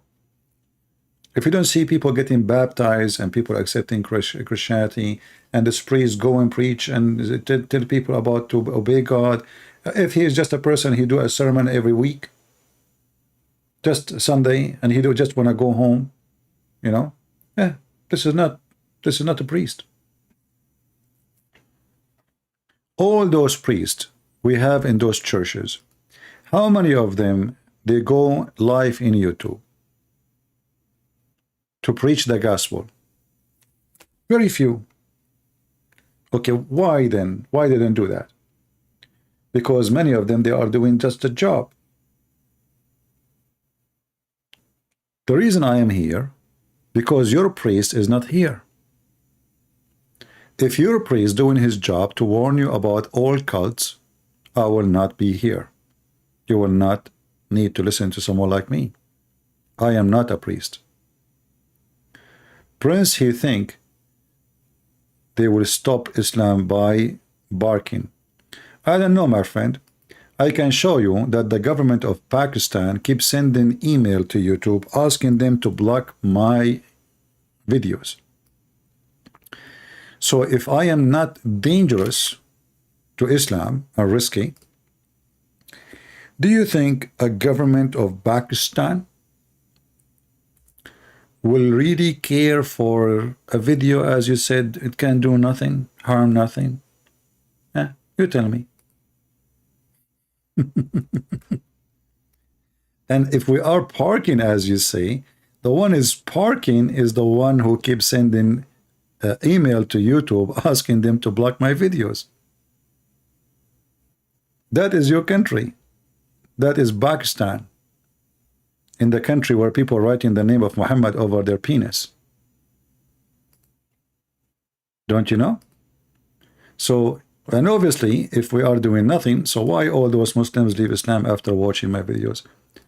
If you go right now to Indonesia as an example, you will see that a huge number of Indonesians, they are watching my videos. And actually, the funny is, there is people, they are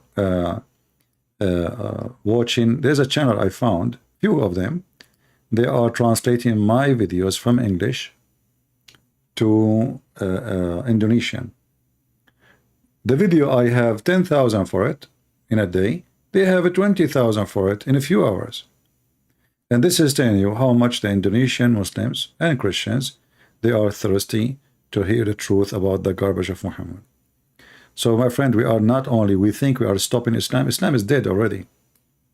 Don't you see, Lady Dawa, she confessed that Quran have 0 miracles. Who is the one who made the Muslim reach that point? Me. I'm the first one ever who made books and videos exposing the false scientific miracles of the Quran. And now the Muhammadan, they admit with shame that those scientific miracles are fraud. One of the reasons I accepted Islam was the scientific miracles. I'll be honest with you. And now we know that this whole scientific miracles was absolute nonsense. Not Why he is saying that? Why the scientific miracle is nonsense? How the Muslim reached this point? Do you think the point arrived here from nothing? It's people like me, my friend. We made you Muslims strip. We stripped you from all your lies. So one of the biggest lies the Muslims they spread, that they have scientific miracle in the Quran.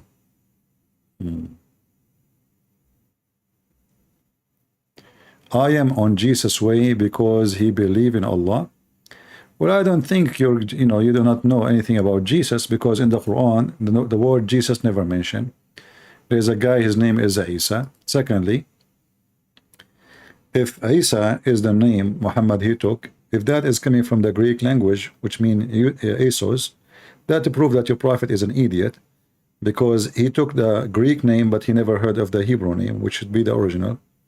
I mean, we understand why the Greek, they cannot pronounce certain words, but why Muhammad, he will take the Greek name. But anyway, Isa or Esau is the son of Maryam.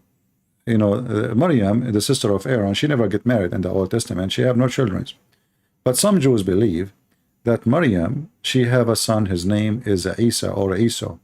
The stupid Muhammad, he thought that Isa, the son of Maryam, the sister of Aaron, is Jesus.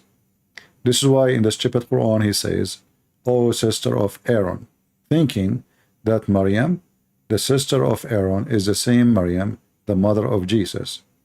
So when you say, "I follow the way of Jesus," well, Jesus says, "I am the beginning, I am the Alpha, I am the Omega." Your God, Allah, he copied, he put the same in the Quran. He said he is the beginning, he is the end. Jesus says, "I am the light." Allah copy him. He says, "I am the light." Jesus says, "I am the truth." Allah, he says, he is the truth. So you will notice that if you are following Jesus, then you should worship Jesus and spit at Allah, for he is a counterfeit thief who came 600 years after Jesus, copying the title of Jesus to himself, and the counter thief is Muhammad. And if you follow Jesus, my friend, you don't follow a child molester like Muhammad. Jesus said, "It's better for you to put a milestone around your neck and throw yourself in the deep ocean from hurting the little ones." Your prophet, one of the most famous accomplishments he have is hurting the little ones. He have sex with the children. Not to forget that he's a fornicator. You know, one of the commandment is not to wish a woman she is not yours. Muhammad, he broke every single commandment of that.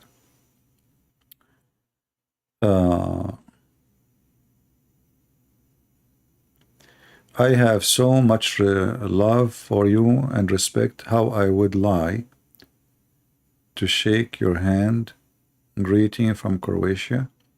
Thank you, my friend from Croatia. God bless you, my brother. I don't deserve your the kind words. I'm just like any one of you, doing little, you know. If every one of us, he built a brick in a temple of God, we will have a beautiful temple. If only one person trying to build a temple will take him forever, and maybe he will die before he finish a wall. So let us, all of us, you know, build the temple of God by putting a brick somewhere. Speak the truth, be brave, never ever be ashamed of being Christian, because this is the best thing for mankind actually. All those perverts who they attack Christ, ask them, why you attacking Christ? What exactly he did to you? What exactly, why they hate him? Did the Messiah lead an army to kill people? Did he, you know, I mean, what the Messiah to them? But what happened, that because you are filthy, when you are filthy, you hate the one who make you feel filthy. It's like, you know, I met this gentleman from Croatia. Let us say he is wearing white clothes and he is so clean. And I just came from the sewage. And now we have to stand next to each other and take a picture. I will hate him for that. Because look how dirty I am and look how clean he is. So what I do? I try to hug him so I will make his clothes dirty. But the excuse, I want to hug him. And this is how those filthy who hate Christianity, they try to do. So they try to manipulate the value of Christianity. They say to you, you can be a gay and you can be Christian. You can be transgender and you can be Christian. You can be a drug dealer and you can be Christian. You can be a fornicator and Christian. You can be a thief and you are Christian. All of this for what? Because they want to try to make Jesus look dirty. I mean, look at the people who believe in Jesus, how they look like. But those are not Christians. None of those can make Jesus dirty. They are dirty. You cannot make Jesus dirty. You cannot judge the Messiah by me. You cannot. I judge the Messiah by the Messiah. I judge myself by my fruits. The Messiah, he said, by their fruit you shall know them.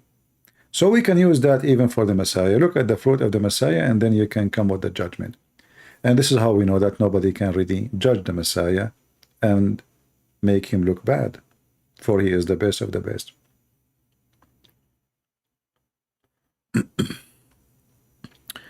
What type of Christianity are you? There's no types. Christianity is against any type. Christianity is those who believe in Jesus and follow the Lord. The Lord, he says, whoever believe in me, not whoever believe in Orthodox or Protestant or Catholic. All those names, they don't count for him. So a person who believe in the Messiah, he will be saved. A person he will not, he will not. Very simple. You don't care for your church name. You don't care which priest he is teaching you. You don't care if you are wearing cross or not. From their fruits.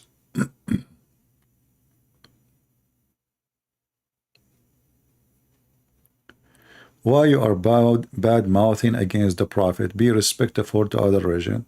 Talk with logic. Okay, I will use your logic, Mr. Gusan. Guys, when a Muslim he says such a statement for us, isn't it really this is hypocrisy? So he is saying to me, don't bad-mouth my prophet. This guy, when he prayed to his God 5 times a day, he cursed the Christians and the Jews. The first thing he do in the morning, when he wake up, he say, please Allah, don't make us like the cursed Jews or the lost Christians. I mean, he just woke up and he is bad-mouthing the Christians and the Jews. He cannot even have a prayer with his God without bad. He just wash his mouth and his anus. And now he start a prayer, supposedly. What he do? He bad-mouth the Christians and the Jews. And supposedly, we are the one who they are lost, and the Jews are the one who they are cursed. But if you think about it, you will see that the Jews are the most, successful people in the world, and those are the ones cursed. And the Christians are the most blessed people in the world. Why?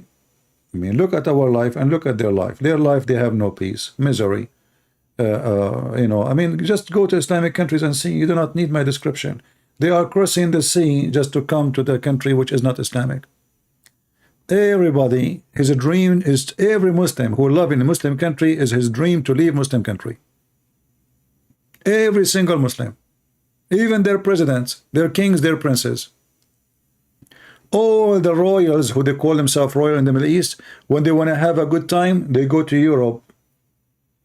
They don't go to Pakistan. Have you ever heard of a royal family from Saudi Arabia or Qatar, or they own a palace in Pakistan? They don't. They buy a palace in Paris, not in Pakistan. Why? Is that because you are cursed? Is that because you are lucky? And when you say don't badmouth us, the Quran call us, the Christians call us pigs, monkeys, animals, worst of the creatures, filthy, najis. And then he said don't badmouth us. So my friend, your prophet is a scumbag. You like it or not. If I hurt your feeling, go to Amazon and buy some bandage. I don't think you'll find any, because the Muslims are out of them. They are duct tape their prophet. Do you see how sensitive the Muslims are? Don't badmouth our prophet. My friend, I don't badmouth your prophet. Your prophet is the bad mouth. He is a sewage. In fact, even when your prophet, he take a shower. When your prophet, he take a shower, he jump in the water, have dead dogs and women blood from period. Am I bad-mouthing? This is what you're saying. Hello, according to Aramaic dictionary, Atocom, God is Allah, Allah, Allah. Can you explain this? My friend, in the Aramaic, this is the word meaning God. This is not a name. So there's a huge difference between a word meaning God and the last 2 letters is a sound, is not even part of the word. So Allah or Allah is a name. It's not a word meaning God. Al is a word meaning God, and this is the one you see in the Aramaic. The sound is that the end is like this. They call it like a like when in the Old Testament there's many verses they end with ah, but they have no meaning. It's just like a musical, because they used to sing the Bible. So all of us, we know that the names of Islam is coming originally mostly from the Aramaic. However, Allah is not the same as this word, because it is not one word, number one. Secondly, it is a name. Even the Muslims agree that it is a name. So if there is a word close to it in the Aramaic, but that word means God, not name, you cannot say it is the same word. Like, like now, in English, we say the word God, right? So English is a strong language now, because it's the most spoken language in the world. But, in Arabic, we never use this word God. What God? There's nothing that's called God. So we can use that word, ilah. Ilah. This is coming from the Aramaic. This is the word you are talking about. But that is not a name. Il is coming from the Aramaic or the Hebrew. Il is a word meaning God. The sound, the ilah, is just a sound, like to make it holy or special. So the word is il or al. Allah is two words, al and lah. Lah is the name of the God of the Muslims, and that is the moon god. So you are like mixing things between Allah or al. Even like in the Aramaic, those sounds, they are not even part of the word.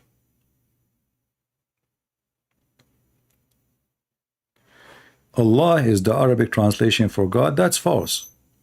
No. Ask any Muslim, they will say to you, okay, let us prove that Allah is not an Arabic translation for God. Well, how we prove that? From the Quran. Let us do that.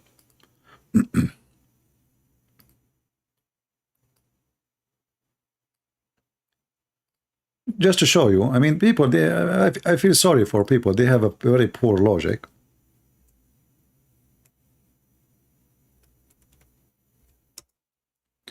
The word Rabb in Arabic is Aramaic too. Rabb, rabbi,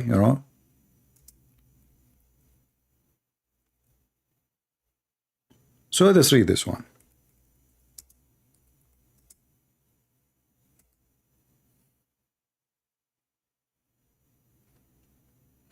As an example, not limited. Here it says, Inni akhafu Allah Rabbul Alameen. I fear Allah, the God of the world. So if Allah is a word meaning God, you don't say I fear God, the God. Is that correct? I fear, see, the Muslim did not translate Allah, and here they say Allah. No, because these are two words. Here is the Rabb, that is the word God. Here is Allah. Allah is a person in Islam, is not a word meaning God. Rabb is the word God. So I fear Allah, the God of the world. So if the word Allah means God, that would be a stupid statement. All right? Same time, we can find the same when Allah himself, he spoke about himself. When Moses, he came to the tree, even Allah, he make it more simple. He says,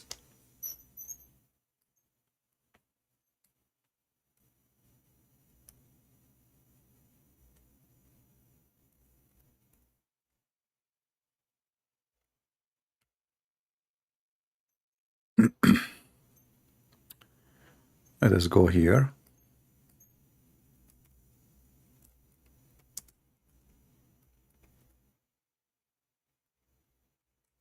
And that will make it way more clear,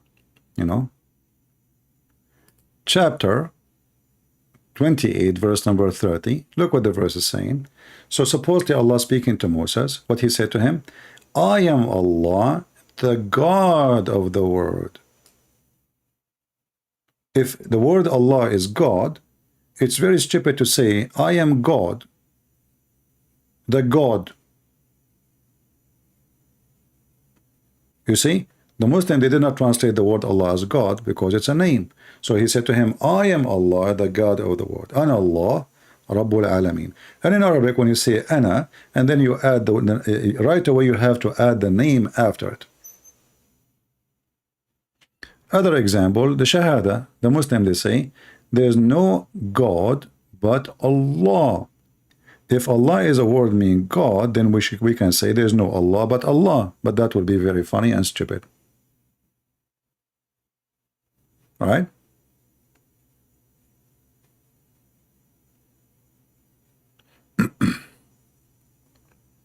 Even the Muslims, all of them, they agree that Allah is a name. I mean, I find it very funny that the Muslims suddenly, they don't want to consider Allah as a name. Suddenly, the Allah is just a word meaning God, just to make it fit with the Aramaic.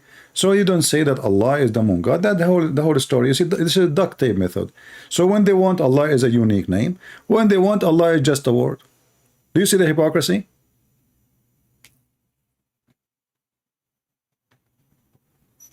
Actually, this is why we say, why Muslim they got many Allah?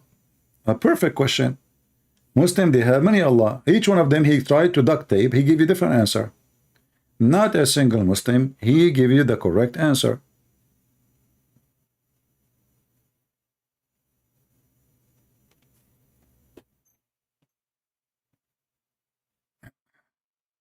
So suddenly now Allah is just a word mean God. It's not... I can say there's other people who they are in the Middle East or in Indonesia, like Christians, because the Muslim occupy them, they forced to use the word Allah as a word meaning God. But all of us, we knew that this is not right. Allah is not a word meaning God and should not be used for the word God. Unless you are trying to use the Aramaic language, which is totally different, then you should not say the word Allah. You should say the Aramaic word that will make it fit. Al-Ilah, you know, the God, but not Allah.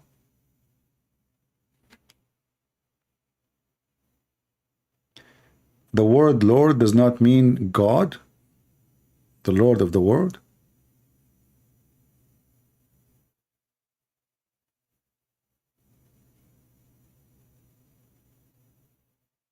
Whoever say the translation for God through Aramaic is Allah is wrong. I understand the word from what you are saying.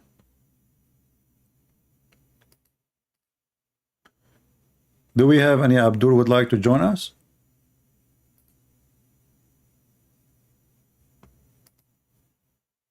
They don't know even who is their God. Look at this edict, another edict. He says, the Catholic, they created Islam. This is an example of the stupidity, you know, of those people copy-paste the internet boys. Catholic created Islam. Yeah, I saw somebody, he is a grown man, and he claimed to be a professor, and he said that Khadija, the first wife of Muhammad, she was a Catholic nun. I could not believe it. I died laughing. I mean, Khadija, she had 3 husbands, and she was a Catholic nun, brother. And there was a Catholic at that time there? And they are the one who created Islam. So who was the crusade? I think the crusade, they were the Hindus. You are a genius. Let us go, Brandon. You will find a lot of donkeys in the internet. Internet is like a big container of aquarium of donkeys. Copy paste, you know, he heard this from somebody and he posted it around. That's it, the Catholic. If not the Catholic, my friend, you will be a slave of Muhammad long time. The Catholic is the one who saved you.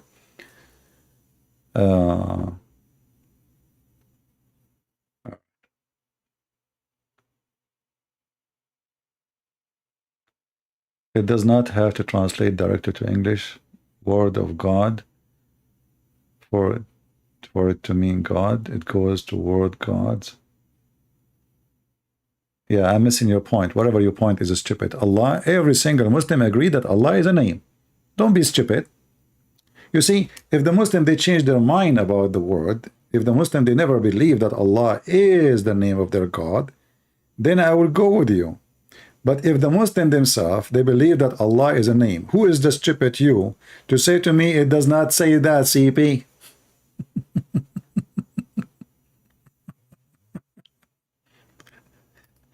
You know, are you going to redesign Islam as you wish?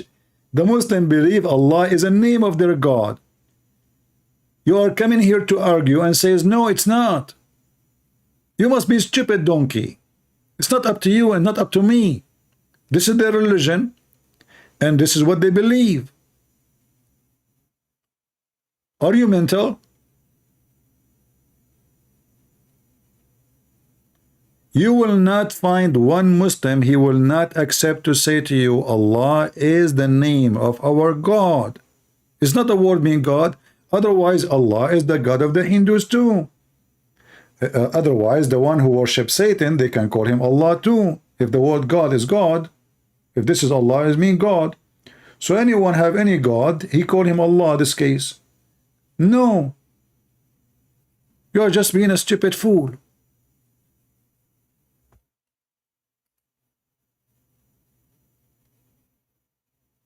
You are stating the Muslims are wrong because Allah not the name. No, I never said Allah is not the name for Muslims. I said the original name, the authentic name, because Muslims are copying from Muhammad. Muhammad copy from the Arab. The Arab, they copy from the Aramaic. Allah is two words. A-L, which means God. La is the word, which is the name of the God. By time, the word Allah is connected. In the original Arabic, the original Quran, if we can find it, there is some, like a few old print, but far away from the original. You will see that the Quran, they are not connected. Allah, the letters are not connected. So if you look here, you will see as an example, in chapter 1, there is two words appear in the beginning, verse number 1 and verse number 2. And I will highlight them. This is Allah here, but this is not Allah. But they look the same. What happened? Where is Allah? Here, the second one, it says Lillah. Lillah. Li in Arabic mean two. La is the name of the God. That is the name of the God of the Muslims. La. It's in front of you. The first one, Bismillahir Rahmanir Rahim. In the name of Allah. Al is a word God. God La. In the name of God La. And then here, Alhamdulillah. He did not say the word God. He just mentioned the name. Alhamdulillah. So the second one contain a letter and the word. Let us type it in the screen.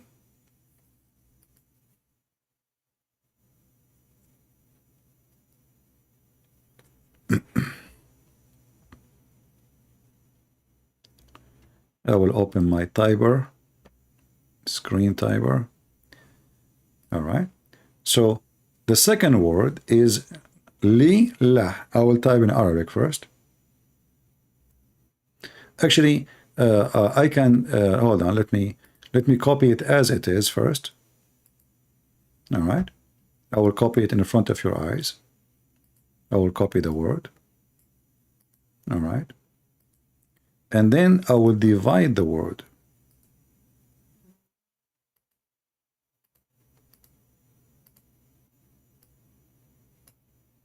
I will paste. And then look what I will do. Actually, let me pause the word first as it is, and then I will divide it again. The same exact word, but I will separate the first letter from the rest of the, look at this. So, Lillah, Lillah,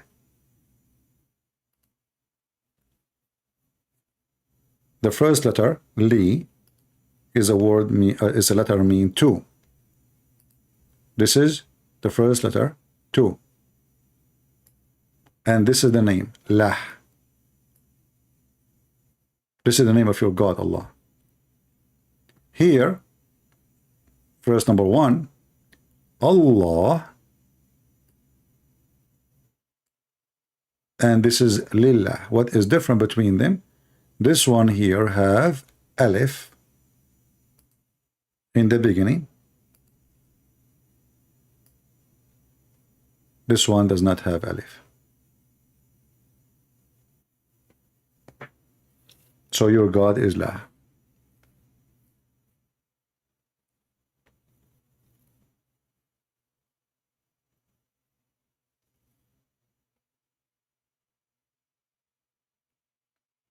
Okay, my friend, Mr. Basim, you can text me in Skype if you want. I will call you.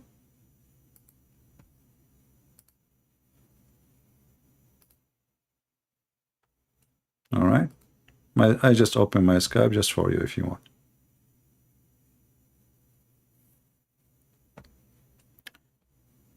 And you know, there is tons of evidence that Allah is the moon god. How we know? It's not because the Muslim, they have a moon in the top of their mosque. No. But there is way more clear evidence even from the Quran. Let us see an example. Did God himself, he's saying his guy name is God? Are you stupid or what? Kark. I just saw you the verse saying, I am Allah. And you were saying to me, he said he's God. He said, I am Allah, the God of the world. You said to me, and you are asking me, did he say he is Allah? Are you mental? When Moses got close from the tree, Allah said to him, I am Allah, the God of the world. If the word Allah is not a name, he will not say, I am Allah. You see, in Arabic, you cannot say, I am God, like this. In English, you can say, you say, I'm God. No. In Arabic, you cannot say that. You have to continue, say something what? So, this is why he says, I am Allah, this is my name, and then he describes saying he is what? I am the Lord of the world. Actually, he said Al-Alamin, which means the word of the man and the genie. So you are just an idiot, you are just, being stubborn. But anyway, who cares if you believe or not? At the end of the day, every single Muslim, he will tell you that Allah is the name of the God of Islam. If I type right now, what is the name of the God of Muslims? And I will go to Muslim website. I will not open any website unless it's a Muslim website. Here we go. What is the name of Muslim God? That's it. I will not go to any, I'm not going to Wikipedia and etc. or Encyclopedia. No. You can go to any, only just Muslim website. Only.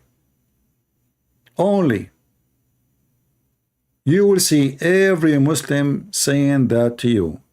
So you are mentally ill, my friend. You are just as stubborn with stupidity.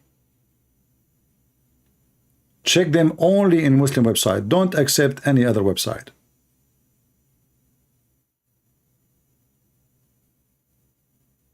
The most important name, the rest are, they call them attribute.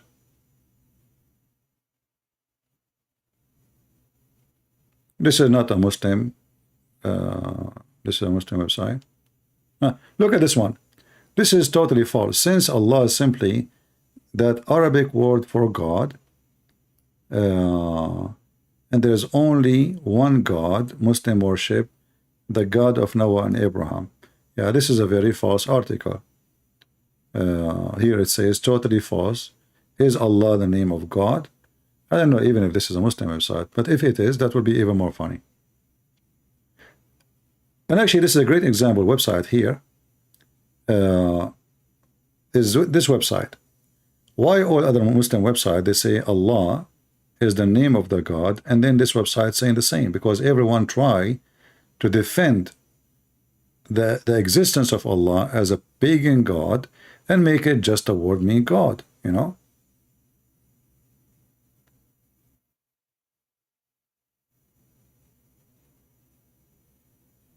Yeah.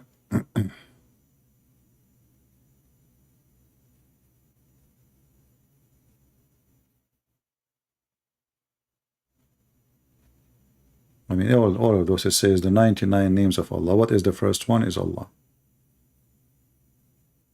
All of those is 99 names.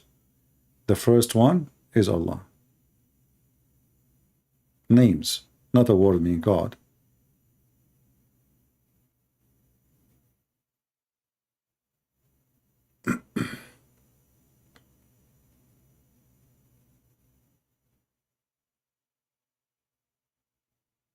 Anyway, English.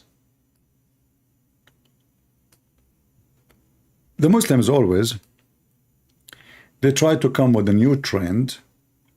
So since like it's very well known that their God is La, you know, let us try to say no, it's not, and it's just a word meaning God, and even the Arab Christian, they use the same word, so we can get away from it. It doesn't work. Islam as a cult connected very much with the moon, not only the moon. You see, the Muslims are not, Allah is not the name of the moon god, is the name of the crescent moon.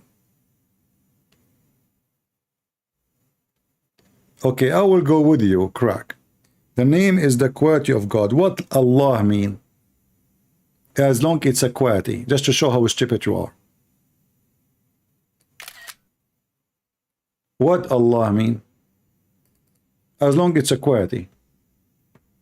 If Allah is a word mean God, does not give us a quality, because Shaitan is God. Shaitan is God too. Shaitan is the God of this world. You know, your statement is just a statement of a kid. What is the quality? You can say, if you say noble, we know the quality. If you say high, we know the quality. If you say, but Allah have no meaning, because this is not an Arabic word and have no meaning in Arabic. It's just a name of an ancient god, the Muslim. They took it from people before them and they adopted. Otherwise, give me what the quality of Allah. What Allah mean? You keep saying God. I mean, that's really stupid.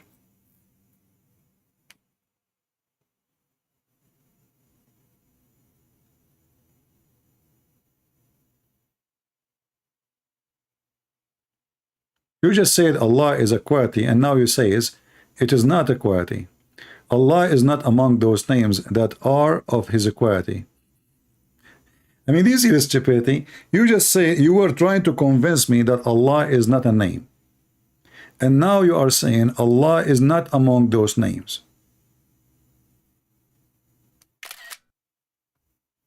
You said Allah, look, I mean, look at this guy. This guy, he say text that he oppose himself. Look at this.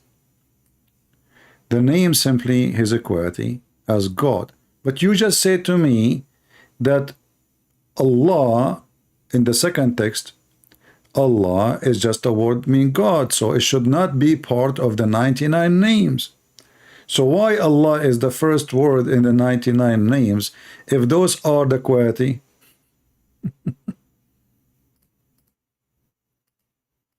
Mental.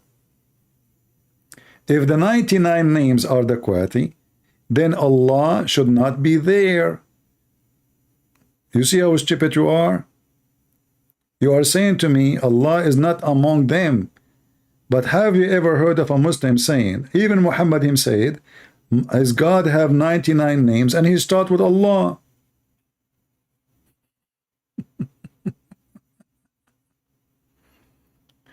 Can you show us from the Bible where Jesus says, I am God?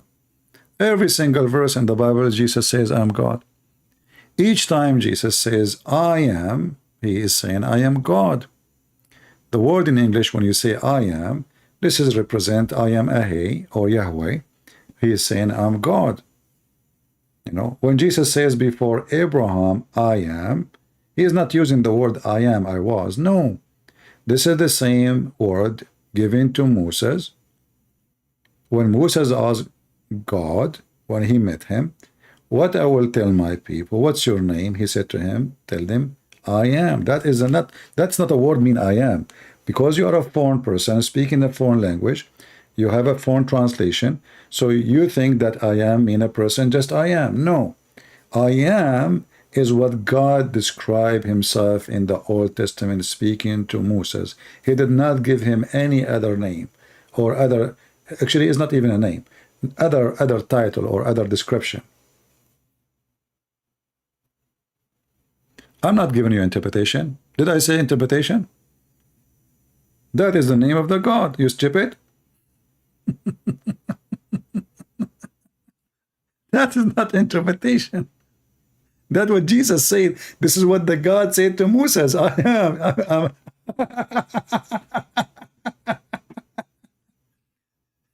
Moses says to God, what I will tell you, my people, what I will say, what's your name? He said to him, go and tell them I am. You said to me, give me interpretation.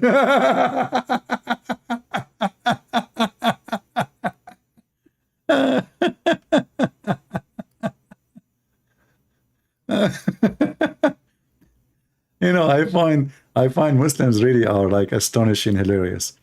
Yeah, you think I'm giving him Ibn Kathir. I'm not giving you interpretation. I'm giving you what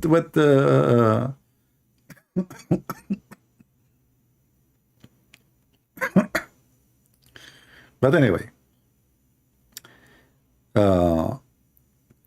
this is John as an example, not limited. John first.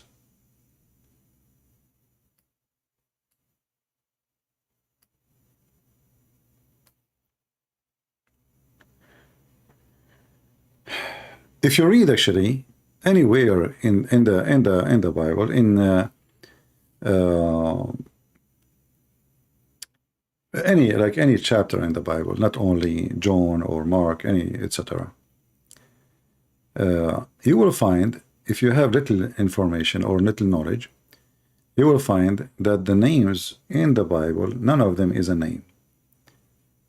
None of them. When the Bible speaks about God,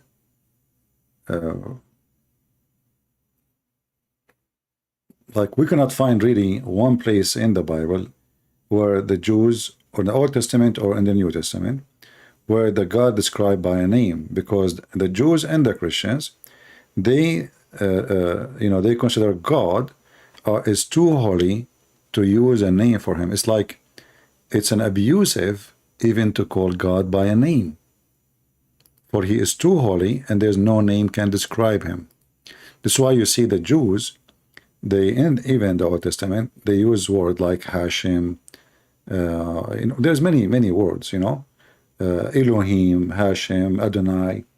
So all those is for one reason, is just to avoid to use the name of God in vain or with disrespect. So they put a fence in the language between them and using that word. The Muslim, because the name of their God is meaningless. Even the Quran says, like you can use the name of Allah taking false oath. Taking false oath. So you can lie, swearing by Allah, and it's okay. No problem. In the Old Testament and in the New Testament, you cannot use the name of God in vain.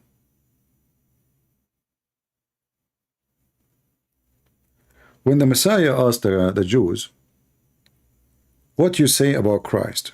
Who is he? The Jews, they said, he is the son of David.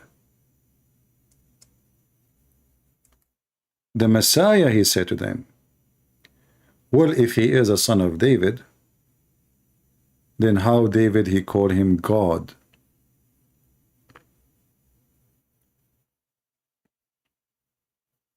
All the Jews, and even in the New Testament, we see that when the Bible described the Messiah, describe him that he is a son of Mary or to Joseph, etc., etc., etc., and then goes all the way to David.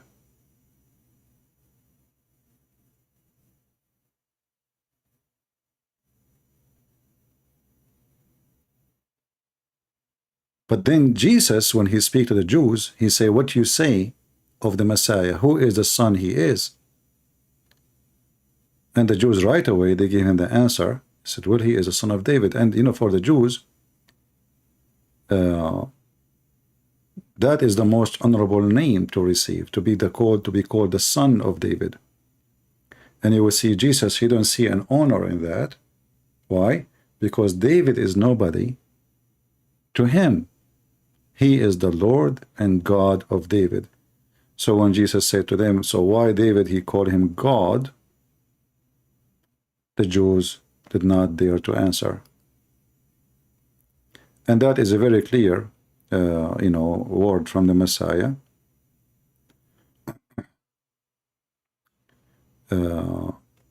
That he is God. You know, he refuted the Jews. I'm not proud to be the son of David. You are mistaken. I am the son of God. I'm God himself. Otherwise, why David himself, he called me God and he worshiped me? And the word is so clear. It's not like interpretation. You know, if I am, if he is. And here you will see the Messiah talking about himself as if he is not. As if he is not, you know, not the person we are talking about. You know what I mean? So he's asking them, what do you think of the Messiah? Well, what we think of the Messiah, he is the son of David. And you will see that this is an evidence from the Old Testament. The Muslim, they will say to you, well, where in the Old Testament even says that the Messiah is going to be God? And even the Jews, some of them, they say to you, where this the Messiah is God, where you get this from? The Messiah, he will not be God. Yeah, we are waiting for the Messiah, but he is not God. But as you see, this is a very clear, clean-cut verses in the Old Testament and in the New Testament, proving that David himself, he praised the Messiah as God and worship him by his spirit. What does that mean? Because the Messiah did not come yet in the flesh.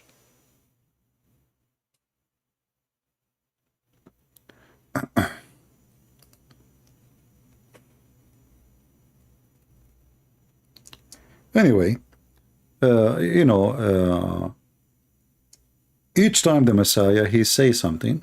When he say, I am the light, he just said, I'm God. I am the light of the world. The Quran copied Jesus. They asked the Muslim, what is Allah? They say to you, he is the light. Okay, but this is what Jesus said. Who is the truth? Ask the Muslim. They will say to you, Allah. If there's anyone in his earth is the truth. They say, no, only Allah is the truth. But Jesus says, I'm the truth. Who is the life? They will say, Allah. But this is Jesus. Who is the resurrection or the resurrector? They will say, Allah. This is Jesus. All those are description. The false Muhammad, he stole from the titles of Jesus. And yet they say, where Jesus said, I'm God. Do you see the hypocrisy? So, can Muhammad say, I am the truth? No. Can I say I'm the truth? No. Can you say you are the truth? No. Who can say I'm the truth? God. Okay, so when Jesus says, I am the truth, he did not say he is God.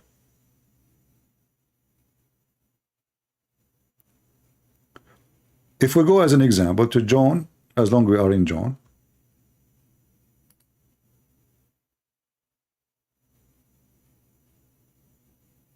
I don't know if we can jump this one faster than this. Okay, we go to John 8. You will see Jesus here, and this is in the Aramaic Bible.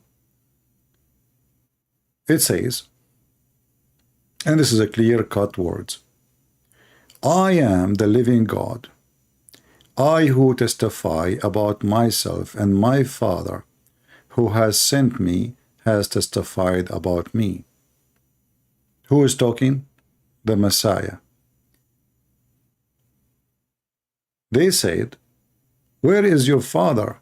Yeshua answered and said to them, you know neither me, neither my Father.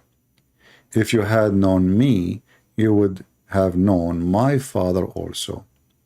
He spoke those words in the treasury as he thought the temple, and no man seized him, for his hour had not yet come. And then they say to you where Jesus says, I'm God, show me. We continue. Here we see in the same chapter, Jesus said again, I say that you shall die in your sin. For unless you shall believe that I am the living God. You remember I told you each time Jesus says I am? I am is not a word mean I am in English, the same. Jesus saying I am the living God. Remember that. When Jesus says I am, he is not using the word I am, the one you know in English. He is saying I am the living God. So when some translation they say, it says only I am, they did not show the word I am the living God, they are doing a mistake because this is a mistranslation for what is the original Aramaic or Hebrew is.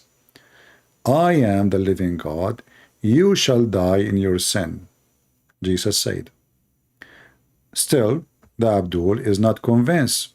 We continue. You know, it's all over. I mean, it's in front of us. If you go to the end as an example, the Jews, they were saying to him, they said here, Abraham, he said, Abraham, your father, desired to see my day. Who is talking? The Messiah. And he saw it and rejoiced. So Jesus saying to them, Yeshua, that Abraham, he saw Jesus. He witnessed Jesus. But all of us, we knew, I mean, there is a way, you know, like where is the Messiah? He was born when, and when Abraham was exist. The Jews, they were saying to him, you are not yet 50 years old, and you have seen Abraham? Jesus said to them, timeless truth I speak to you, before Abraham would exist, I am the living God. And the Muslim, they will come to you tomorrow and he will say, it doesn't say that, CP. I challenge you to find me one verse in the Bible Jesus says I am God. And this is the link for those who like to save it. Good?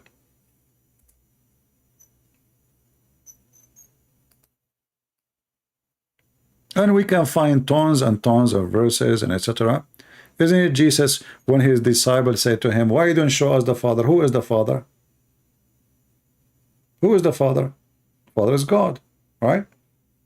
Why you don't show us the Father? And that's it. What Jesus said to his disciple? I am with you all this time, and you do not know me. The one who saw me, he saw the Father. I and the Father is one. And then the Abdul, they say to you, where Jesus says, I am God. I mean, can Muhammad say, the one who saw me, he saw Allah? This is not interpretation, this is a question.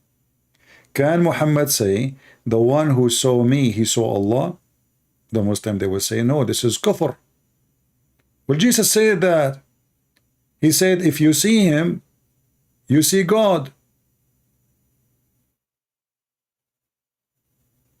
If you know him, you know God. And then those potatoes, they say to you, where Jesus says, I'm God. Hypocrite liars. Show me one verse. Benefitter. I trained the Christian to tell me one verse in the Bible where Jesus said that I'm God, worship me.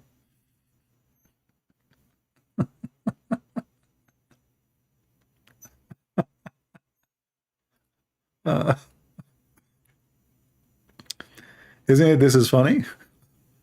Show me.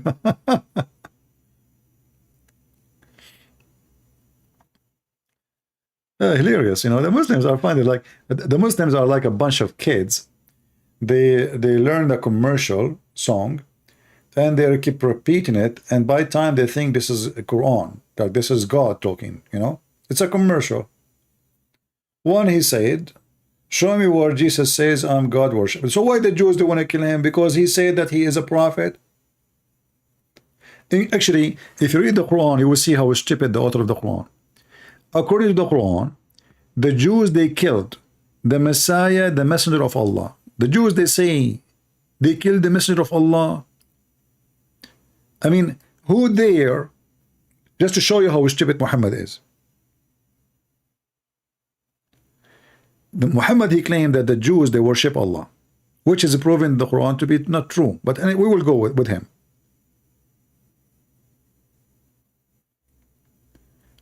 So if they believe in Allah, how the rabbis, they will make the crowd agree to kill someone he is the prophet sent by their God. Do you see the stupidity? Look at this. They say, the Jews, we killed the Christ, Jesus, the son of Mary. Look how many stupid statements he just made, this mad man Muhammad. The Jews are waiting for Christ. How they will say we killed the Christ?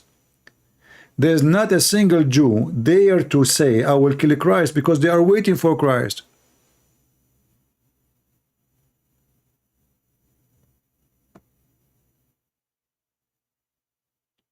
Right? They are waiting for Christ. There is no single Jew will say I killed the Christ. Nobody will kill the Christ. They were waiting for him. The messenger of Allah. So they are confirming that he is the true Christ and he is the messenger of God, and still they want to kill him. This edict he's saying, you find one translation that match your Christian belief. That's false. The Aramaic is the most accurate book, my friend, and this is a translation. This is like actual word-by-word translation, more accurate than the rest. So it's not up to you.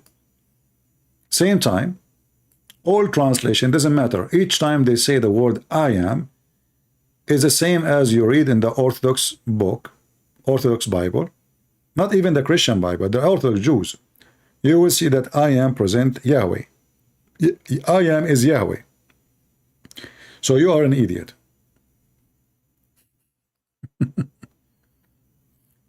And look at the hypocrisy. Show me one verse in the Bible saying that Jesus says I'm God. Okay, let us forget about this. When Jesus says the one who saw me, he saw the Father. In all translation, any translation you want, it's the same. How if we see Jesus, we see God?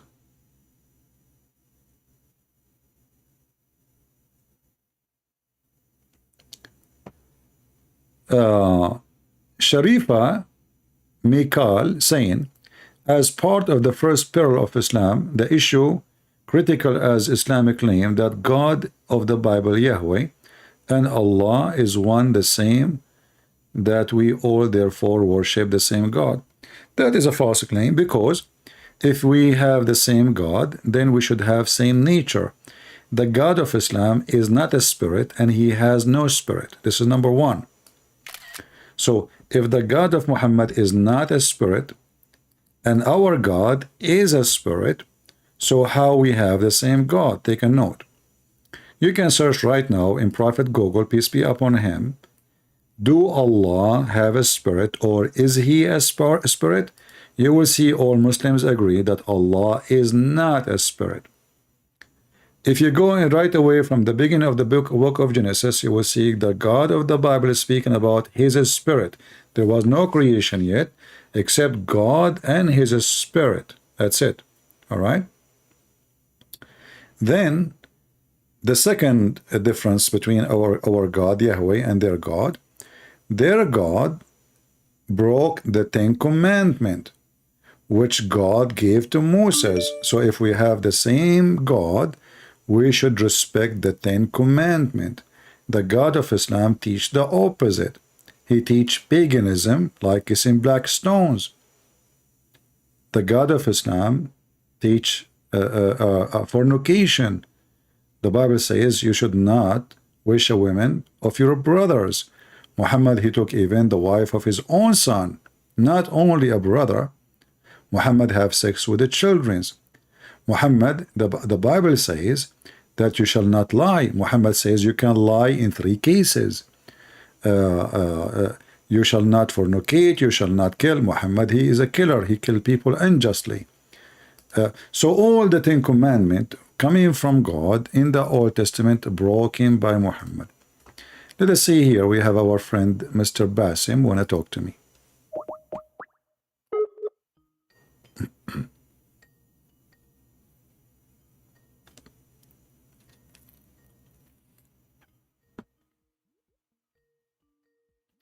I hope he will answer.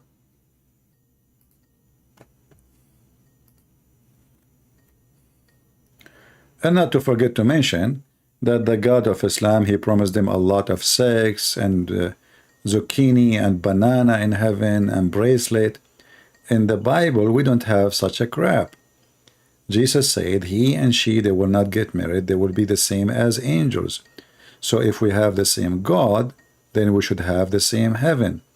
The heaven of Muhammad is Androtet's heaven, where women are naked. Even Muhammad, he mentioned that in the heaven there is a bazaar like Androtet web camera.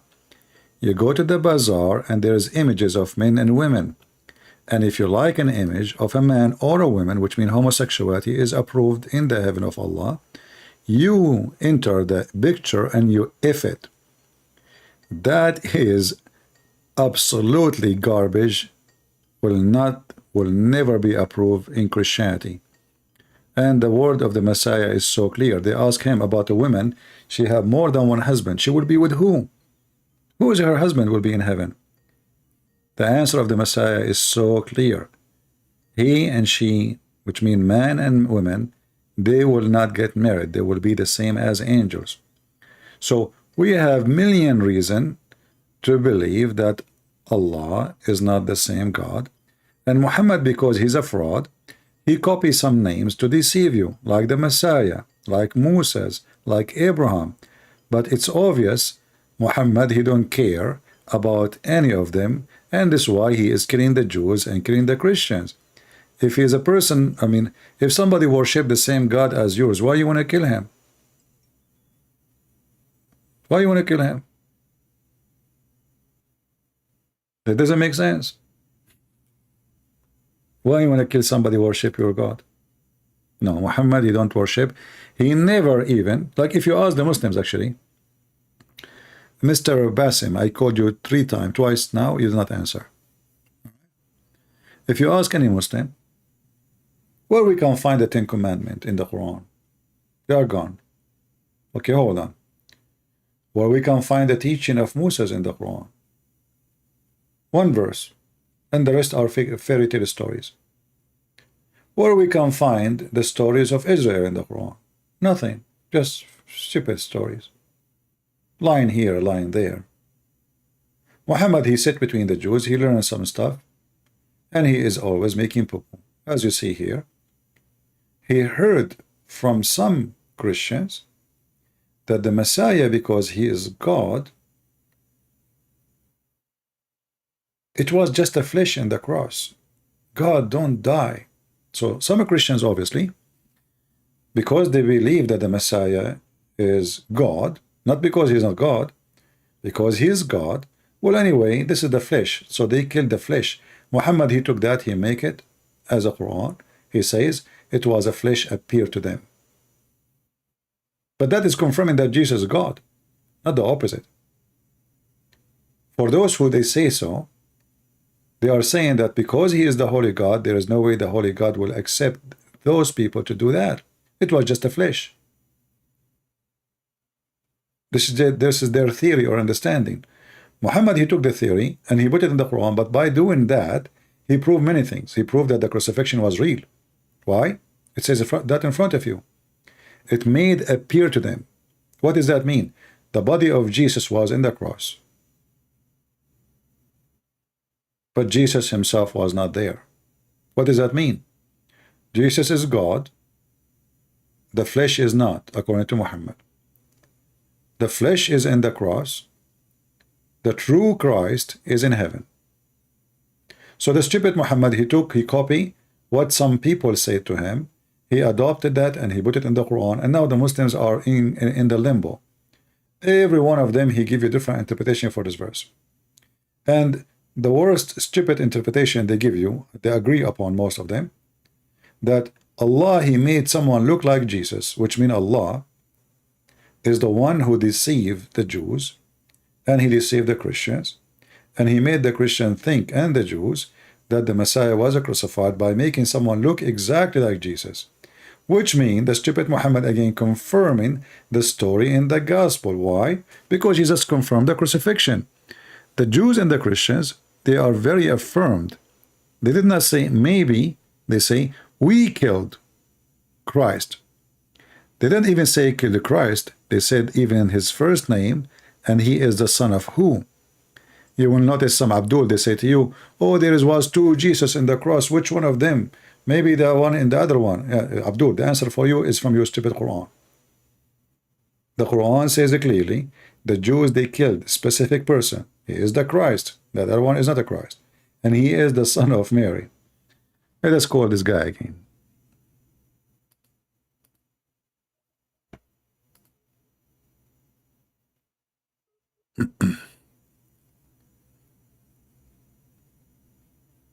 Maybe you have a bad internet, and I'm trying.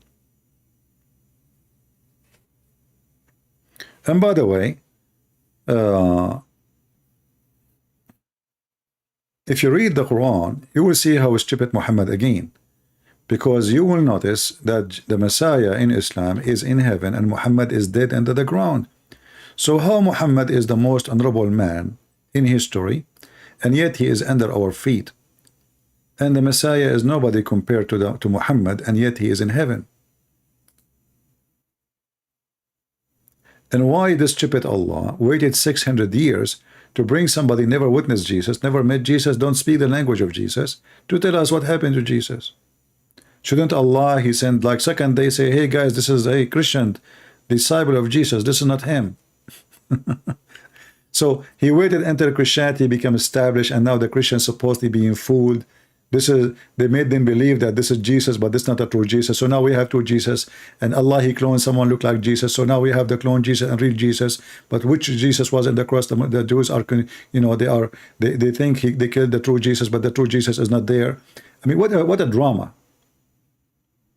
What a drama! But the story itself here in the Quran confirm that the Messiah was crucified. As simple as that. It's in front of you. So every single verse in the Bible about the crucifixion of Jesus is absolutely truthful. I will try to call this guy one more time and see. Hello? Hello? Hey, my friend, how are you? Can you speak louder, please? I have difficulty to hear you. I cannot really hear you. I don't know. Just give me a second. If you are using a headphone, maybe you need to switch. Can you hear me now? Maybe take it off. Yeah, just give me a second.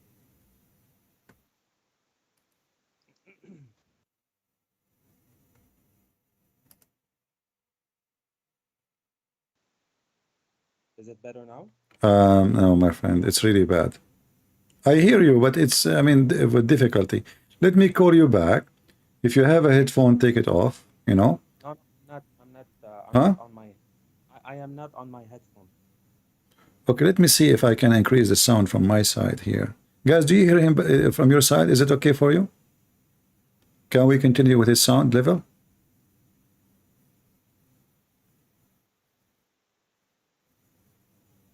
Okay, go ahead. What do you want to say to us, Mr. Basim? Can you still hear me now? I hear you, but the sound is not really so good. But what we can do, I mean, I will try to manage. I would. My is easy. Well, I used to be a Muslim before. And, Oh, you are not a Muslim no more. No, I left Islam not long ago, but my wife's still Muslim. Okay. And you said that like if you're Christian, you cannot marry a Muslim woman. So, Yeah, no, but in your case, you see, you are not a Christian from before marriage. So if a person, he was a pagan, or he is following a wrong faith, and he converted to Christianity, he can keep his marriage. But if you are a Christian and you are single, you became a Christian and you are single, after that moment, you cannot marry a woman she is not Christian. But because she was your wife before you become a Christian, your marriage is fine. Oh, all right. Yeah. However, you should do your best to make her believe in the Messiah so she will not teach your children's false belief. Yeah, I understand. If you need my help, I will be happy to help you with your wife. If you want to convince her of anything, if she have a questions, I will be. She don't need to talk to me. She can ask you the question if she want. If she is shy to talk, and you can give me the question. She can just listen there next to you. Okay. Anyways, thank you very much for your call. Yeah. But why you left Islam, Basim? Oh, listen. Well, I was Muslim before, but with the study because I'm a chemistry researcher now in Canada. Okay. And well, I've been not very practicing like too much. So by the time passing, I became a little bit far from Islam, and I became a little bit like an atheist. And after that, once I met somebody in the park who was preaching the gospel. Mm-hmm. So I listened to this lady, and I converted because I felt it was the good way. Wonderful. Well, God bless you, my friend, and may the Lord bless that woman who she helped you to see the truth. Yes. Happy for you. All right. Anytime you need any question with your wife, keep your marriage. You know, Christianity, we as a Christian, we don't enjoy destroying family. You know, it's not the purpose of God. So you keep your wife, you love your wife. As a Christian, you never cheat, you never lie to her, you never mistreat her, and maybe she can see the difference between what Christianity did to you and how you change, how you can be a better person. And maybe we pray that the Lord will make her, believe and accept the Messiah as her Savior. Thank you very much. All right. Take care. Thank you very much. Bye-bye. God bless. We apologize. The sound was really very bad. I try to put the speakers so loud as much as I can, but yeah. See, guys, he said that a lady in the park, she was preaching the gospel. Imagine if we are almost 3 billion, but many of us, they are useless. They are just numbers. Imagine if we have 1 of 100, just 1 of every 100, preaching the gospel, trying to help people to believe and to see the truth. What we can do.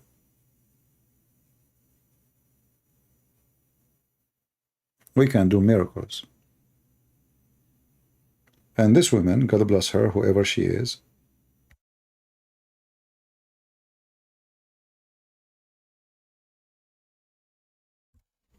she changed the life of this brother.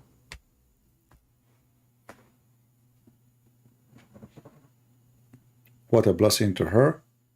What a blessing to the family of this man. So imagine you can, you receive such an honor yourself by serving the Lord and bringing people to Him. How many women, they spend their day going to nightclub tonight and tomorrow? This woman, she go to the park preaching the gospel. Not to sit in the sun, to have a suntan, not to relax, but to serve the people. We need more women like those and more men like those.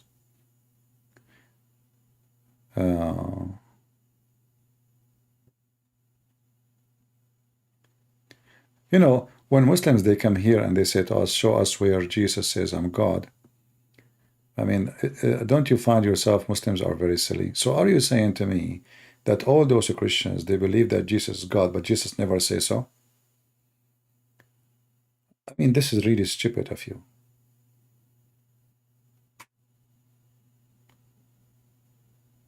Very stupid. Same time, your stupid Quran says Jesus is a creator. And Jesus, he made the blind see. If you watch the video of Mufti Menk, he speak about how Jesus, if he wave his hand at the crowd, and all the crowd will be healed. I mean, who is this Jesus? He just waved his hand, and there's thousands of people. Go watch the video of Mufti Menk. He waved his hand. He don't even pray to them. He don't touch them. He waved his hand. He say hello. Everyone in the crowd, he will be healed. Who is this person? Why he have such a massive power? He create from the mud the bird. He make mud. He make a statues. He breathe into it. It come to life. What is that? If this is the purpose, is to show miracle, well, isn't it one is enough? Isn't it two? Isn't it three? Isn't it four? Do he need to heal millions of people so people will believe?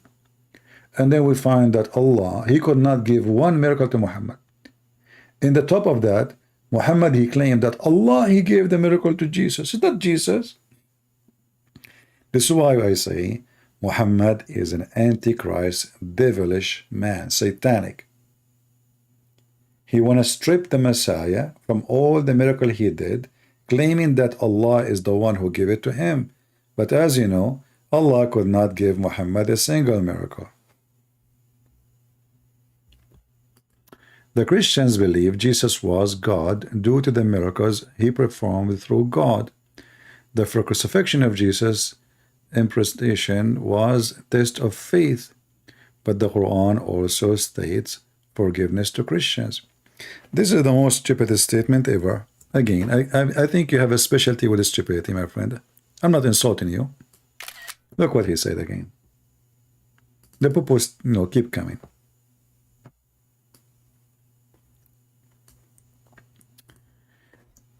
The Christians believe Jesus was God due to the miracles. That's false. But we will not believe that he is God unless he have a proof in the same time. We believe that the Messiah is God because of the miracle. If I go with you. So are you saying to me, you're stupid Allah, who know the future? You do not know that the Christian now, they will believe that the Messiah is God because he gave him too many miracles, amazing, crazy miracle, making from the mud a bird, walking in water, controlling the nature, telling you what you had in your houses, making the blind see, making the one who cannot walk. I mean, what is left? Even resurrecting the dead. So if this is what will make the Christian believe that Jesus is God, that means your God is stupid. Because shouldn't your God knew that this is will make the Christian misled and make them think he is God? So if Allah gave Jesus miracles to make them believe he is a prophet, that means Allah is stupid. Those miracles did not prove that he is a prophet. They prove he's God.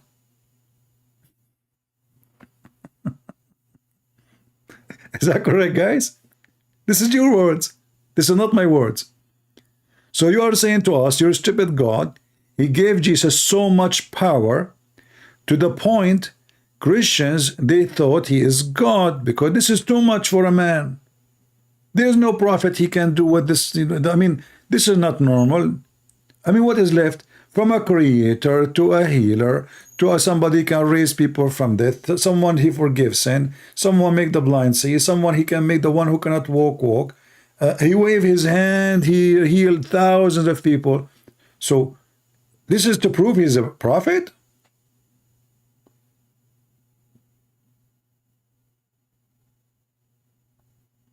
What does this have to do with test of faith? My friend, you are being stupid again. Because if believing in Jesus is test of faith, well, this is a good test. Why? Because we believe in the best God sent. You just say that God gave him those miracles, so we believe in the miracles. So now we believe in the miracle. That make us bad?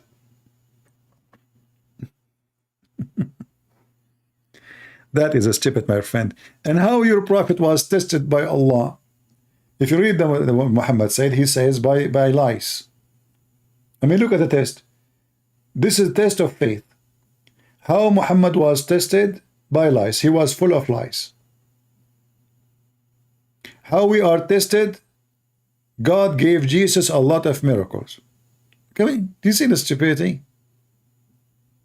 Muhammad is full of lies, and he was so sick, he keeps fainting. He can't even go to the bathroom. He have a diarrhea. The last thing Muhammad he did before he died, he asked Aisha to bring him a dish to piss. He pissed and he died immediately. What is the last thing Jesus said before he gave his spirit? Forgive them, Father. They don't know what they are doing. It's completed. What is the last thing Muhammad he did before he died? Piss.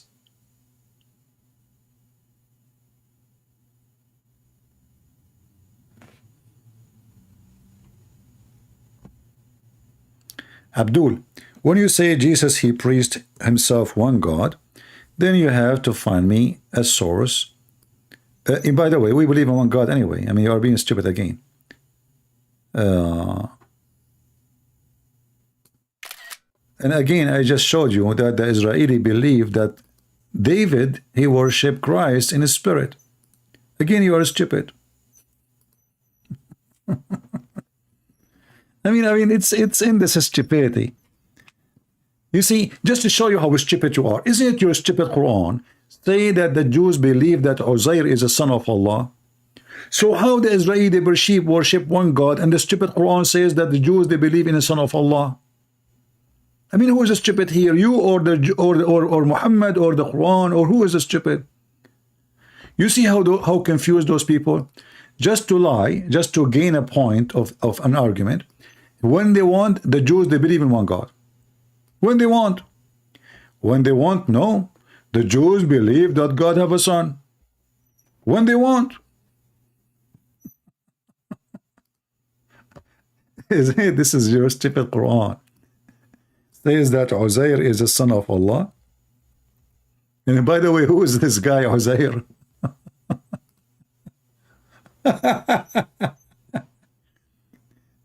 So what are you talking about? The Jews, they believe. And then when we ask the Jews, hey Jews, where we can find this Uzair, they will say to you, we never heard of such a name. Never. Not a single Jew heard of such a name. Do you see how we get Muhammad busted? If the Jews until now they are false, then the name should be there. Where is Uzair? Who is Uzair? The Jews, they worship. Ask any rabbi, even those who hate Christianity, they will say to you, we never heard of such a name.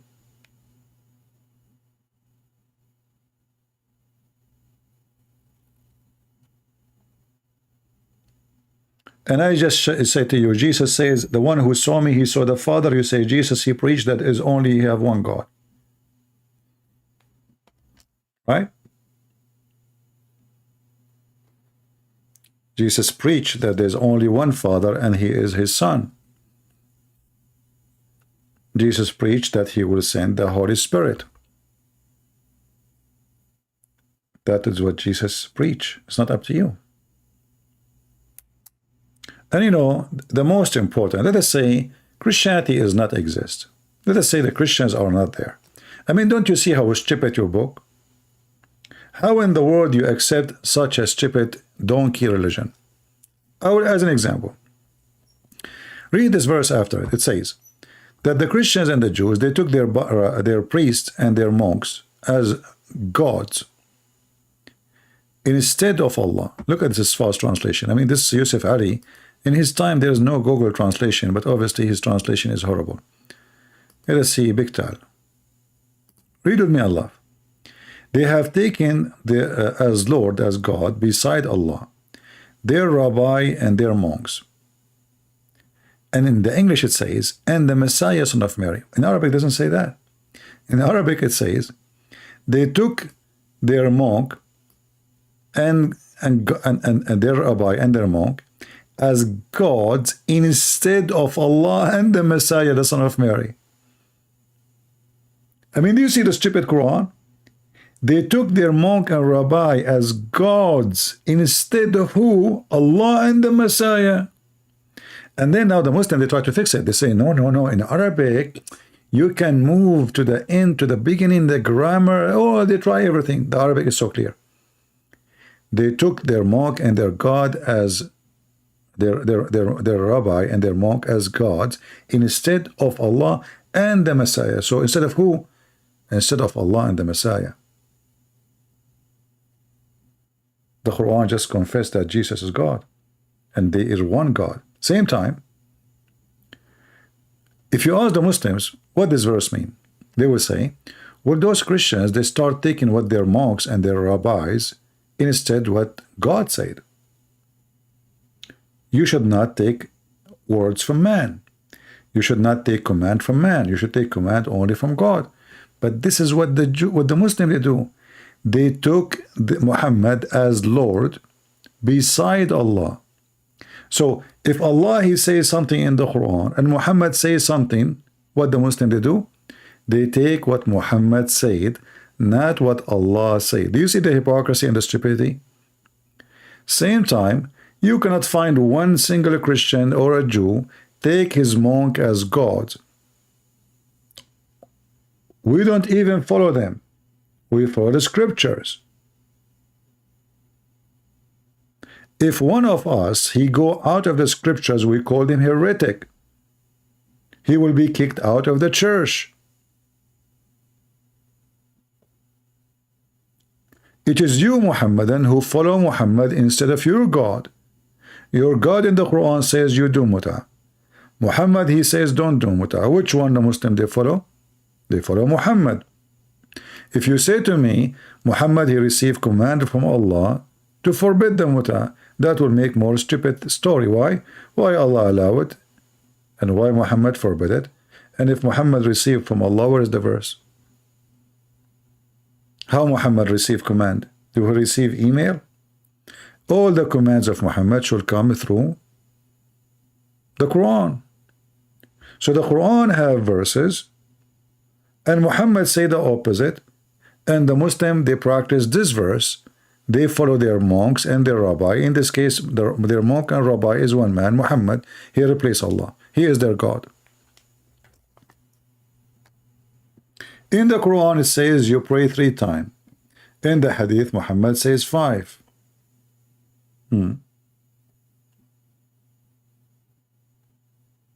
Allah, he sent 10 times breastfeeding for adult, which is something I like. I want to convert to Islam just for a few days because I'm hungry. Especially I'm single.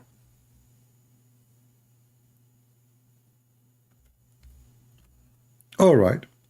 So Allah, because he is holy, and Muslims are very conservative, brother, he commanded Muslim women in the Quran to do breastfeeding 10 times for adult.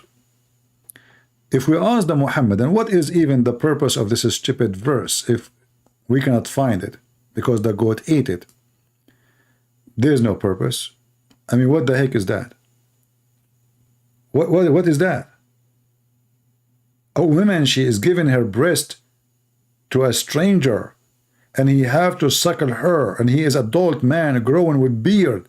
He have to sit in her lap, sucking her breast 10 different days in 10 different time until he is satisfied. And this is from God. And not only that, where we can find those verses? They are gone. And as you see here, Aisha, she have her sisters and her nieces, they sit in the front of her house. Any man when I enter upon Aisha, he have to go to her nieces and start playing with their boobs. Or her sister. If the man did not suck her sisters or her nieces 10 times, he is not allowed to enter. This is a religion from God? This is the religion of Moses? This is the God of Moses.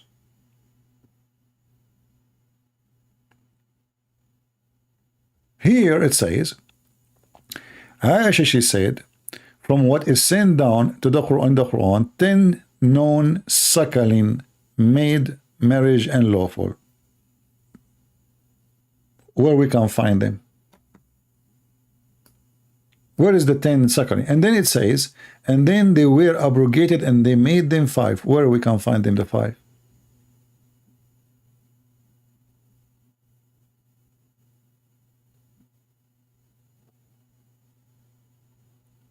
And when Muhammad he died, those are in the Quran, but we cannot find them in the Quran. Where are they? The Muhammadan, they claim that the Quran is preserved. But as you see, they are gone.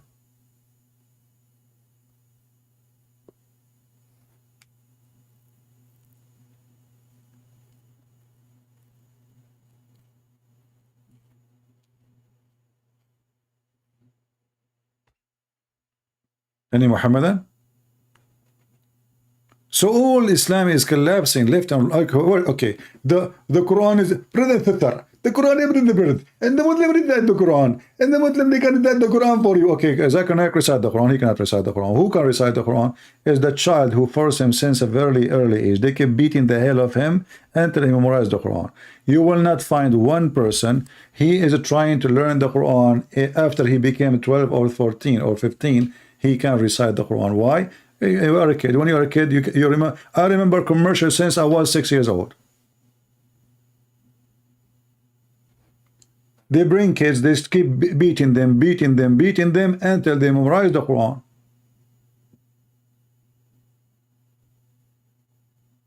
You will not find one person who converted to Islam, he can memorize the Quran. This is only happened for kids. By force. And now, as long the Muhammadan they claim that in the time of Muhammad they memorized the Quran, which is false, because all of us we knew that not a single Muslim he memorized the Quran. What they have, this guy he memorized 2 verses, that guy memorized 5 verses, this guy memorized 1 verse. They start asking them, who have a verse? Give me a verse, give me a verse. They start making a book. And now we see that Aisha, she is witnessing that there is 10 verses, but we cannot find them.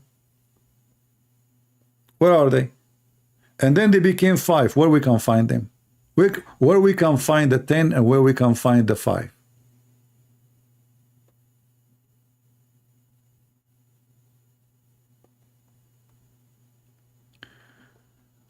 What do you think about those videos in TikTok where they to put the Quran, the cow, and react to it?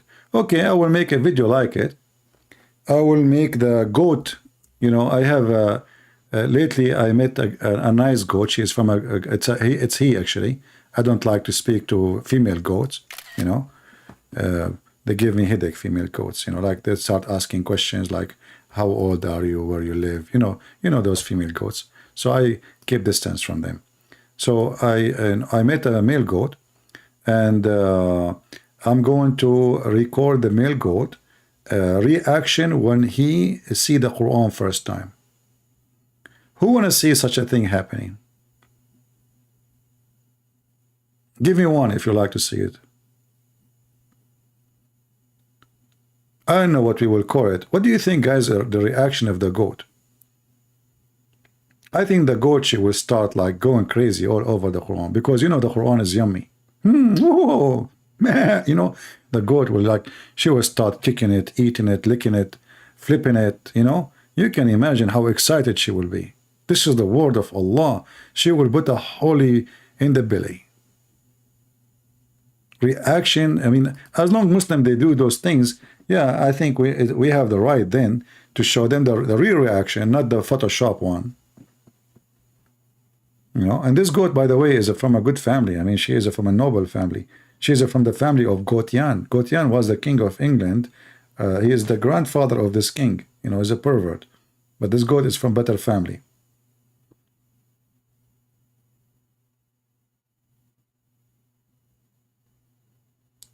If you go in any topic about Muhammad, you will see how stupid this religion is.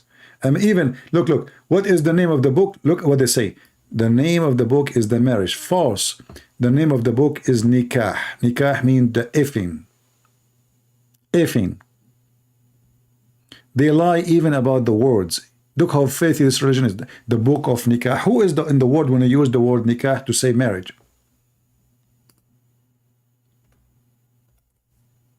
Nikah does not mean marriage. Nikah mean to F. This is why Muhammad, he said,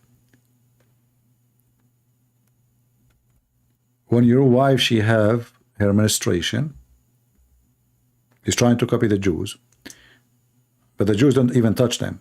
They don't touch the women she have menstruation. Do everything with them except nikah. So if the word nikah means marriage, how he is saying to Muslims, do everything with them except nikah. They are married, they are already their wives.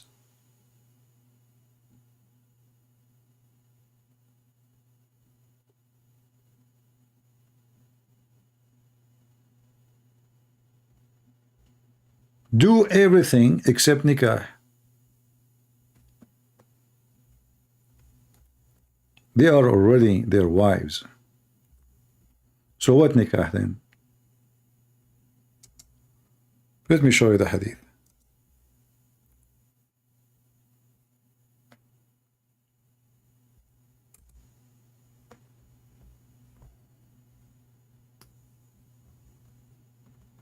And this is very authentic hadith. So even marriage does not have a value. They use the F word for very savage, trashy, garbage man. The Jews used not to eat with women during her menstruation. But this is not about eating, this is about sex. So the Prophet said, do everything with them apart from nikah. You see, the Muslim translated, even they themselves did not translate the word nikah as marriage. Why? I mean, it says nikah here, read it. Yeah, it's in front of you, nikah. This is the word nikah. In front of you. Why here they translate it as intercourse? Because this is what it is. It is the F word. So when your wife, she have menstruation, don't listen to the Jews. The Jews, they don't have sex with them. They don't do anything.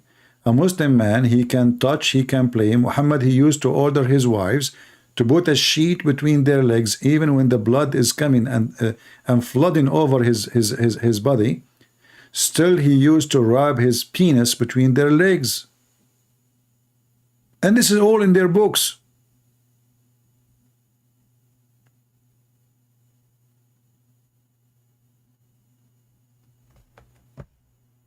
And this is a man to follow.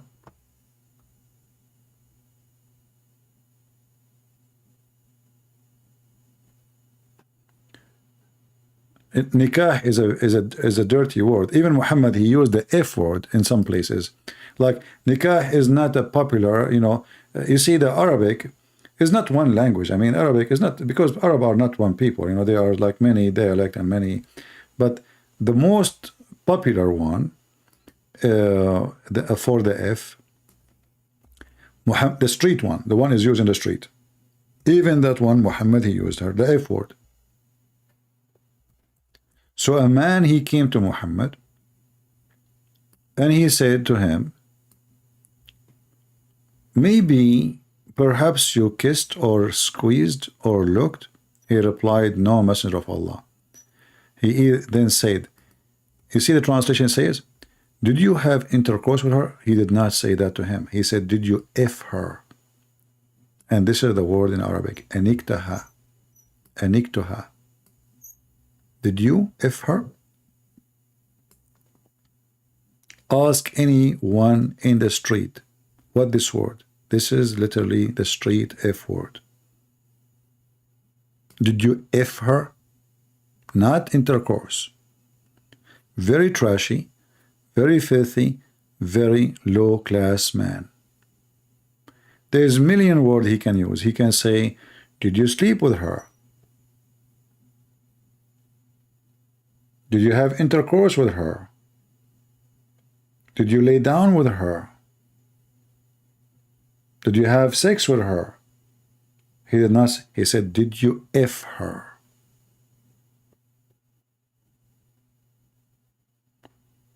And I challenge any Arab to say I'm lying, that this is not what the word mean.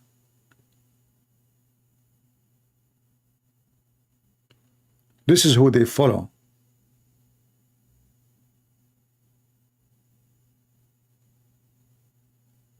This is their best man. If this is the best man, what is the worst man?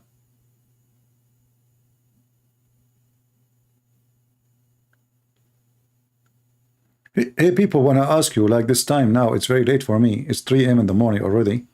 But I want to ask you, if you don't mind, can you tell me which countries you guys are from? I know some of you don't like to say, but if you don't mind, if it's okay to say, post in the chat so I can see in this time which countries really can listen to me. I'm trying to diverse my timing so I can serve, even though this timing is not pleasant for me to be 3 a.m. in the morning or 2 a.m. in the morning, you know, speaking.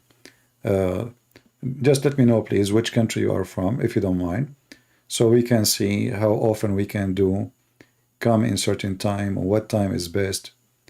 Germany, Spain, India, California, United States, Australia, Indonesia, Philippines, Lebanon, Malaysia. All right, wonderful.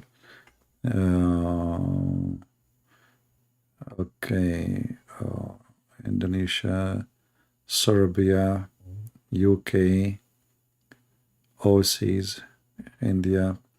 Wonderful. Look like we have people from around the world. Vietnam, welcome our friend from, hey, here we go, even we have from Vietnam. That's wonderful. England, that's wonderful. If there is any one of you is a Muslim and he have a Muslim sheikh and he would like to see a nice conversation, let him call me. You know, trust me, if the person is speaking to me nicely and he don't want to play game, I never shout at them. I never, you know, just let us have an adult conversation. You know, the guy who called me from India today, what he do? He say, okay, you cannot explain the verse as you wish. We have to see the scars. We show the scar. He don't want to read the scars. I don't like this kind of people. I like a person who have a stability in his words. I mean, don't contradict yourself. If you say, let us read this verse and let us see the scars, then let us read the verse and read the scars. You cannot say to me, I accept the scars, and then when I ask you which scar you agree, you start, you know, giving me none. You don't want to read. So, Al-Jalalain is not accepted. Al-Qurtubi is not accepted. Ibn Kathir not accepted. So who is accepted? I want a real person who is claiming to be knowledgeable, and I hope he is. So all of you, all of us, we can have a benefit of a discussion between two people who claim to have knowledge. Because it might be I'm claiming and he got me busted. It might be he is claiming and he got busted. However, you are the winner, because in this case you will see a nice discussion between two. Supposedly they are expert in what they are claiming to be. And then let us see what will happen. Right? Wakanda. There's a country, it's called Wakanda. I never heard of this country. Welcome, my friend. Belgium. All right. Saudi Arabia. Even we have Saudi Arabia. All right. All right. Wonderful. So if you have anyone who claim to be a cleric or a sheikh, he can call me immediately. I can call him. Just give me his Skype. That will be wonderful. All right.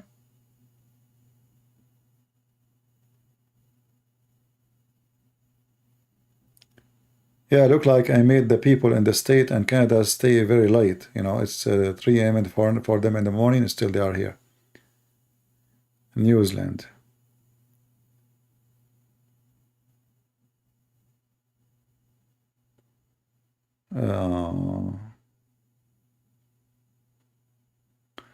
No, Wakanda. I don't know what Wakanda is. I thought it's the name of a country. See what ignorance can do to you. You think it's the name of a country. How I know? You know? Yeah. Like, you know, my English used to be way horrible than now. I mean, now it's way better. So first time I start going in the internet, I go to chat rooms and I being nice. So I say, hello, guys. And then those people, they start cursing me, you know, get out of here, stupid. But I don't know what I did. I just say, hello, guys. Anyway, to make the story short, after going to many chat rooms and the same thing happened, each time I say go in, I just say, hello, guys. Those people, they got so crazy on me, cursing me, calling me names. And then I found out that I was typing hello, gays, you know. So this is what happened when you are ignorant, you know, right? You know, ignorant is So imagine I say, and I don't know what's happening. Like I go to the chat room, hey man, what's wrong with those people? Why they are rude to me? I mean, do they even know I'm an Arab or something? Like who told them? I mean, I just say hello, guys. What the heck? You know, and I was like really upset. I don't know what's going on. So I go to the second room. I say the same. Hello, guys. Whoop, go crazy on me, like, you know. And then, like third room, fourth room, I became homeless. I've been cooked from all the chat rooms. And at the end, one of them, he said before they kicked me out from the chat room, why you are saying gays? So I looked, gays, where? You know, and then they like suddenly like they have a bounce option, they kick me out. And then I search it, and then yeah, it turned to be like it was gays. And then I start laughing.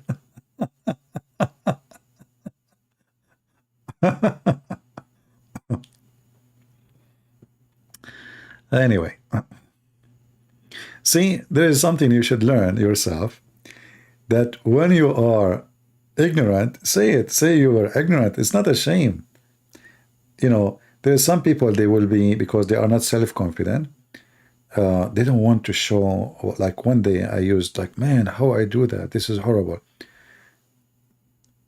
Ignorance is a shameful thing if you stay ignorant forever. It's like somebody, you know, when you ask a question, right? There is somebody in the stage, and he is supposedly the wise man, and you all want to learn. So you ask the question, you might look like a fool when you ask this question. But it's okay. A person who's asking a fool question or foolish question, he's trying to be wise. He will get the answer, and now you will learn something. But a person who never asked the question, and he is a fool, he will stay fool forever. So ask the question, make the mistake, but you learn from your mistakes. So all of us, we have some ignorance, you know, in language. I mean, it's normal. I'm not born in this country. It's not my first language, so what do you expect? I'm learning. So the good thing for us as a human, we learn from mistakes, and this is why we are considered as a smart creatures, because we learn. We are not programmed. So today should be better than yesterday. Tomorrow should be better than today. But if you are a person who live just to live, drink, eat like an animal, programmed, you are dead already. Your time will pass, and you never improved, and you could not accomplish anything except eating, you know, sleeping, sex, maybe drinking, party, shaking your ass. Yeah, life will take you so fast, and you will not even feel how stupid what you did, because you spend your life learning nothing and doing nothing.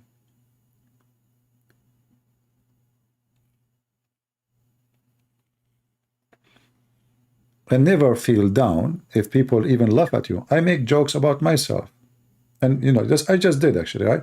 So you know,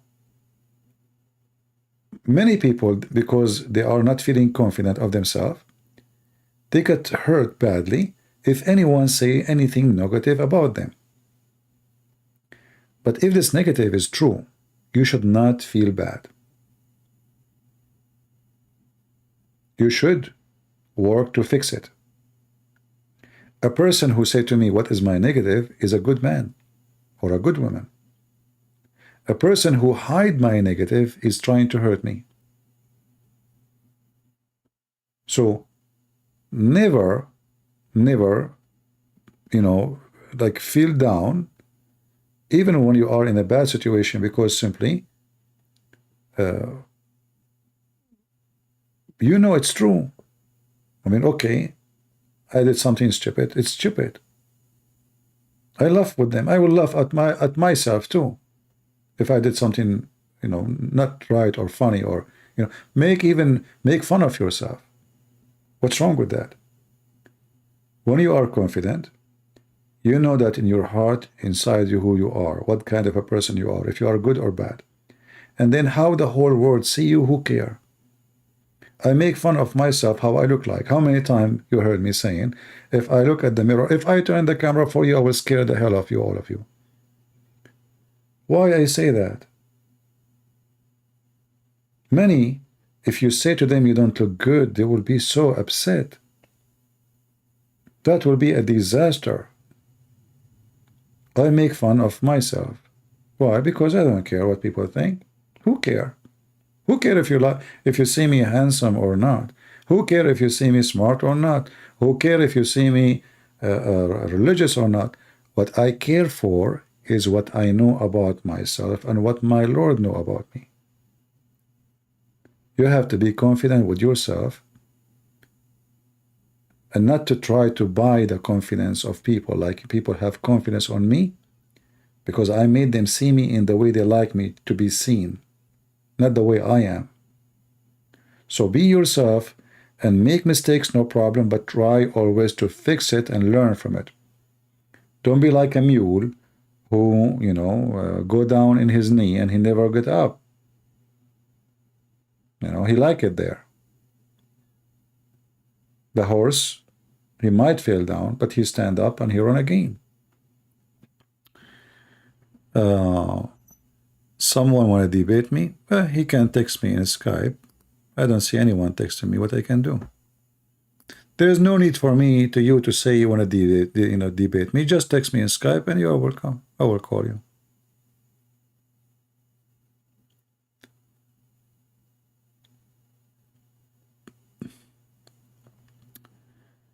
And you know, Abdul, they have a system of bully. You know, they bully each other. They bully Christians. They bully the Muslims. Muslim bully Muslims. As an example, you will see like this guy Mimi Hijab. He bully every Muslim in the internet. He don't agree with him. Every single one of them. And Allah Himself, He do bully. Allah Himself, He do bully. The whole Quran is a book of bully. Bullying the Christian, bully the Jews, bully the Arab. To the point he goes so low, like if you remember the story of the chapter, it's called a chapter, that's how funny it is, about Abu Lahab. It's called Al-Masad.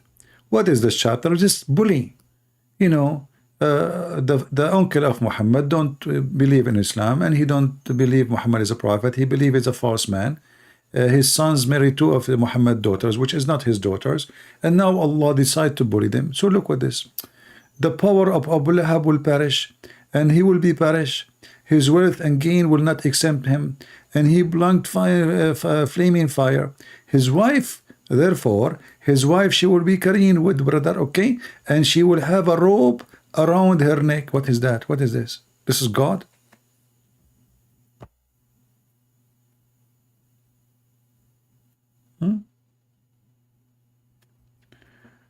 There is no need to debate. I just ask a question which you could not answer, nor your audience questions. Where in the Bible Jesus says, I am God, worship him? My friend Gosan, I think you are a donkey, my friend, because I spent more than 30 minutes answering you, and then you said to me where Jesus says that.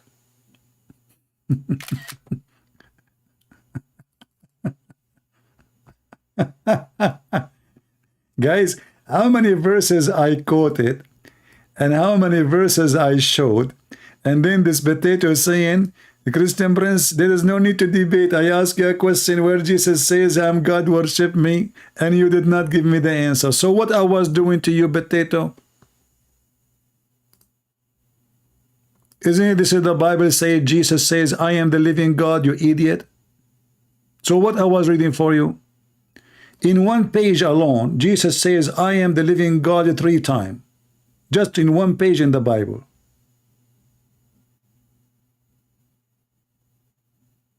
This is John chapter 8. Jesus says, I am the living God, the light of the world. Whoever follows me shall not walk in darkness, but shall find the light of life. Where Jesus says, I'm God, worship me, you did not answer me. We go down a little bit. Jesus said to them, and in your written law, it is written, the testimony of two men is true. I am the living God, I who testify about myself, and my Father who has sent me has testified about me. They said to him, who is your father?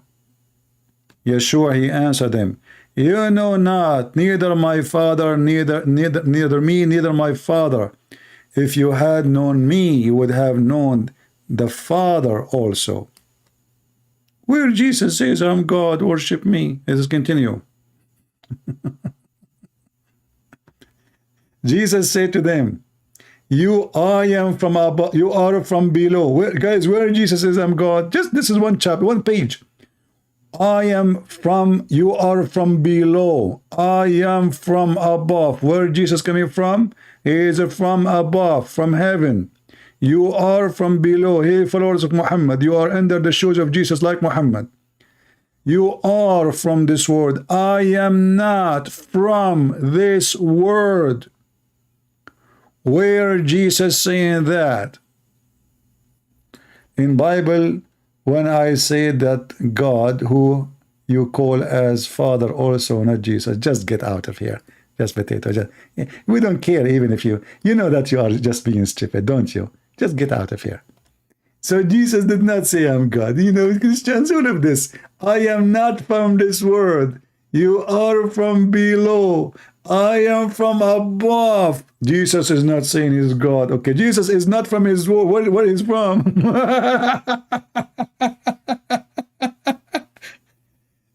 You know, demonic, possessed, satanic people, it doesn't matter how much you show them, still they don't see. They are blind and deaf. Not because my God made them blind, because Allah, He made them blind, and the Quran witness for that. And then Jesus says, I say that you shall die in your sin, for unless you shall believe that I am the living God, you shall die in your sin. Where Jesus says, I'm God, worship me. We continue. And then Jesus, he said to them, and they did not know that he spoke to them about the Father. Yeshua spoke again to them, when you have lifted up the Son of Man, then you shall know that I am the living God, and I do nothing of my own pleasure, but just as my Father has taught me, so I am speaking. Where Jesus says, I'm God, worship me. And the story continues. Jesus saying, I am God again and again. And still the Abdul, he don't see it. You cannot make Abdul who drink camel urine see. He think it's wine. I mean, those are people who drink camel piss instead of drinking beer. And they think this is the right thing to do. And by the way, they say to you, hey Christians, brother and sister, why the Christian, they are not following the Torah? Hey, Zakir, what do you mean? As an example, in the Torah, brother, it's forbidden for you to eat pork. Okay, Zakir, in the Torah, it's forbidden for you to eat camel meat and milk. So why you Muslims are eating camel and milk? Christian friends, I was talking about the pig. Zakir and Yuka, I'm talking about the camel. So if you are claiming that you Muslims follow Moses and you're asking why we don't follow Moses, then you should not drink the piss of the camel. It's not even the meat, it's the piss. Hey Muslims, do you eat the shit of the camel too, or only the liquid shit? Because piss is a liquid shit. Just to explain it to you, shit have two scenarios. One come from the front and one come from the back. The one come from the front, it's called piss, but still it's shit. The one come from the back, this one we call it the popular name, Joe Biden, or shit, you know? So you Muslims, you claim that you are following God and you follow the Torah, but you don't even have the Torah. And your prophet swear in the Torah, but he cannot even read the Torah. But your prophet, he order you to drink the camel milk and to eat to drink the camel piss and to eat camels. Hold on. And we cannot say that Muhammad, he do not know that this is forbidden for the Jews. Why? You will see in the hadith, the stupid Muhammad, he saw a bunch of rats. Muhammad was a laboratory scientist. He's a very, genius. So Muhammad, he saw a rat, and this rat have something unique about the behavior of those rats. Let us show you the hadith here.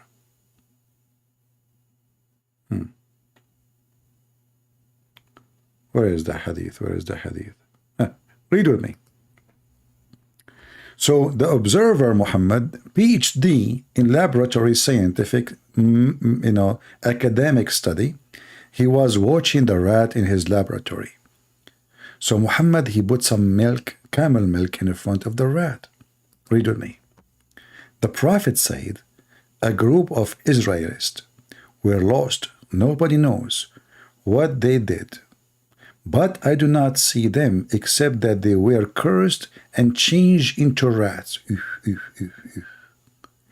For, now the reasoning, look at the reasoning. For if you put the milk of a she-camel in front of a rat, it will not drink it. But brother, if the milk of a sheep in front of it, it will drink it. So Muhammad the idiot, he knew that Jews shall not and should not drink camel urine or camel milk. To the point, even Jewish rat, remember, those are Jews who Allah made them rat.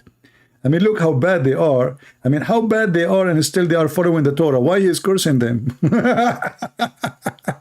So now you are a rat, and still you observe the command of Moses, brother. What a nice rat you are. This rat, I guess, Muhammad was watching, he was a rabbi. What do you think, Muslims? He must be a rabbi, don't he? He is observing the Torah and the command. He was wearing a hat too? What the heck is this? So how he knew that the Jews cannot drink or eat even the milk of the camel? And by the way, United Nations agreed and approved. You can read the warning about the milk camel and the urine camel. It's very dangerous. Very dangerous food.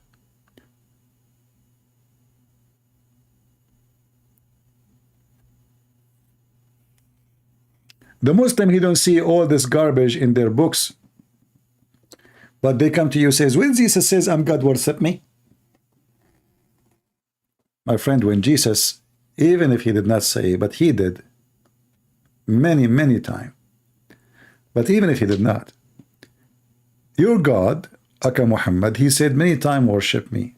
I'm not going to worship him. Talk is cheap.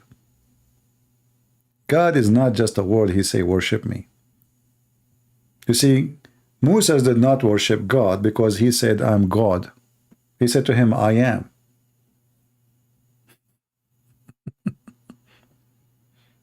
He said, I am. And Moses worshiped him. And he trusted him. Your God has no glory. Your God is dead. And even the Jews, they made fun of him because this God, he cannot do any miracle to Muhammad. So the Jews, they said, Yadullahi maghlula, the hands of Allah are tied up. And this is additional proof that the Jews never believe in Allah. Because if their God, his name is Allah, they will not make fun of such a name. You see, the Jews, you see, the one who was saying that the word Allah means God, that's false. If this is the case, the Jews will not say the hand of Allah, because the hand of Allah, that means the hand of God. If Allah is a word, mean God. No, Allah is a name. So the hand of Allah is tied up. They were making fun of Muhammad because he cannot do anything. Muhammad, he got angry and Allah answered them. He says, no, Allah's hand is open and he can spend. Muhammad did not understand what he is saying. They are saying, they are not asking you about spending, you stupid. What spend? Since when God he need to spend? Like he's going for shopping? So Allah cannot give Muhammad miracles. Muhammad, he answered, he did not get it. For he is slow. He said, no, Allah, he can spend. In fact, he was in the mall yesterday and he bought me some nice shoes.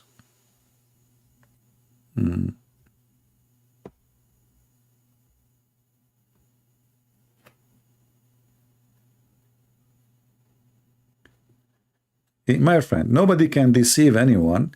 If we work and we spread my videos, why you don't copy my videos and spread them?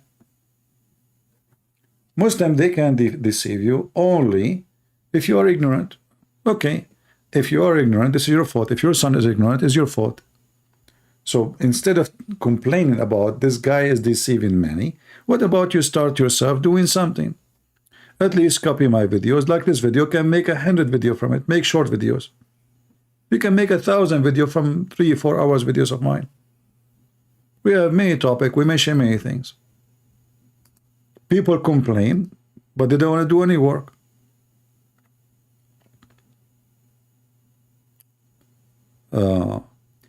You sense a dark, evil energy from me? My friend, I forgot to tell you. There's a guy, he's a Jew. He took some hair from my butt and he controlled me. Is that the story happened to your prophet, Mr. Muhammad, bad energy? Is it true that your prophet who have a good energy was controlled by some hair taken from his butt? And you are talking about good energy and bad energy? Which energy Muhammad was controlled by when a person took hair from his anus? And I want to know how in the world he got that hair. Do your prophet used to shave his anus in the barber shop at that time? Bad energy? Abdul talking about bad energy. Why? Do I hate dogs? I want to kill them all like your prophet? Do I like to have sex with the children like your prophet? Do I go to man and say to him, why you marry a widow man? Go and marry a child. What's wrong with you, Jabir? Jabir, listen. Children, they can play with you. You can sport with them. So you sense bad energy? Do you want to do muta, brother? Do you think muta is a good energy? Do you want to call me and tell me what the last time you did muta? Huh? وَتَمَتَّعْنَا مَعَ الرَّسُولِ. Do you want to have a muta party? We can do muta this coming Friday. You know? You bring like 4 girls. What do you think? Halal, halal. Huh? We pay them. The last one Muslim called me. I asked him about muta. He said he, cost him $500. What do you think? Bad energy? Hey, by the way, when the Quran says Allah, shaitan, he take hair from your anus and make you fart, what kind of energy will come with the fart? I mean, this is painful. Shaitan, he take hair from your anus each time you try to pray. Do you have a proof of that? I mean, why Shaitan is targeting the anus of the Muslims? According to Muhammad, Shaitan, he round himself around the penis of the Muslim. Shaitan, he sleep in their nose, he piss in their ears, he jump in their mouth, he spit in their belly button, he play with their anus. I mean, name for me one thing. And the Muslim, he don't feel the energy yet. He feel only my bad energy. He was doing yoga, by the way, this guy. I can tell Muhammad rising.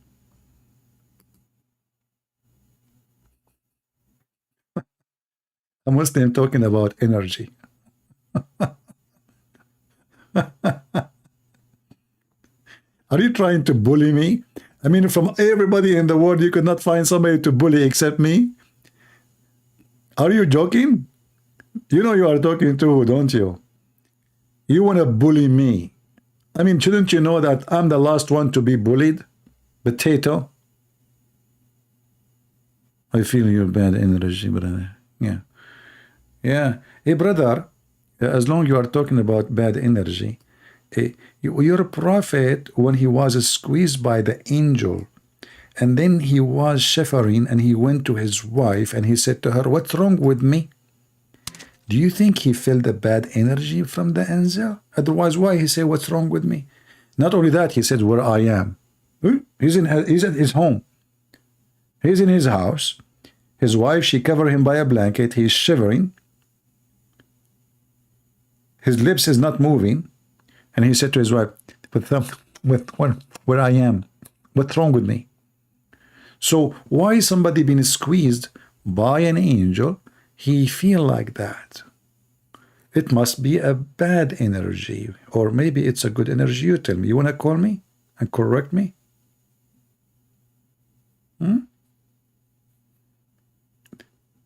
Yeah, a Muslim, you know, it looked like this Muslim, he watched too much Sadhguru.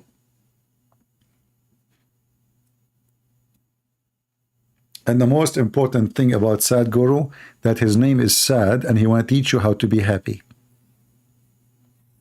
Relax, relax.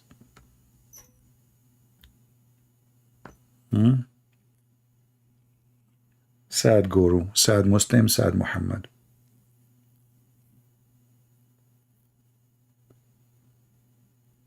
But you know, there is something unique about Muhammad, we have to admit. Muhammad, he have a musical ears. You know, as an example, I mean, he have a special ears. Like all prophets of God, they receive, you know, normal conversation, except Muhammad. He received Quran in the sound of bells, jungle bell. And the funny is, Muhammad, he said that bell, the sound of a bell, is the musical instrument of shaitan. Okay, if the sound of the bell is the musical instrument of shaitan, why Muhammad receiving from his God Quran as a sound of a bell, Muslims? Anyone can tell me? Look, even angels, they will not walk with you.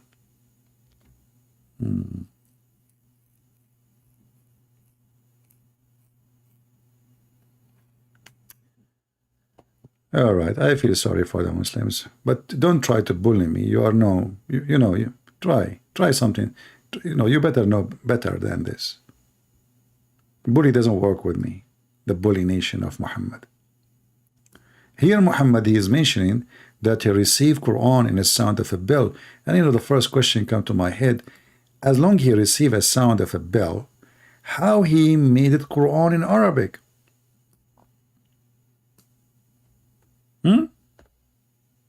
How Quran become Arabic if it was a bell? Any Muslim can tell us? Obviously, Muhammad is suffering from mental illness. He hears voices. God, he is sending him Quran in the sound of a bell. What does that mean? How you can, how that became Arabic language? How he understand? Huh?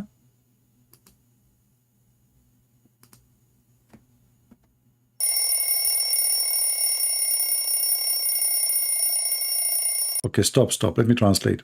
Hey guys, Allah, he said to you, hello all, Assalamu alaikum. And if you are a Muslim, and if you are not a Muslim, may Allah curse you. And Allah, when you go to hell, he will shorten your penis and he will make the penis of the Muslim so long. Okay? Certain will sound a frequency that entities can tap into. That's deep. Guys, Muhammad rising, obviously he worked for the Mossad. Look at the analysis in the how he analyzed the information. Look at this. So smash Allah. How you can do that, brother? That's so deep. Look. I never. Wow. Certain bell sound has a frequency that entities can tap into. Are you saying somebody was tapping in your prophet receiving Quran? The Mossad maybe? What are you talking about, brother? This is dangerous. Are you sure? Do you have any proof of that? So like Allah is communicating with Muhammad and somebody did tap?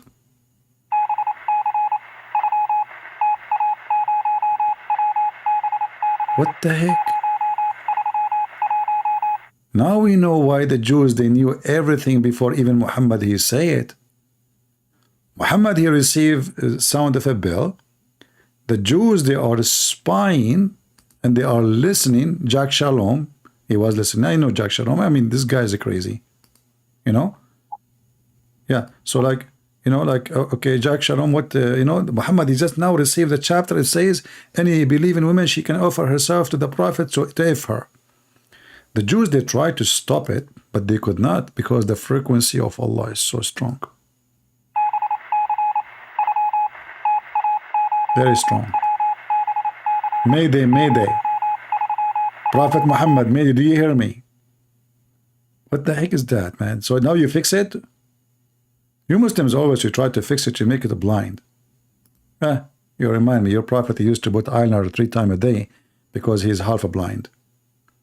You ask the Muslims why he put eyeliner. This is because it's a medicine. Okay, I agree. At that time, people, they use it as a medicine. But 3 times every day? I mean, medicine, when you are sick, correct? Let us say, this is the medicine at that time. You put it when you are sick, when you have something, you know, like, you know, those Arab, they don't wash their face. So when they sleep, they have, what they call it in English? Those things like around your eyes, and then they can bring back bacteria and germs and etc. So they used to use this eyeliner too. Yeah, but Muhammad, he put it every day. Conclusion, Prophet Muhammad wanted to be pretty. Do you believe that Jesus is white? I don't know, Faye. What do you think his color was? You see, this is a question Christians don't ask because we are not racist. But you Muslims, because you are racist, you care about the color.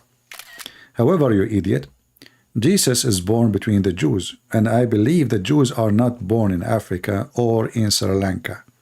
So what do you expect the color to be? I will give you 3 options. The Jews, they were American Indian. The Jews, at that time, they were Japanese. Option number 3. The Jews at that time, they were green.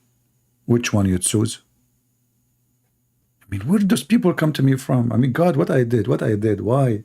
Why? I mean, those are your creation. God, you created this guy. Why? Can you send him back where he came from? Lord have mercy. Only racists, they care what is the color of Jesus. Doesn't matter who they are. A Christian person, the last question he will ask, you see, you read the whole Bible, you will not see one place. It says, what is the color of Jesus? Do you know why? Because this is not the book of racists. But can we do the same about Muhammad? No. There's tons of thousands of articles speaking about how white Muhammad was. And not only that, they describe how white his underarm is, how white his hip. Oh, hold on. Don't make me cry. There is a video. It says, description of a Prophet Muhammad. If I play it for you, you will cry. Muhammad was whiter than the moon. A man, he woke at night and he saw Prophet Muhammad. He said to himself, let me see who is more white, this moon or Prophet Muhammad. And then he looked at the moon. And then he looked at the Prophet. And then he looked at the moon. And then he looked at the Prophet. And then he looked at the moon. And then he looked at the Prophet. And then he looked at the moon. And then he looked at the Prophet. Oh, yeah, that will touch your heart. I came out one night, it was the full moon night.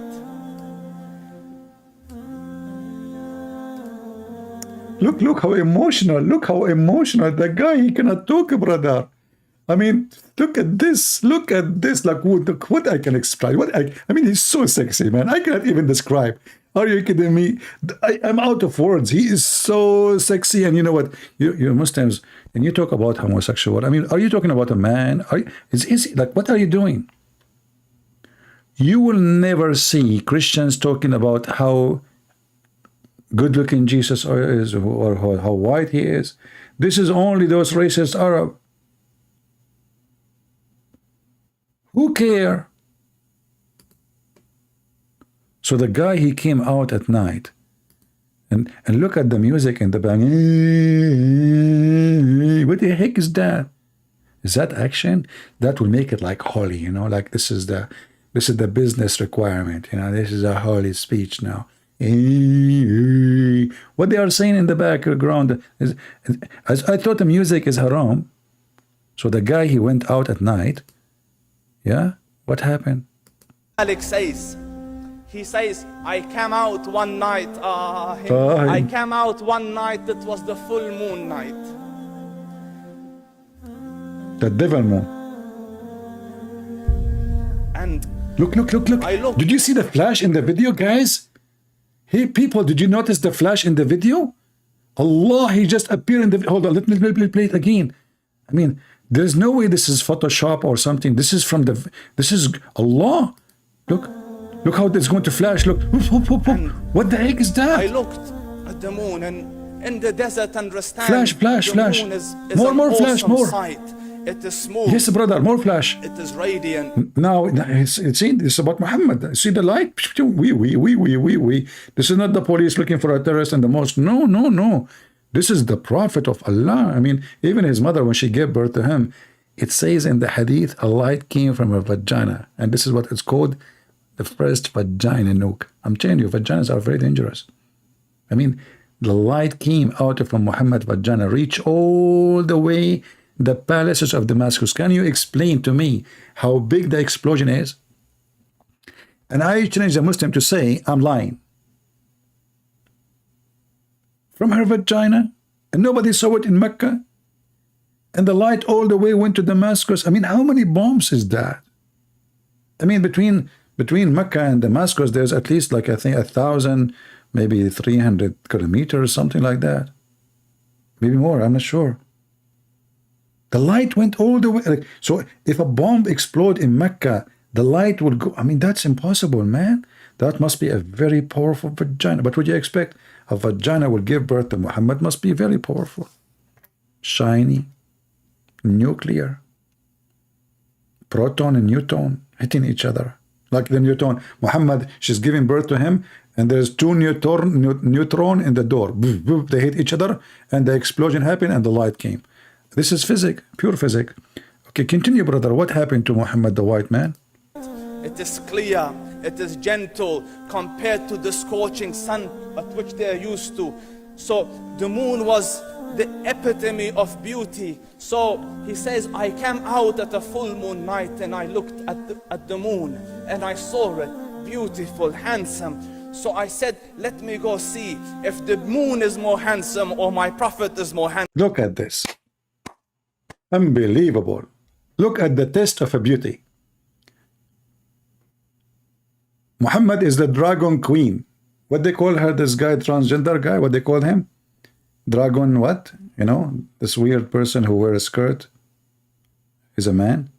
So the Muslim, they want to do like the test, like, I want to go and see who is more white, brother. He's more shiny at night. He's so white, so shiny. He's going to compete with the moon. So like, okay, you know, like the guy, he saw the moon, you know, okay, you know what? I'm going to see who is more, white, more the moon or Prophet Muhammad. And you know who is going to win? Draga Queen. Yeah, what a name, Drag Queen. It sounds like a dragon, evil. Anyway, so I'm going, like, you know, me as an Arab, when I walk, like, and at night I go outside, and I look up, I look up, I don't see the moon. I mean, how you in the world you want to see the moon in the Middle East? You don't see the moon. You see just mosque around you. Mosque here, mosque there, mosque there. Where is the moon? And then all of them, they turn the speakers at the same time in the most ugly sound, scaring the hell of everybody sleep. Allahu Akbar, Allahu Akbar. Okay. Now, what happened when you look at the moon? What happened? Handsome. Let me see if that is more beautiful or the Prophet is more beautiful. So I went. Did you hear them saying the Prophet is more beautiful? And they say that they don't worship a homo prophet. He just said he want to see if the Prophet more beautiful. Beautiful. What? Beauty full. Muslims, do you think I should follow Muhammad because he is pretty? He's so beautiful. A man, he is beautiful. So you Muslim men, you describe your prophet as a beautiful. I should be ashamed of myself. Why? It's you who's saying he's beautiful. What's wrong with you? And he's whiter than the moon. Isn't it you in the hadith says that his underarm was so white? I mean, how the guy he saw his underarm? What about the nipples of the Prophet? Who wanna call me and describe the nipple of the Prophet Muhammad? I mean, if his face like this, his nipple would be like what? I heard, but I'm not sure, that Muhammad, he came from the land of Nepalese. But I cannot confirm that, by the way. All right? So he was so white. And then what happened to this guy? He looked at the moon. What happened?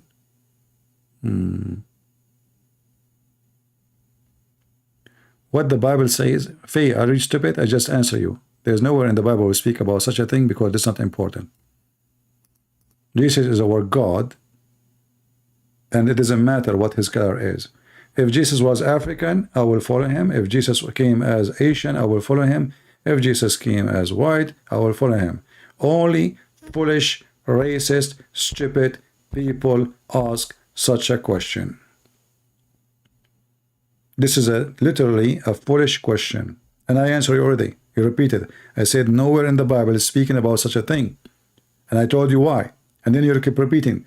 I'm not a Muslim. I want to ask you if there's this. I just told you. Nowhere in the Bible it speaks about such a thing.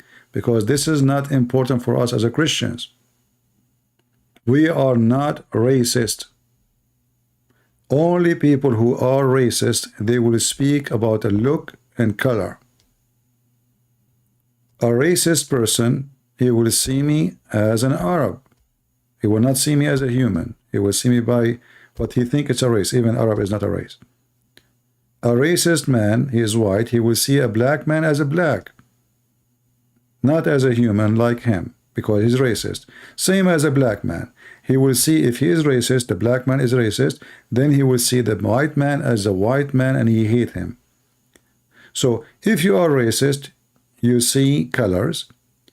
If you are not racist, you see human. You see your brother in Christianity or in God or humanity. Only racist people care for what is the color of Jesus. And those people, they are not good. The Bible says,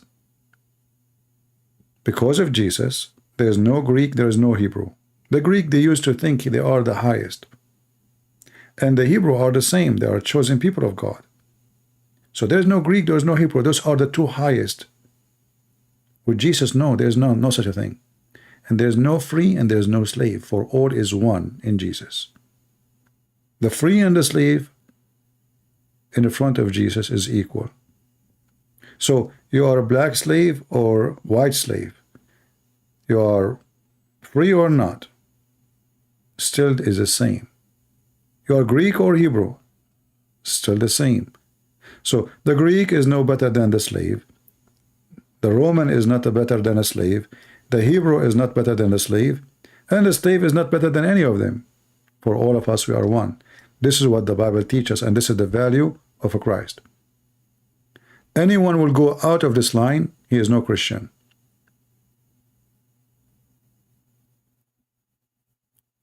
And all of us, we knew that bad people exist. It doesn't matter what your color. I met people who they are black and they are wonderful. And I met people black, they are not good. And I met people who they are white, they were so bad. And I met people who they are white, they are so wonderful. That's why, my friend, the Bible says, from their fruits you shall know them. Not from their color. The Muslims, they worship Muhammad and they try to beautify him because they worship an image of a white man. They will not accept a prophet not to be a good looking in their description. As you see, they are praising how white he is. But the devil, he can come as someone good looking. And by the way, Muhammad was not a good looking. All this description is just because they worship him.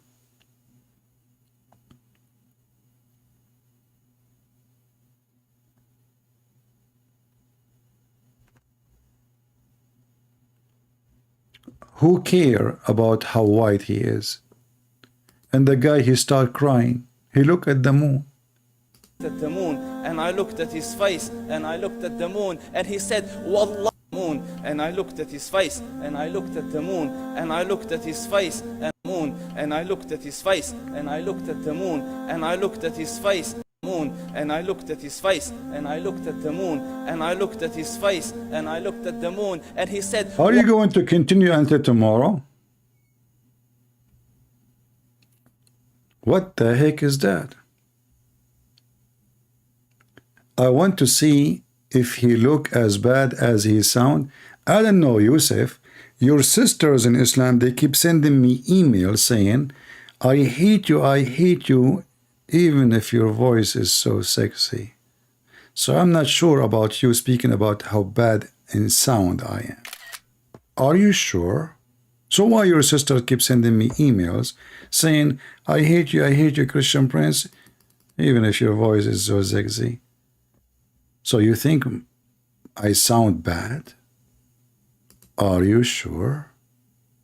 So why your sisters in Islam say the opposite? Maybe they are trying to deceive me, make me feel, maybe get into the trap, so they can, like make me convert to Islam, shish kebab, hummus, falafel, we do boom, boom, mut'a. Okay, I got it now. So thank you for telling me that I sound bad. Okay, all right. After your sister start doing that to me, I start singing, but now I'm not going to sing. I used to sing the song like, oh, mommy, mommy blue, oh, mommy blue, barbecue, you Muhammad, you are my barbecue. Do you think about this song? I don't know. And then sometime I get like some hobby of singing, but when I'm alone, so because my voice is not good, as you know, so I sing like, by the river of Babylon, Muhammad sat down, he got busted, he looked like a clown. By the river of Babylon, Muhammad went down, he was so spanked by a bunch of clowns. La la la la la, da da da da da da da da. So I don't know if my sound sounds so bad for you. I hope you forgive me, brother. Are you debating about my voice? I debate about anything. Just throw something of me, I will get you busted.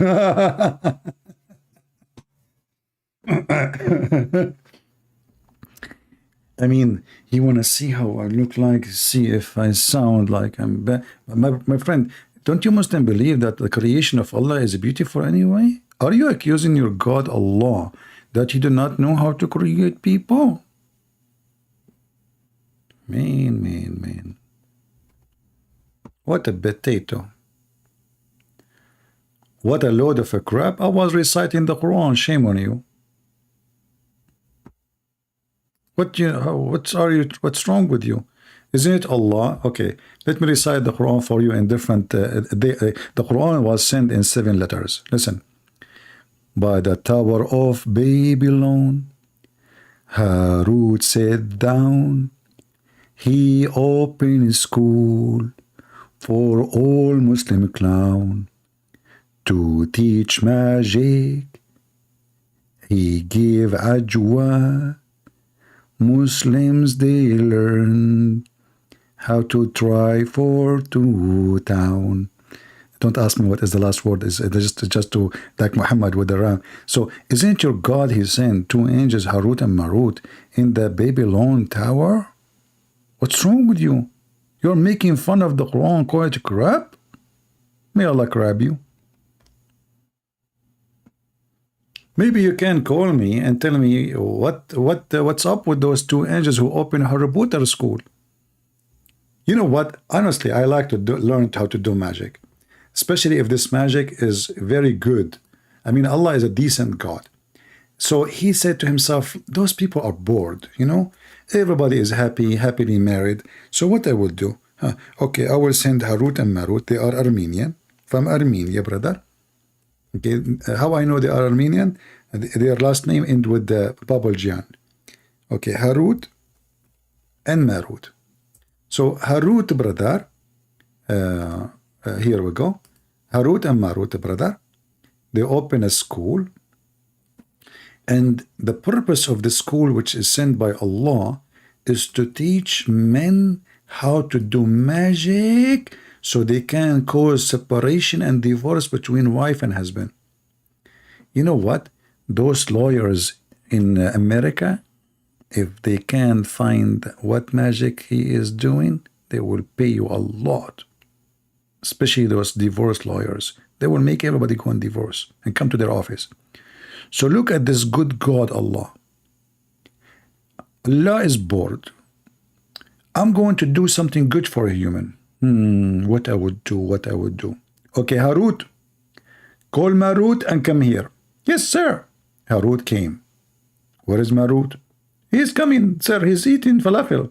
Okay, when you finish falafel, you go down to earth and you teach people magic. Open a school. Give certificate. And this, you teach him only how to separate between the wife and the husband.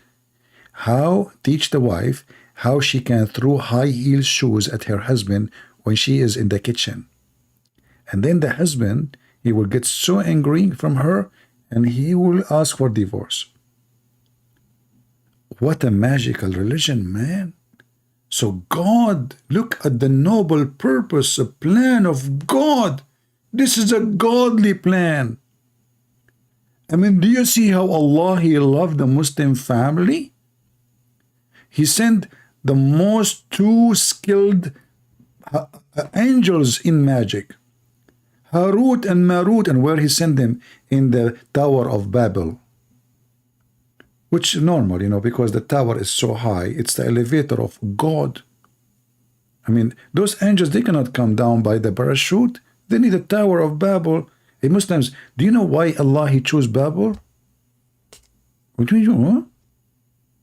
Is that like a legend there? You know, somebody, he mentioned a story of two angels. They came in the Babylon Tower.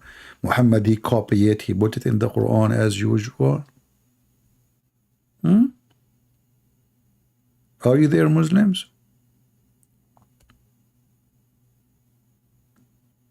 School to divorce the wife and the husband? Are you sure? You just want to anger gods.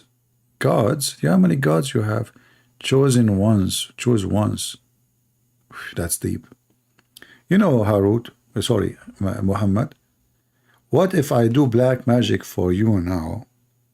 Even I don't have a hair from your anus.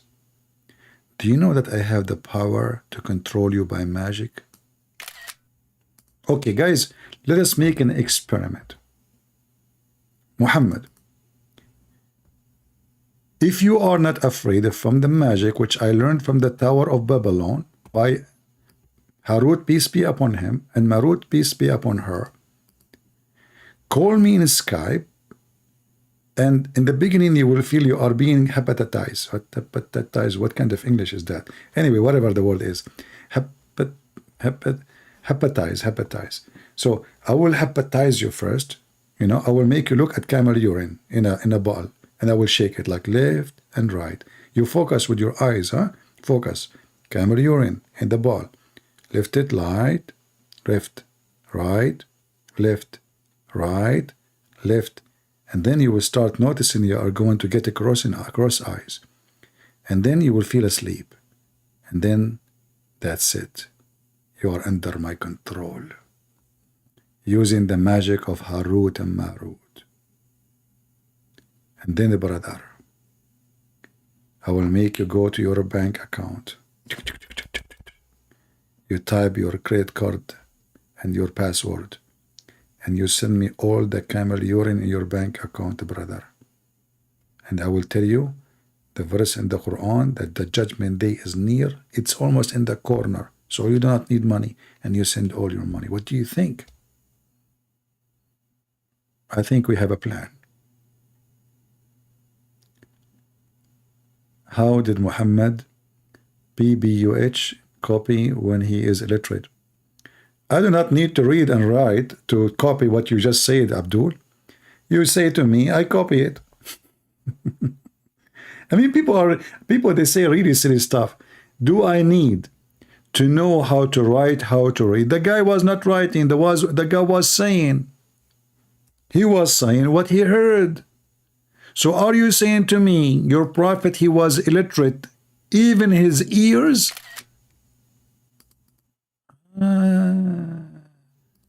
The prophet, he was illiterate even in hearing. He hear nothing. He is like those monkeys who see nothing, hear nothing, say nothing. That's beautiful. Look at the strong question. How did Muhammad PBUH, this is a kind of a chemical, I think, acid, something, copy when he was illiterate? Well, he can hear it.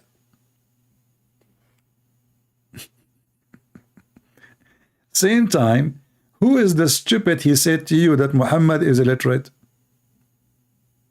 Can you show me? Nowhere, either in the Quran or in the Hadith, says Muhammad was illiterate. What the Quran says that Muhammad was ummi, which means pagan. Pagan. The Jews, they call those who they are pagan gomai. So you Muslims, you do not know what ummi mean, and you thought this is illiterate. Read your book, learn from a Christian prince.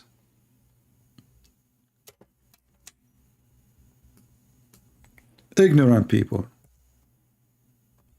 Chapter 2, verse number 78. The illiterate is the one who do not know the book of God, not the one who do not know how to read, how to write, you idiot Muslims. You do not even know how to understand your book. Anyone who do not know the book of who? The book of God, is illiterate. Those Abdul, who they are Bedouin, they do not know, they don't have a civil education, they don't have a civil life. They read the word, it says ummi. Ummi is illiterate. No. Ummi have nothing to do with illiteracy. Ummi is the one who do not know the book. This is why the Quran called the Christians people of the book and call all the Muslims illiterate, not only Muhammad. But if they dispute with you, say, I have surrendered myself entirely to Allah. So whoever one who follow me, and say to those who have been given the book, and the unlearned, the illiterate. So there is two kinds of people. People who they are illiterate, illiteracy about God, and those who they have the book, those are the Christian and the Jews. The Abdul, they take the word illiterate and they had it. That's mean all Muslim illiterate too. So not a single place in the Quran saying Muhammad is illiterate. What the Quran saying, Muhammad is pagan. Christians are people of the book. You are pagan, even in your book. You are illiterate. Illiteracy that you don't have God. Chapter 3, verse number 75, saying the same. People of the book, and the illiterate. Who is the illiterate? The Muslims. Who is the one have a book? The Christians. The translation here is very funny. It says the one who followed the book. That's stupid. The people of the book. The people of the book. You can't even find a decent translation for the stupid book.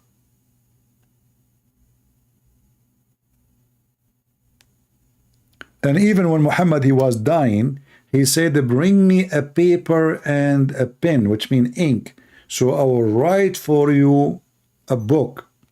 This is the last thing Muhammad supposedly, like one of the few things he said before he was dying.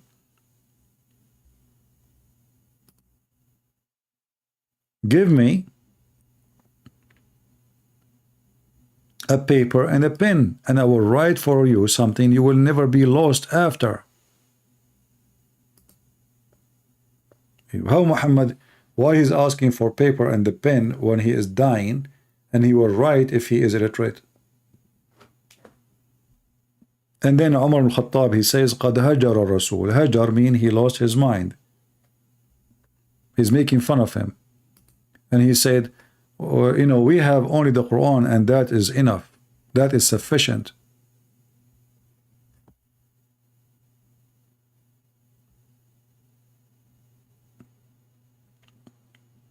Guys, how I'm going to sleep today? It's already 4:11 a.m. I got an idea.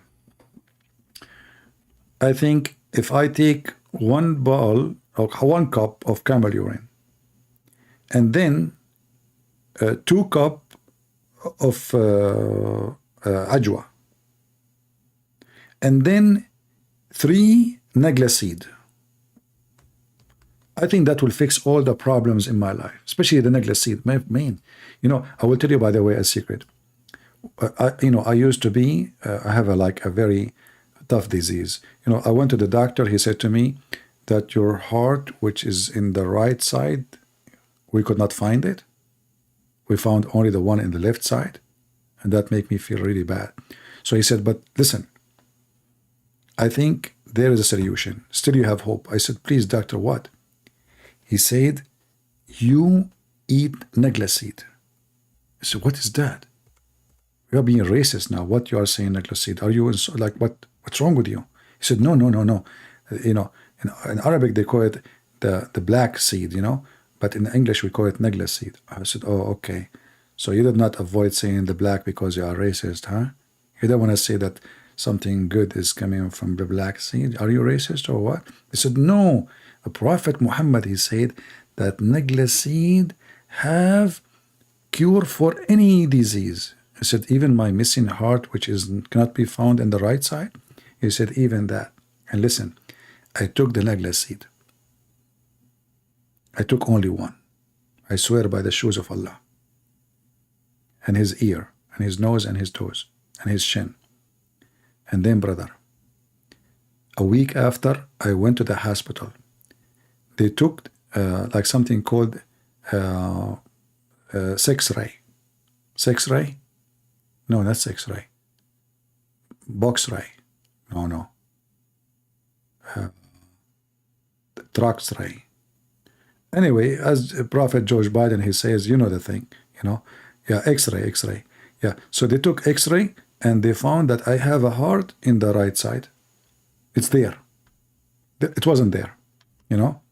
And all of this because I took one nagla seed, just one. So now I have 2 hearts. I have one in the right side and one in the left side. I can show you. Look. You don't believe me. You know, you guys, you don't believe me, don't you? Crazy people. I mean, what's wrong with you? I mean, why my story does not make sense to you, but the story of Muhammad going to the moon in the top and the flying, 7 galaxies in the top of a flying moon, flying donkey, sorry, and Suleiman, he have a flying carpet, and in the top of it 600,000 share makes sense. Why Muslims are not being fair, you know? No, I'm telling you, this is true story, you know, like, you know. And then I said to the doctor, what will happen if I have, like, I took 2 seed? He said, then you will have 3 hearts. I said, no way. He said, yeah, don't do that. I said, why? He said, because then you will have a lot of pumping, you know, like pump, you know. You know the guy, the foreign minister, the Trump, his name Pompino, you know. Why? Because he took 3 necklace seed. So, like he said, you will be like Pompino, you know, if you do take 3 seed. So I said, okay, so I should not take necklace seed 3, like only 1. He said, yeah, and you take it only like once a week, you know, because if you take twice a week, then even you might grow some other stuff. I said, like what? He said, sorry, I cannot tell you, it's dirty, you know. And he know, like, I'm very young, so he did not tell me. So, but I got it, you know. I said, like, so are you saying if I ate 2 necklace like in 1 week, something will grow? He said, we cannot talk about it. Sorry, this is like not, you know, it's not good for your age, you know. And I think he was talking about my nose. I'm not sure, you know. But I was trying to think about what he's talking about. Yeah. But all of this, look, the Prophet, he can solve any problem. Necklace seed, look, a cure for any disease except death. And I don't know how death is a disease. But anyway, the Prophet, he have a solution. He discovered that. Who told him that? Allah. And still those kuffar, the Christians, the Jews, the Hindus, the Buddhists, don't accept Muhammad medical knowledge. They tried to hide the truth. Look at this, so beautiful, you know. Yeah, cure, you know, cure. Just 1 seed, subhanallah, 1 seed can solve all the problem. And actually, once I will tell you a story. You know, I did not pay for the electric bill, so they gave me a warning. If you don't pay by etc., we will cut the electricity. And then the guy, the employee, he came, you know, and he said, sorry, I have to cut the electricity for you. But look what I did. I put 1 necklace seed next to the meter. When the guy, he saw the necklace seed, he looked around him, he thought I'm not watching. You know, I have security camera looking at him. He looked, there's nobody. He took the necklace seed and he forgot totally about my electricity. And until now, I have it for free. Unbelievable. So, like, you know, since then, the guy, he forgot totally about he never come back. That's it, you know. 1 necklace seed, he lost his mind. You should see when he put it in his mouth, his eyes started flipping like a wee, wee, wee, wee, wee, wee, wee. And you know, when he went back to the truck to go, he took my car instead of his truck. It's stupid. I still have car. True story, by the true story. You know, and like, what the heck? But I did not call because my car is old, you know, old, and his truck is so nice, full of tools. So I said, even that is even better. I hope he will never be back, you know. So anyway, until now, I'm driving the truck of the, you know. So like, he took my car, and because I left the keys there, I forgot to tell you in the story, you know. So he took the car, and I forgot to tell you too that my car doesn't have a good brake, so I'm not sure what happened to him. You know what I mean, you know. Hey Muslims, what is different between this story and all the stories Muhammad he told you? Any story Muhammad he said, have any proof of it? All those stupid, crazy stories. Suleiman have a flying carpet. Why? Okay, why Suleiman have a flying carpet? Muhammad don't have one. I mean, what Allah will lose if he cut 1 meter from this massive carpet for Suleiman and he gave it to Muhammad? At least they can go picnic with Aisha. You know, she's 6 years old. Imagine you take your beautiful 6 years old wife in the top of a flying carpet like Alibaba, and you go to the park or to the beach or to Walmart.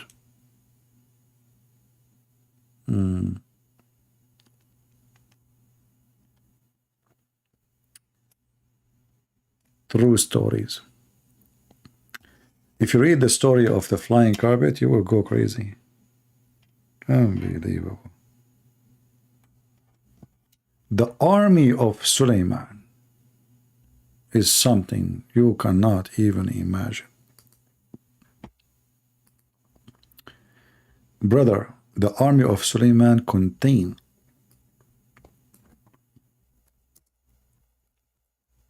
3 armies. One is a human. and one is birds, and one is genie and shaitan. Imagine if I have such an army. What I can do with it. Even shaitans, they work for Prophet Sulaiman. Chickens, ducks, walk, walk, walk, walk. The account of Sulaiman,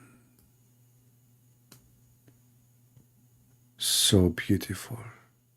Look at this. He controlled the wind, brother. He taught him the language of the birds.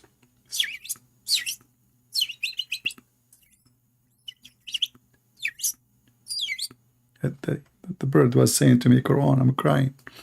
Very sensitive. Yeah. And then, brother, here you will see it says, he has narrated that shaitans had made for Sulaiman one pasarang, long platform of gold and silk. Look, the carpet is made from gold and silk, brother. This is a carpet. Now we are talking. And also made a pulpit in the middle of the platform full of gold, in which he used to sit and around him. See? Sulaiman, he put gold under his ass, and we don't have one piece. That's not fair. There were 3,000 chairs of gold and silver. All of this in the top of flying carpet, remember. And these days, look at these days, huh? The Prophet used to sit on golden chairs. Oh, at that days like that. Aha. And the ulama, which mean the sheikhs, they said, they sit on silver chairs. Aha. Sheikh Uthman was sitting in silver, but he don't know Arabic or Hebrew. Okay, no problem. Around them, all human. And shaitan, even shaitan there. And jinn, they stand up. Jinn, they don't sit down. They sit down. Come on, they are shaitan. They don't need to sit. And the birds, they shade them with their wings. Look at this movie.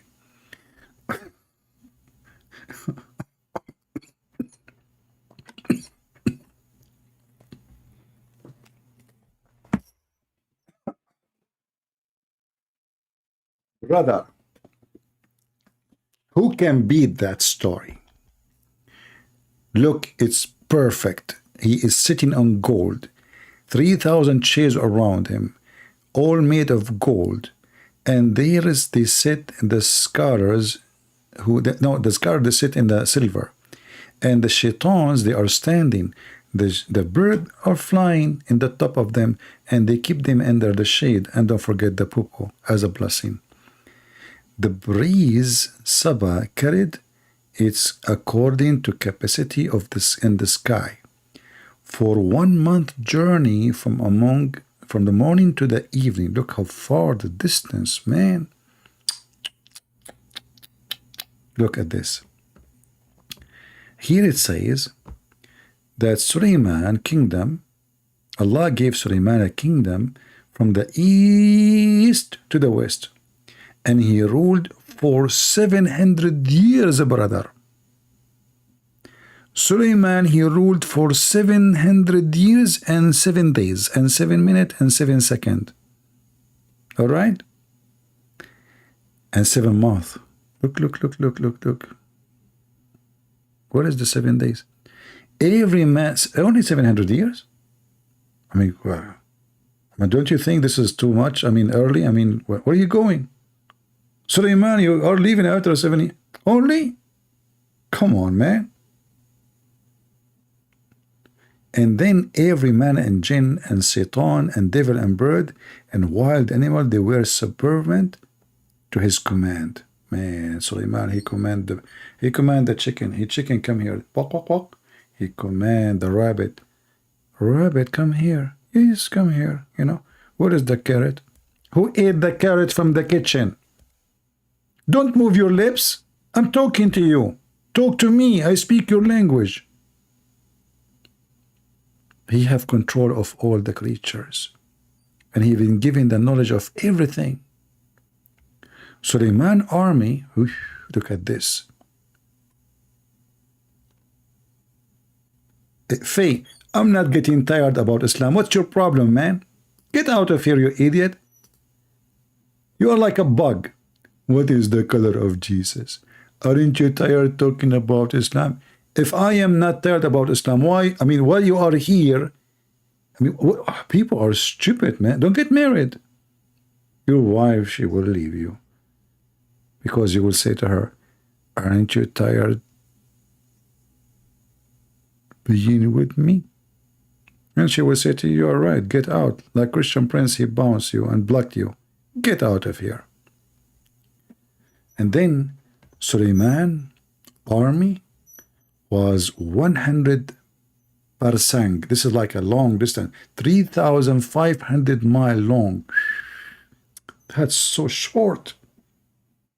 Brother, 3,500 miles. You can cross USA and go to Canada, and still the army of Suleiman is going.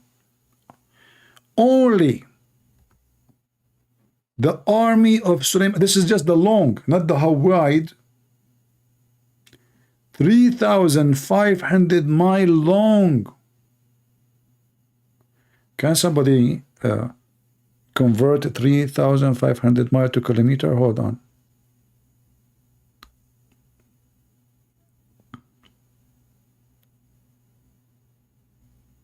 Oh boy! Somebody convert the number for me. I'm not good in mathematics and geography.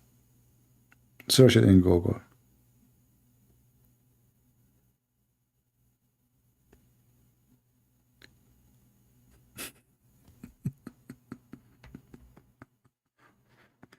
Talk about the Jews? Hey, my friend, I can't talk about the Jews. What the problem? Are you trying to make me like? Are you saying to me, take a break from my stupid prophet and talk about the Jews? At least the Jews, they believe in my God. You Muslims are pagan. What I would do, brother? Jack Shalom, he believe in my God. You Muslims are pagan. It's 5,632 kilometers. That's very short. I'm really disappointed. Only 5,000. Lexar, are you sure? Only? You know what? You know, I mean, this, my army is even longer than this. What the heck? You know, and that, like, I don't want to tell you, but I have a, you know, I have a neighbor. She is a female, actually. She's a queen. You know, she's like a very from big family and family. So she told me, if you need to go to war or anything, I can line for you more than 6,000 kilometers of army of ants. You know? So this is nothing. I mean, I'm really disappointed. So all this drama, and that's all? 5,632 kilometers only? Brother, what they eat?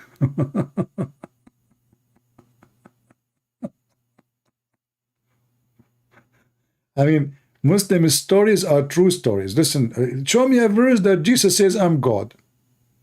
A Muslim is like a camel. He don't see the hump in his back. He's worried about if Jesus says he is God or not. Only, man. I can go to China and come back twice before I reach. Okay, what the distance from America to China? Somebody tell me. Let me ask Google. Hold on. What is the distance from New York to China, Beijing? 6,842 mile. Oh, see, actually, it's shorter. It's shorter. Yeah. So, like, okay, so, you know. Okay. But this is from New York. If you go from San Francisco, you will be fine. You know, exactly. You can go from San Francisco. This is how long the army of Suleiman. So you can fly for 16, 17 hours in the airplane, 19 hours, and still you did not reach the end, even though you are going in the speed of the airplane. Still you did not reach the end of the army of Suleiman, which is containing birds, genie, human. And look, 25% of those are human, 25% are genie, 25% are desert animals. Look, there's desert animal. 25% are birds. And now we have 100%. And look at the house. I love the house. 1,000 houses of glass. Look at the technology. At that time, Suleiman, he have houses made of glass. He like to see the weather, the rain, you know. You have to have sex in the air so everybody is watching, or even the neighbors. We are made above wood. Are you sure you're not talking about Bali? I saw something like that in Bali, you know. Last time I went to Singapore, I was like very close to Indonesia. They told me, like, if you go there, you know you are going to be in Indonesia. I said, if I go there, where I will be? They said Malaysia. I said, if I go there, where I will be? They said in jail. So I changed my mind. Anyway. So, brother, and then there is in them, there's 300 wives and 700 slave girls. Lived. Suleiman used to order a strong wind to lift the house and order the soft wind to move the house slowly. So, man, strong wind, soft wind, beautiful. Look at the harmony. The strong wind carrying the flying carpet, the soft wind carrying the house. So beautiful. Music. I feel like Sadhguru now. Relax. Is Sadhguru in one of those rooms and those white females from Los Angeles there? And all of them, they have like a lot of, makeup and etc. And they are doing yoga. If they are there, I want to go there too. And they are rich. And they pay a lot to Sadhguru to make them enjoy yoga. And for sure, Sadhguru, he enjoy a lot of things too. Therefore, Allah revealed to him when he was between the heaven and the earth. He said to him, I have increased your kingship in such a way that if anybody speak in any part of the kingdom, the wind will make this conversation reach toward you. Look at this. A flying carpet with the most scary, sensitive radar. Anybody in the kingdom, even if he fart, Suleiman will hear the farting.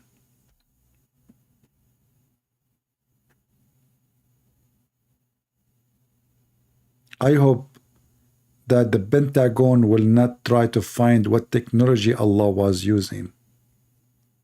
And then because of that, Suleiman was flying, and then one of the ants, she spoke. And this is a story we should tell you maybe in some other time.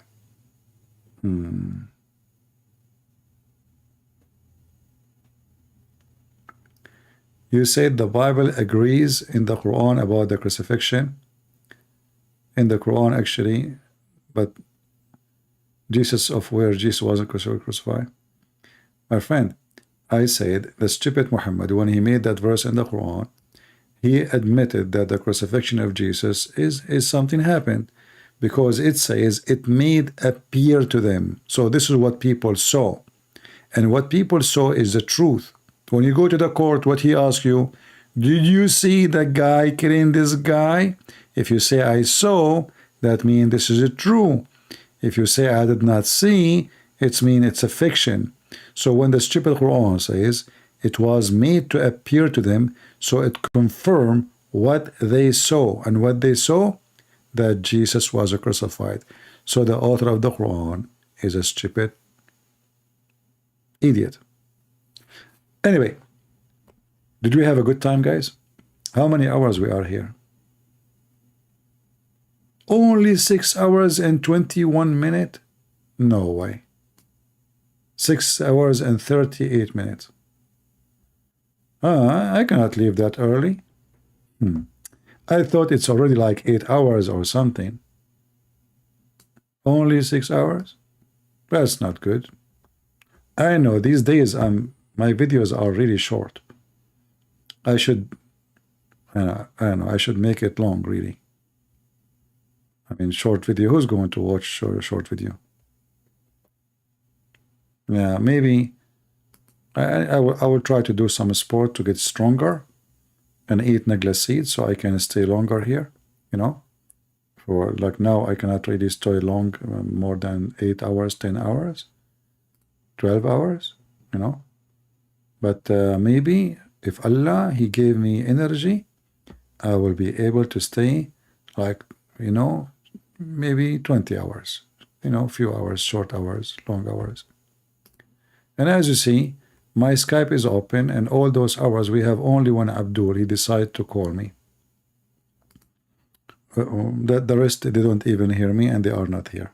Anyway, guys, I want to say thank you all for being here. I hope we have a good time. And the funny is that the Muslims, they have a live TV stations, and they have only 24 people watching. TV station about Allah, only 24 people watching. Oh boy. Don't forget to subscribe if you don't like my channel, and don't forget to unsubscribe if you like my channel, because we are Arab, we like to do things in the opposite way. And if you don't like my channel, don't forget to make a comment, and if you like my channel, don't forget to make a comment, because I like to see the comment who they don't like me meet with the comment which they like me, and I like to see a fight between the comments, you know. So comment if you like me, and comment if you don't like me, and let us see the comment fighting, and that, like, you know, and this is how we can enjoy boxing match for free.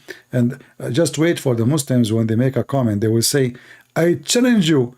Oh, you know, you Christian worship three God. 1 + 1 + 1 is equal to 1. Crazy Christians. The same question they repeat again and again because of camel urine. It doesn't matter how many times you answer them, they never heard anything.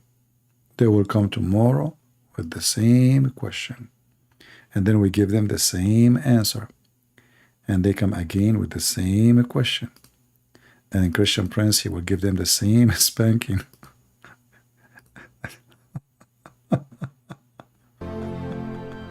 And this is the will of him that sent me. Oh boy. What is that? Okay. A movie about Christ. All right. So anyway, guys, I want to say thank you very much for being here. And I will try to come back. Guys, how many hours should we come back? Like half hour? Or 2 hours? Or 3 hours?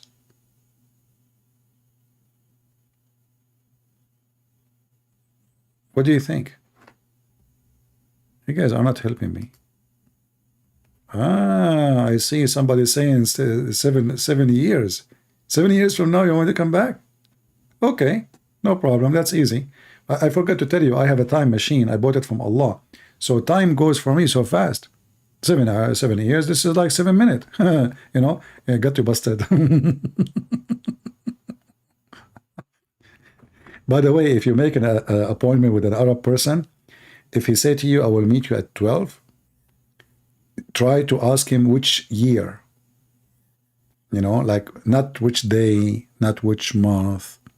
Get more details, you know. The Quran says, Allah said to Muhammad, they asked him, how come you don't have a miracle? He said, tell them, I am waiting and you are waiting. So Allah is waiting for the miracle too.